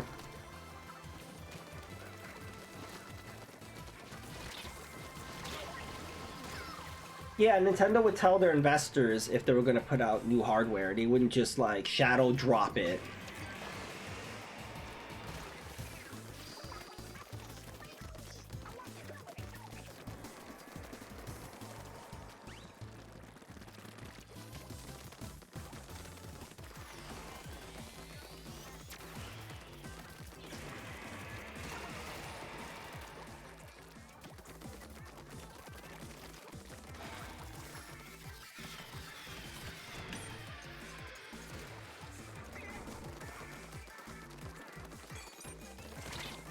No!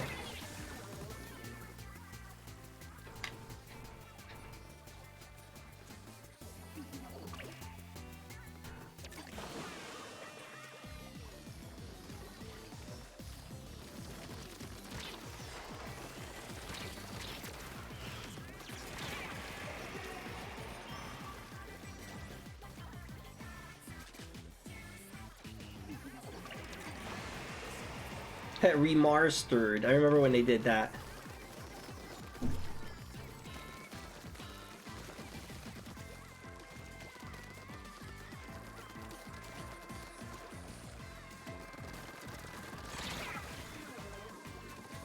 Wow, we are getting our booty kicked.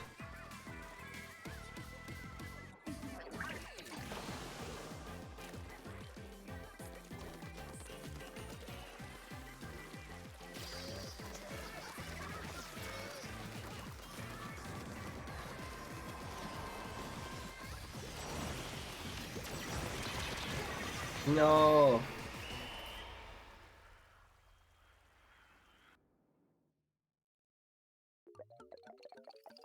That was bad.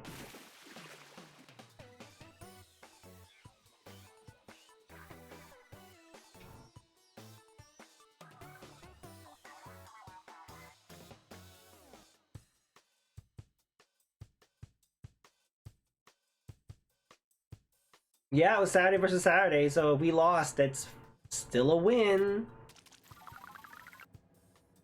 It's just a really bizarre way of playing Splatfest that way, but that's the way it is.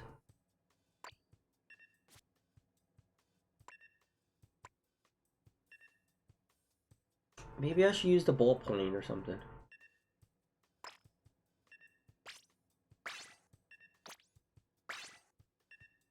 Actually.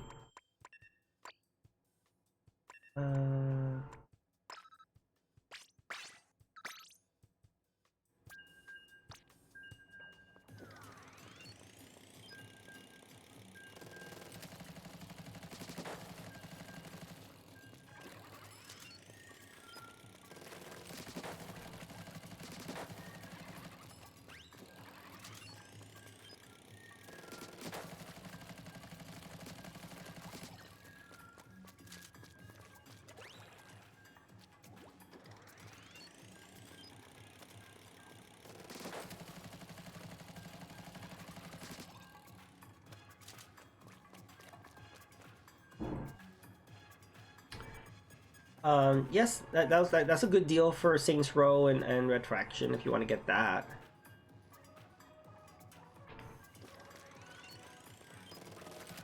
I think streaming from the Switch would be a good choice. You don't have to mess around with too many issues. You don't have to worry about resolution, anything technical.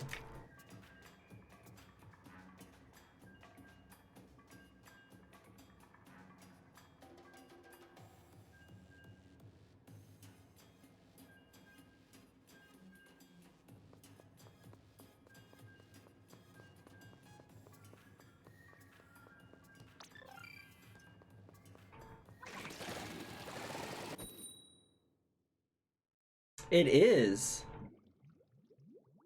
Are you against the ballpoint nouveau?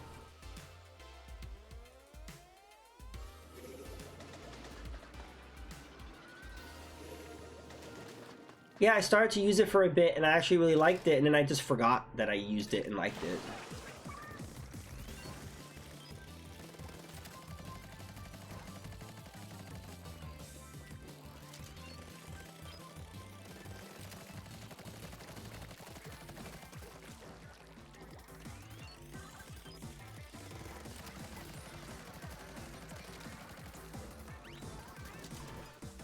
Vanilla Boy Point is already good despite a few nerfs.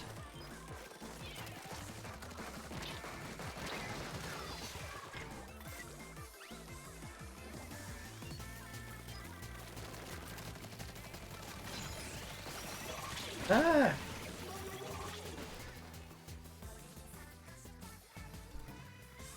Yeah, did you see the new weapons they're adding March 1st? For a fresh season? We're getting a new roller, a new Flinga roller, and new dualies.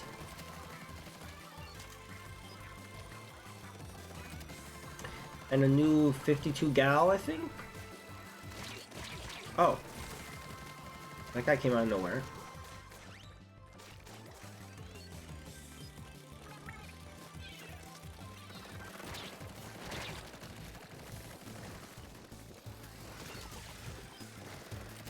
Oh yeah, new Swiffer.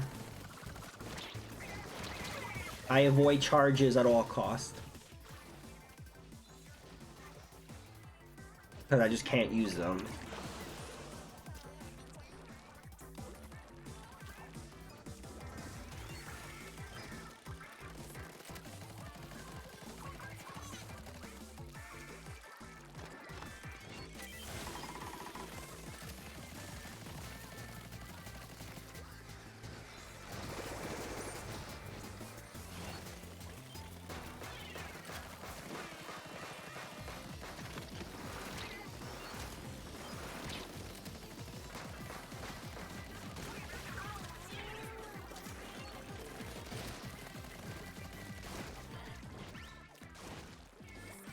Oh yeah, and then that new bucket, they add that new they're adding a new variant to the bucket.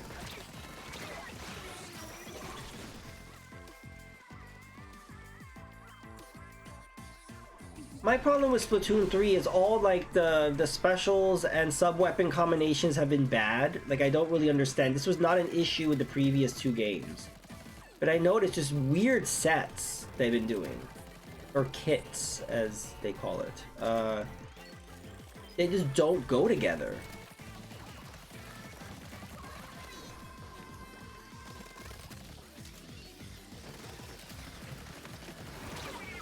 Like there was one weapon, I forgot what weapon it was, but it came with the splash wall as the sub weapon, and then the ink vac was the special, and I'm like, why would you want to block the enemy ink? Wouldn't you want to get the enemy ink to use it in the vac? So like, why would you have a sub that will block it?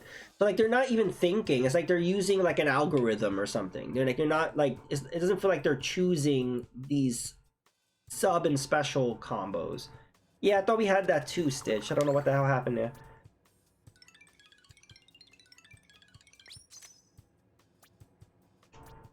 Yeah, there's something really off with them doing that. I don't get what it is.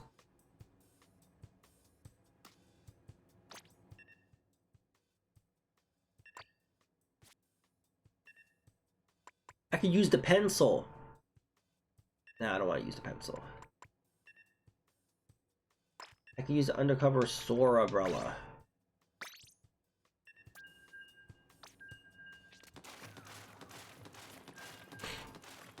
Oh, someone invited me to play. That invite to play thing is completely useless because if I go to look at the invitation, it's not valid anymore. So I really don't understand the invitation thing.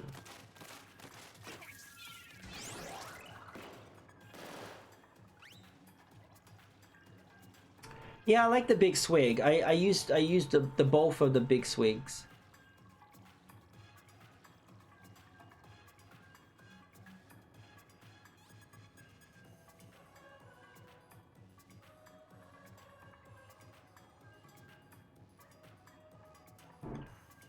No, I wish that Retro Game Brews or Mega Retro Man would be in the chat, or we have to coordinate a time because we can only enter the same room if we got the timing right.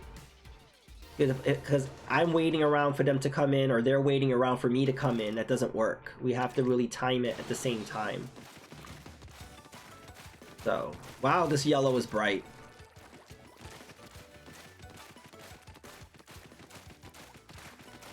This is a very bright yellow. And it's Saturday versus Saturday again.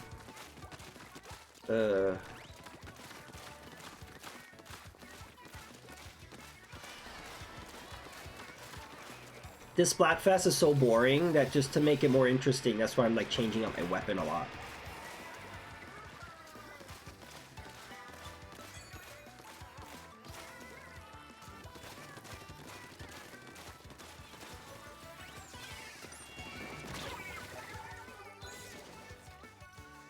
Should have moved out of the way, but I didn't.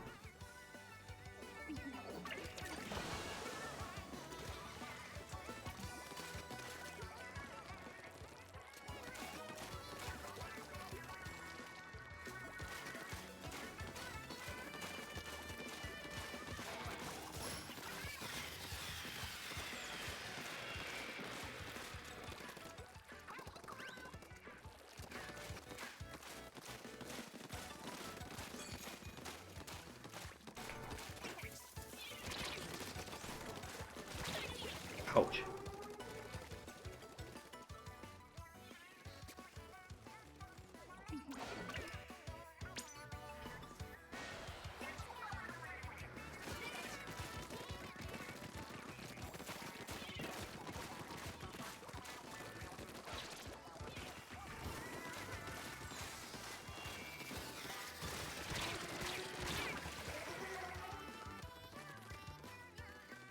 Yeehaw.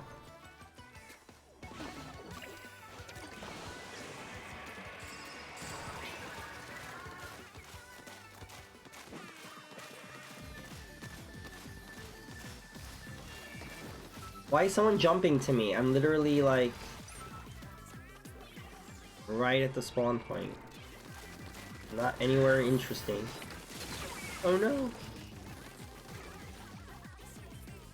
That Yeehaw guy keeps getting me. Let's get away from Yeehaw. Jeez. There he goes again.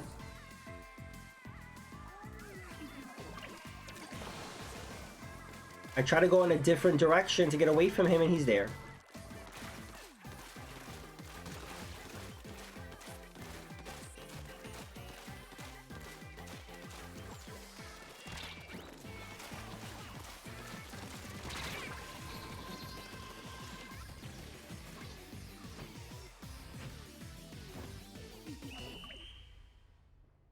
Oh, that was bad.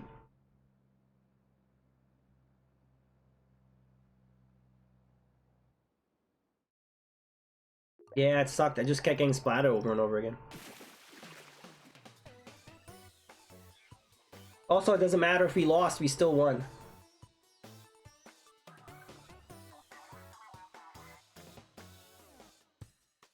It kind of kills the motivation to win when your win means nothing.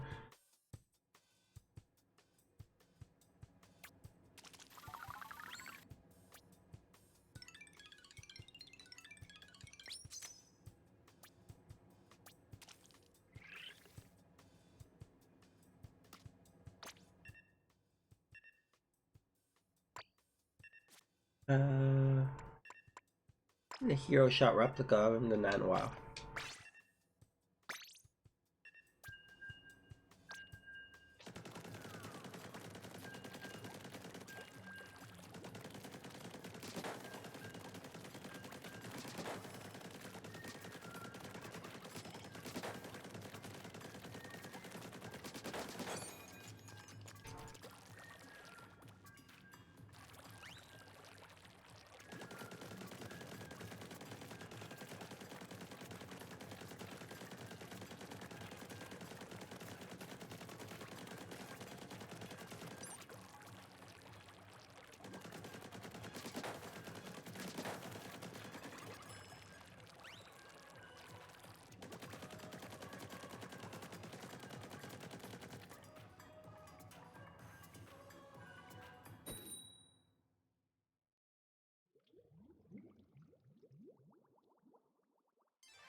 No!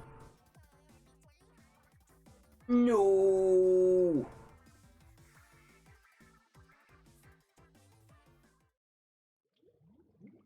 Someone rage quit.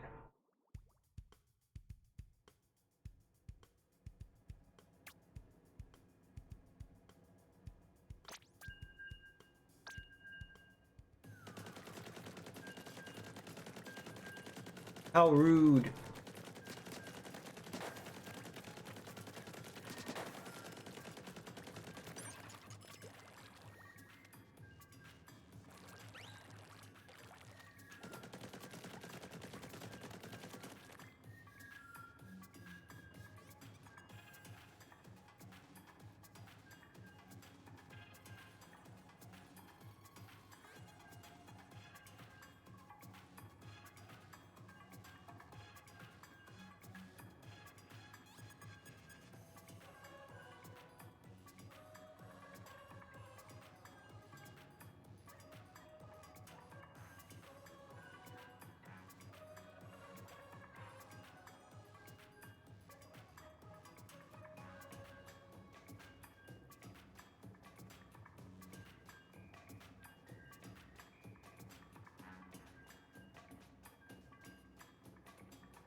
Oh, okay.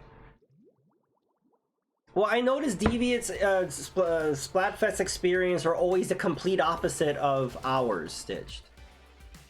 You know, he never joins, he never fighting against the same team like we are right now. He doesn't experience that, and he doesn't experience long wait times, so I don't know.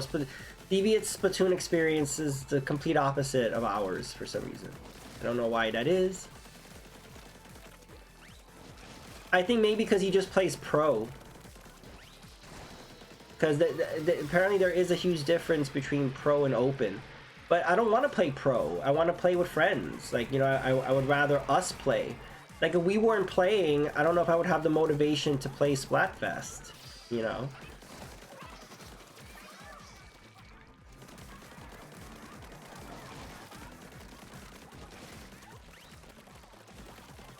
But it's a shame that they basically punish people that are... That's my issue with Splatoon in general. They kind of punish you for having friends. You know, it's like, if you have friends and you play Splatfest and you're on opposite teams, you cannot play together. If you have friends and you want to play Splatfest and do open, then we're going to give you longer wait times and make you go against the same team. You know, like, so Nintendo's like very anti-friends. They just want you to play with randoms, I guess.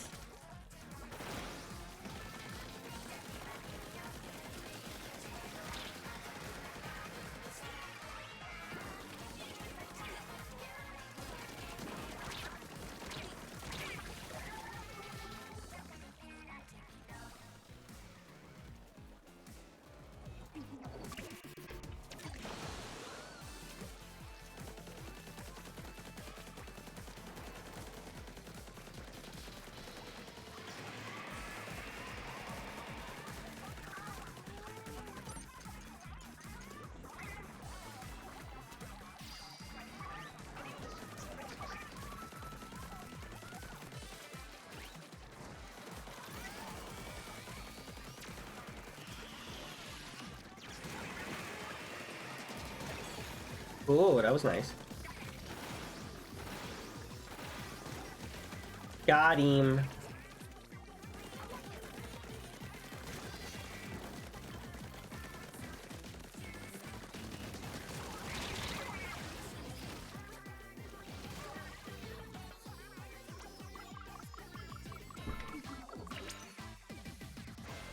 We're doing good.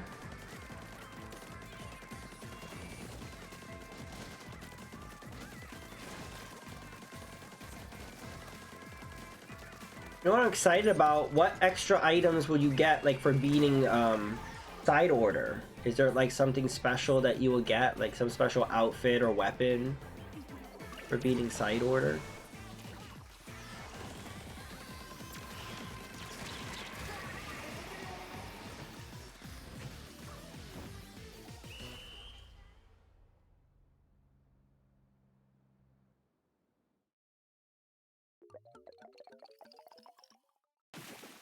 Oh, we were doing good too. They caught up toward the end.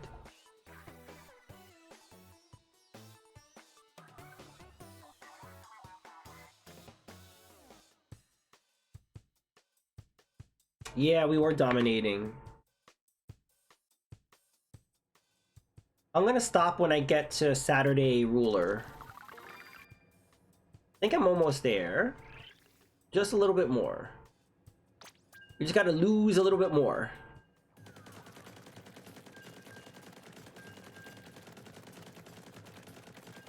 Hi, Peter. I'm sick too. There's something going around, right? So yeah, I sound very congested right now, and I've been coughing and sniffling the whole stream. But yeah, sorry to hear that. I hope you feel better. I'm getting better. I'm better than I was yesterday. Oh no.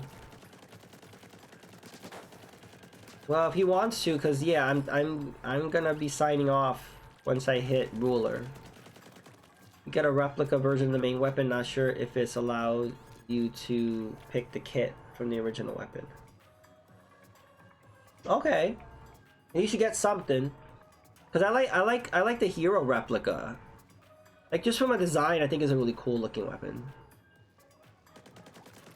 But yeah, if he wants to raid me, you know, we'll all raid out to somebody else together. That's how it happens. That always usually happens. Usually you raid somebody as soon as they end. I've always seen that happen. That's just the perils of streaming and raiding.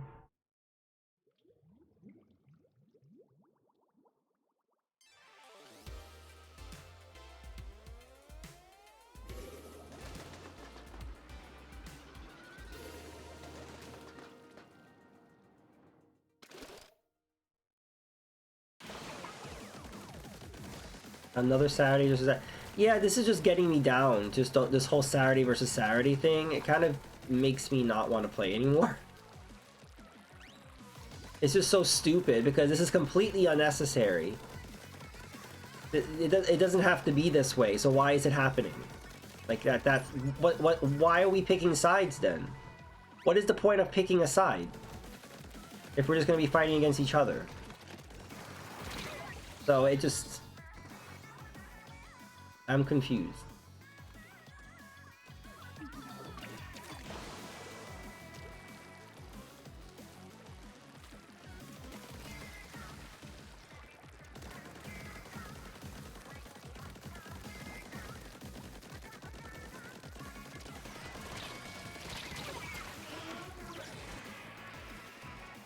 Thing is, I did a few pro matches. I think that was Saturday versus Saturday also. I don't think it's just pro that's doing it. Maybe it's just something about Saturday in particular.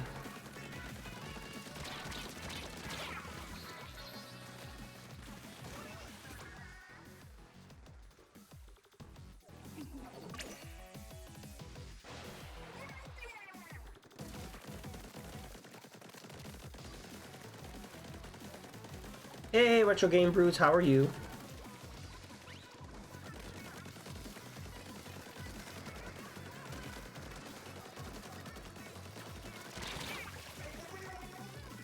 I was getting your invites, but then every time I tried to join, it said the room was closed. And I sent you a message on Twitter.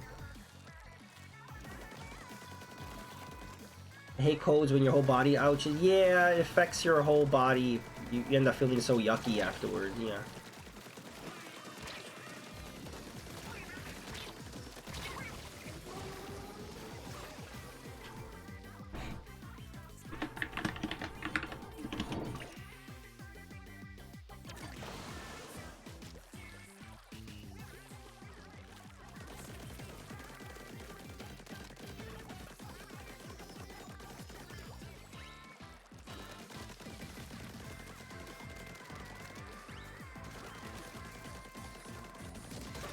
Ooh. There we go.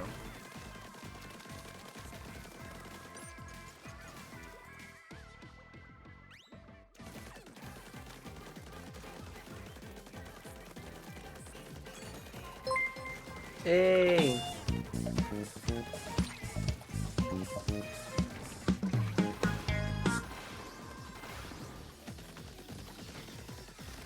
Thank you, Deviant, for the raid.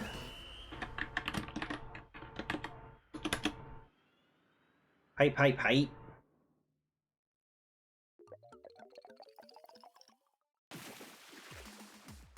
Yay, just in time for a win.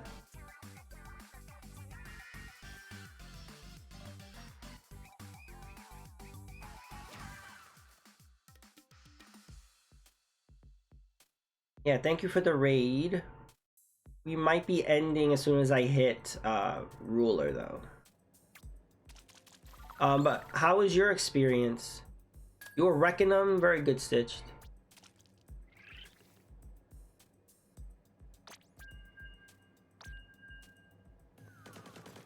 Stitch, we've only been getting Saturday versus Saturday for the majority of this Splatfest. It's been very kind of strange.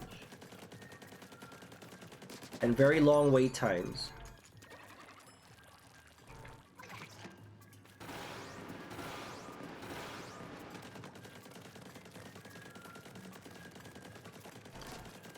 Long stretches of people not listening. They can't hear you when you're screaming, go to the middle. They can't hear you.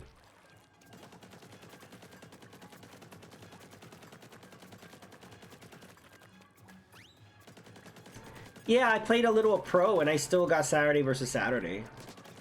Pretty sure.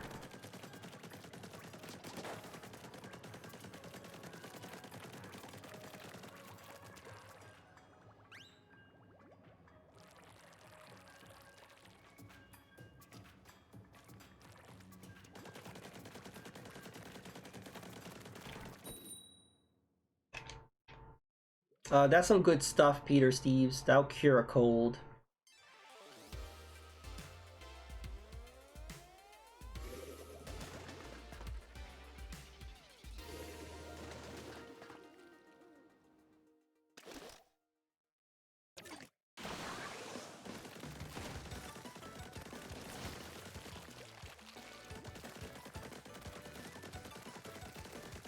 Yeah, here we go again, Saturday versus Saturday. At least we've been getting ink color variety.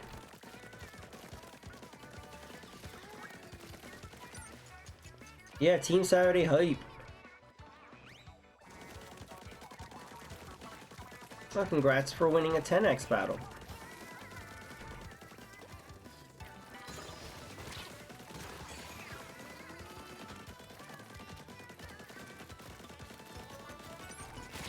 Oh no, oh no, I'm out of ink.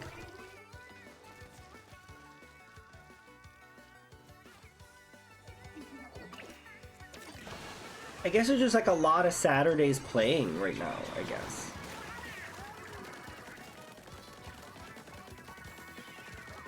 Maybe just there's a lot of Saturdays. And so maybe that's why we've been getting a lot of mirror matches.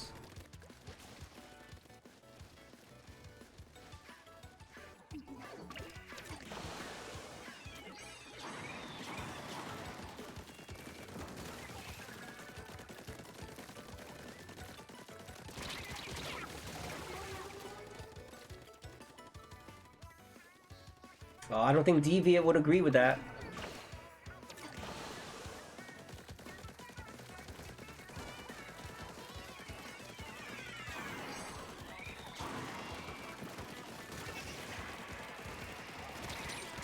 Oh no.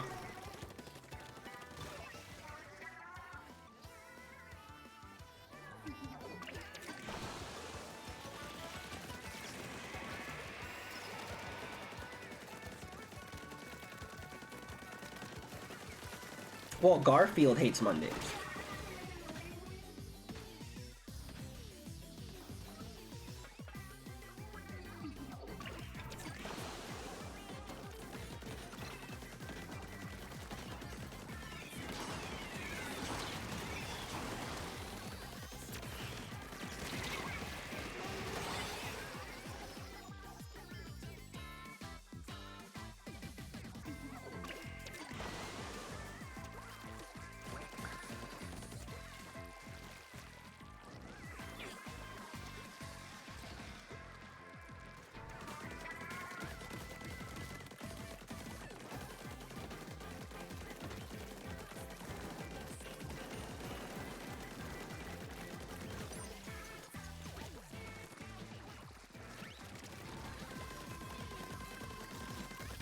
You just made up your own set of rules, didn't you, Deviant?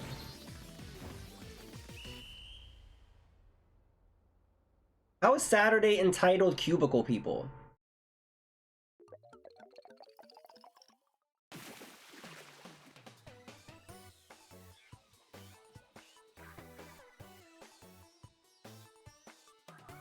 Yeah, that one did suck, Stitch. Every time we lose, I'm like slowly crawling to get to Saturday Ruler. It's like, no, I wanted to win to get a little closer, get that Saturday Ruler.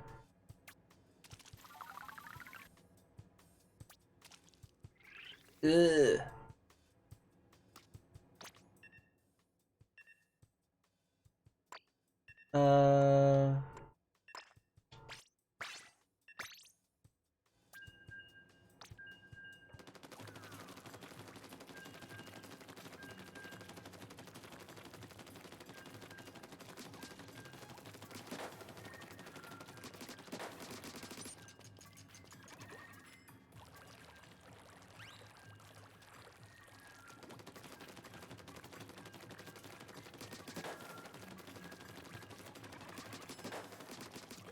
Okay, but I think if you have Saturdays off doesn't mean you're entitled.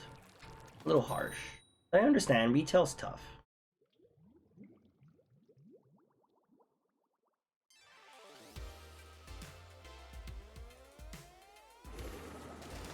I'm thinking Friday, TGIF, Saturday, morning cartoons, and Sunday, crappy church day. I guess. Look at it that way.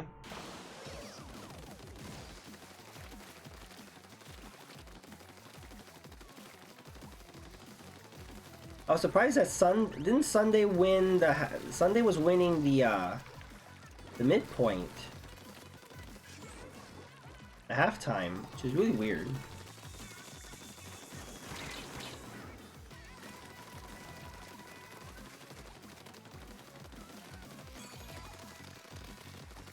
Okay.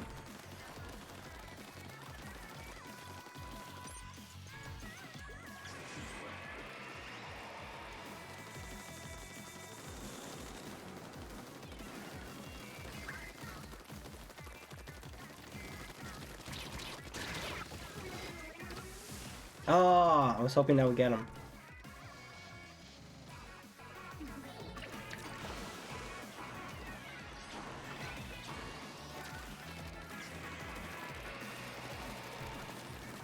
Whoa.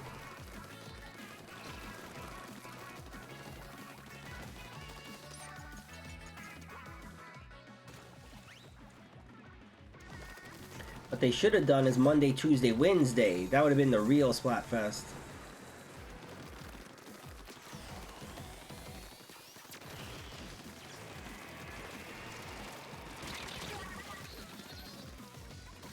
Then people will be like, why are you discriminating against Thursday? Thursday should be in there. And then there'll be like a boycott.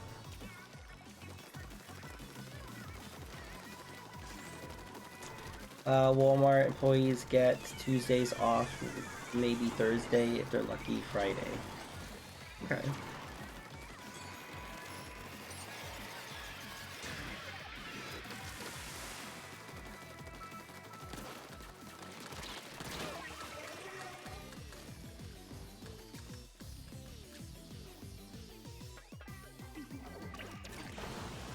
Yeah, we don't have a Walmart in New York, so I'm not familiar with Walmart. There's a Walmart in like every other state in the entire union, but not New York.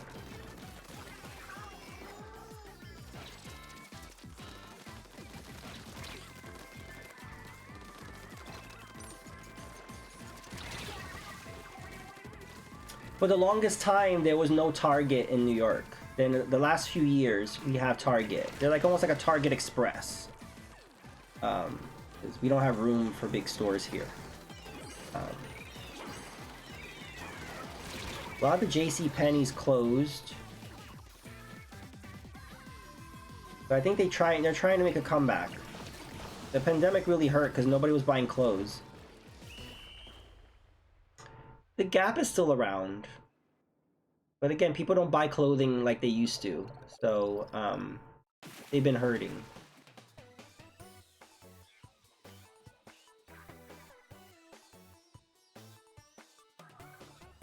Yeah, we have malls. There's a mall in Manhattan. There's a mall in Queens. There's a mall in Brooklyn. Yeah, we have malls. We just don't have Walmart. Yeah, that was rough, Stitch.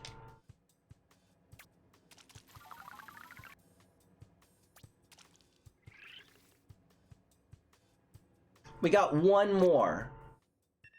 If we work one more, I'm gonna go for the paintbrush.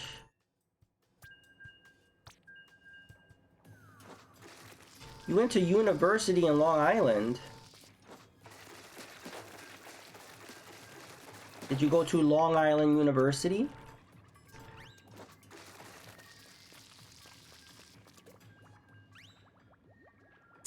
Before that, I worked in a liquor store, in Staples, and in tech.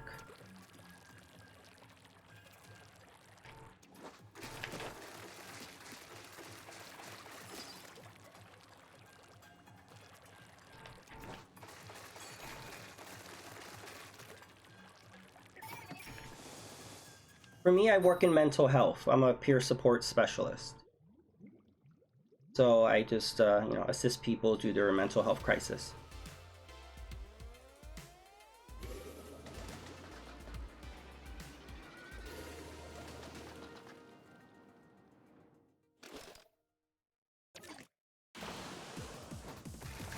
No! Why did I go backwards? I pushed down on the analog. Swimming scholarship? Oh, that's cool.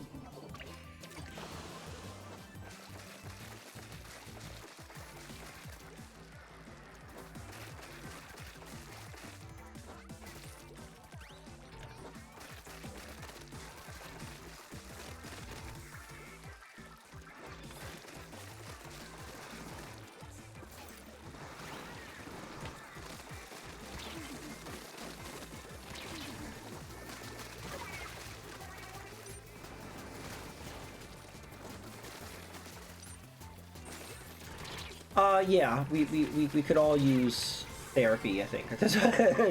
Either now or at certain points of our lives, yes.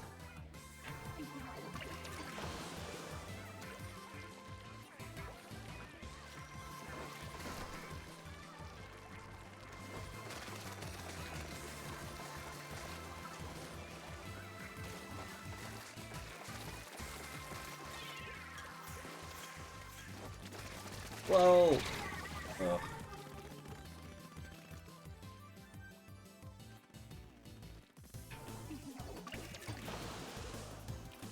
I'm so flipping expensive. I just lucked out in cases that actually get to help.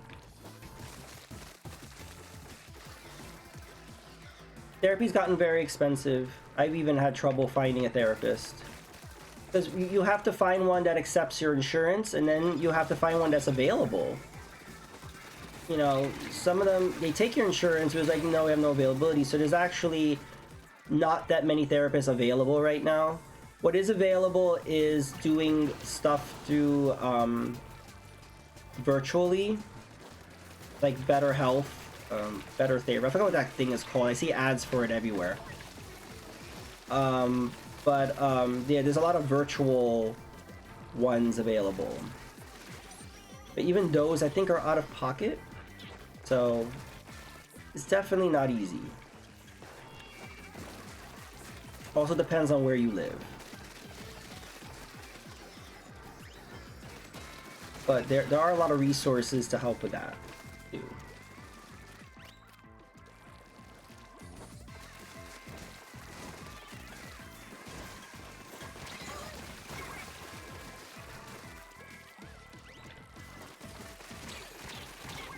Ah.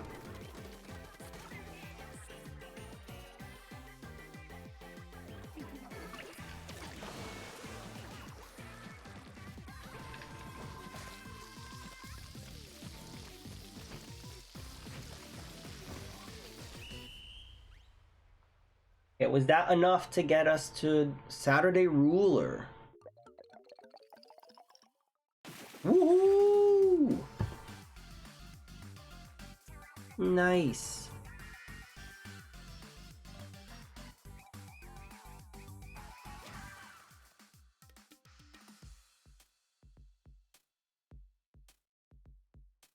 Thank you for the GGs.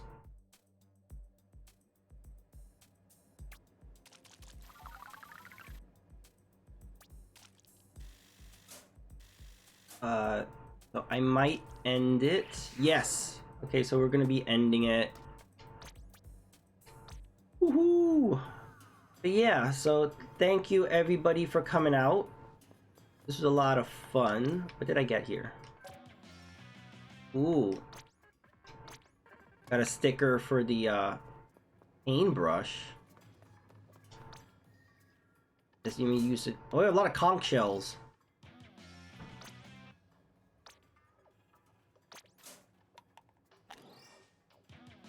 Woohoo! We got more.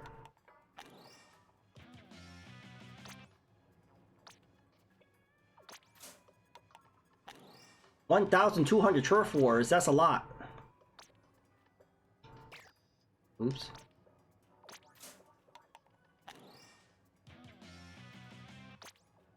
All right. Let's go to the general store real quick. Yeah, thank you, Stitch. Thank you, Peter Steves. Thank you, Deviate. Thank you, Retro Game Brews. Thank you, Stevie Comebacks. Oh, we got some good stuff. Thank you, Some Dude and Mallow Wolf and Dank Memes and Bad Wolf. Yeah, everybody who came by.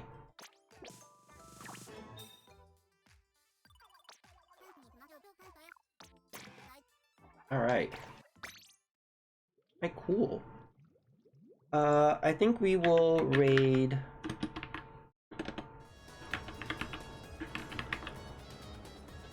We'll raid Mallow Wolf. He was nice enough to drop by earlier. So he's playing Star Wars. Again, thank you guys for dropping by. And I'll see you on the other side. do a hashtag 1UpJohn raid. Okay, see ya.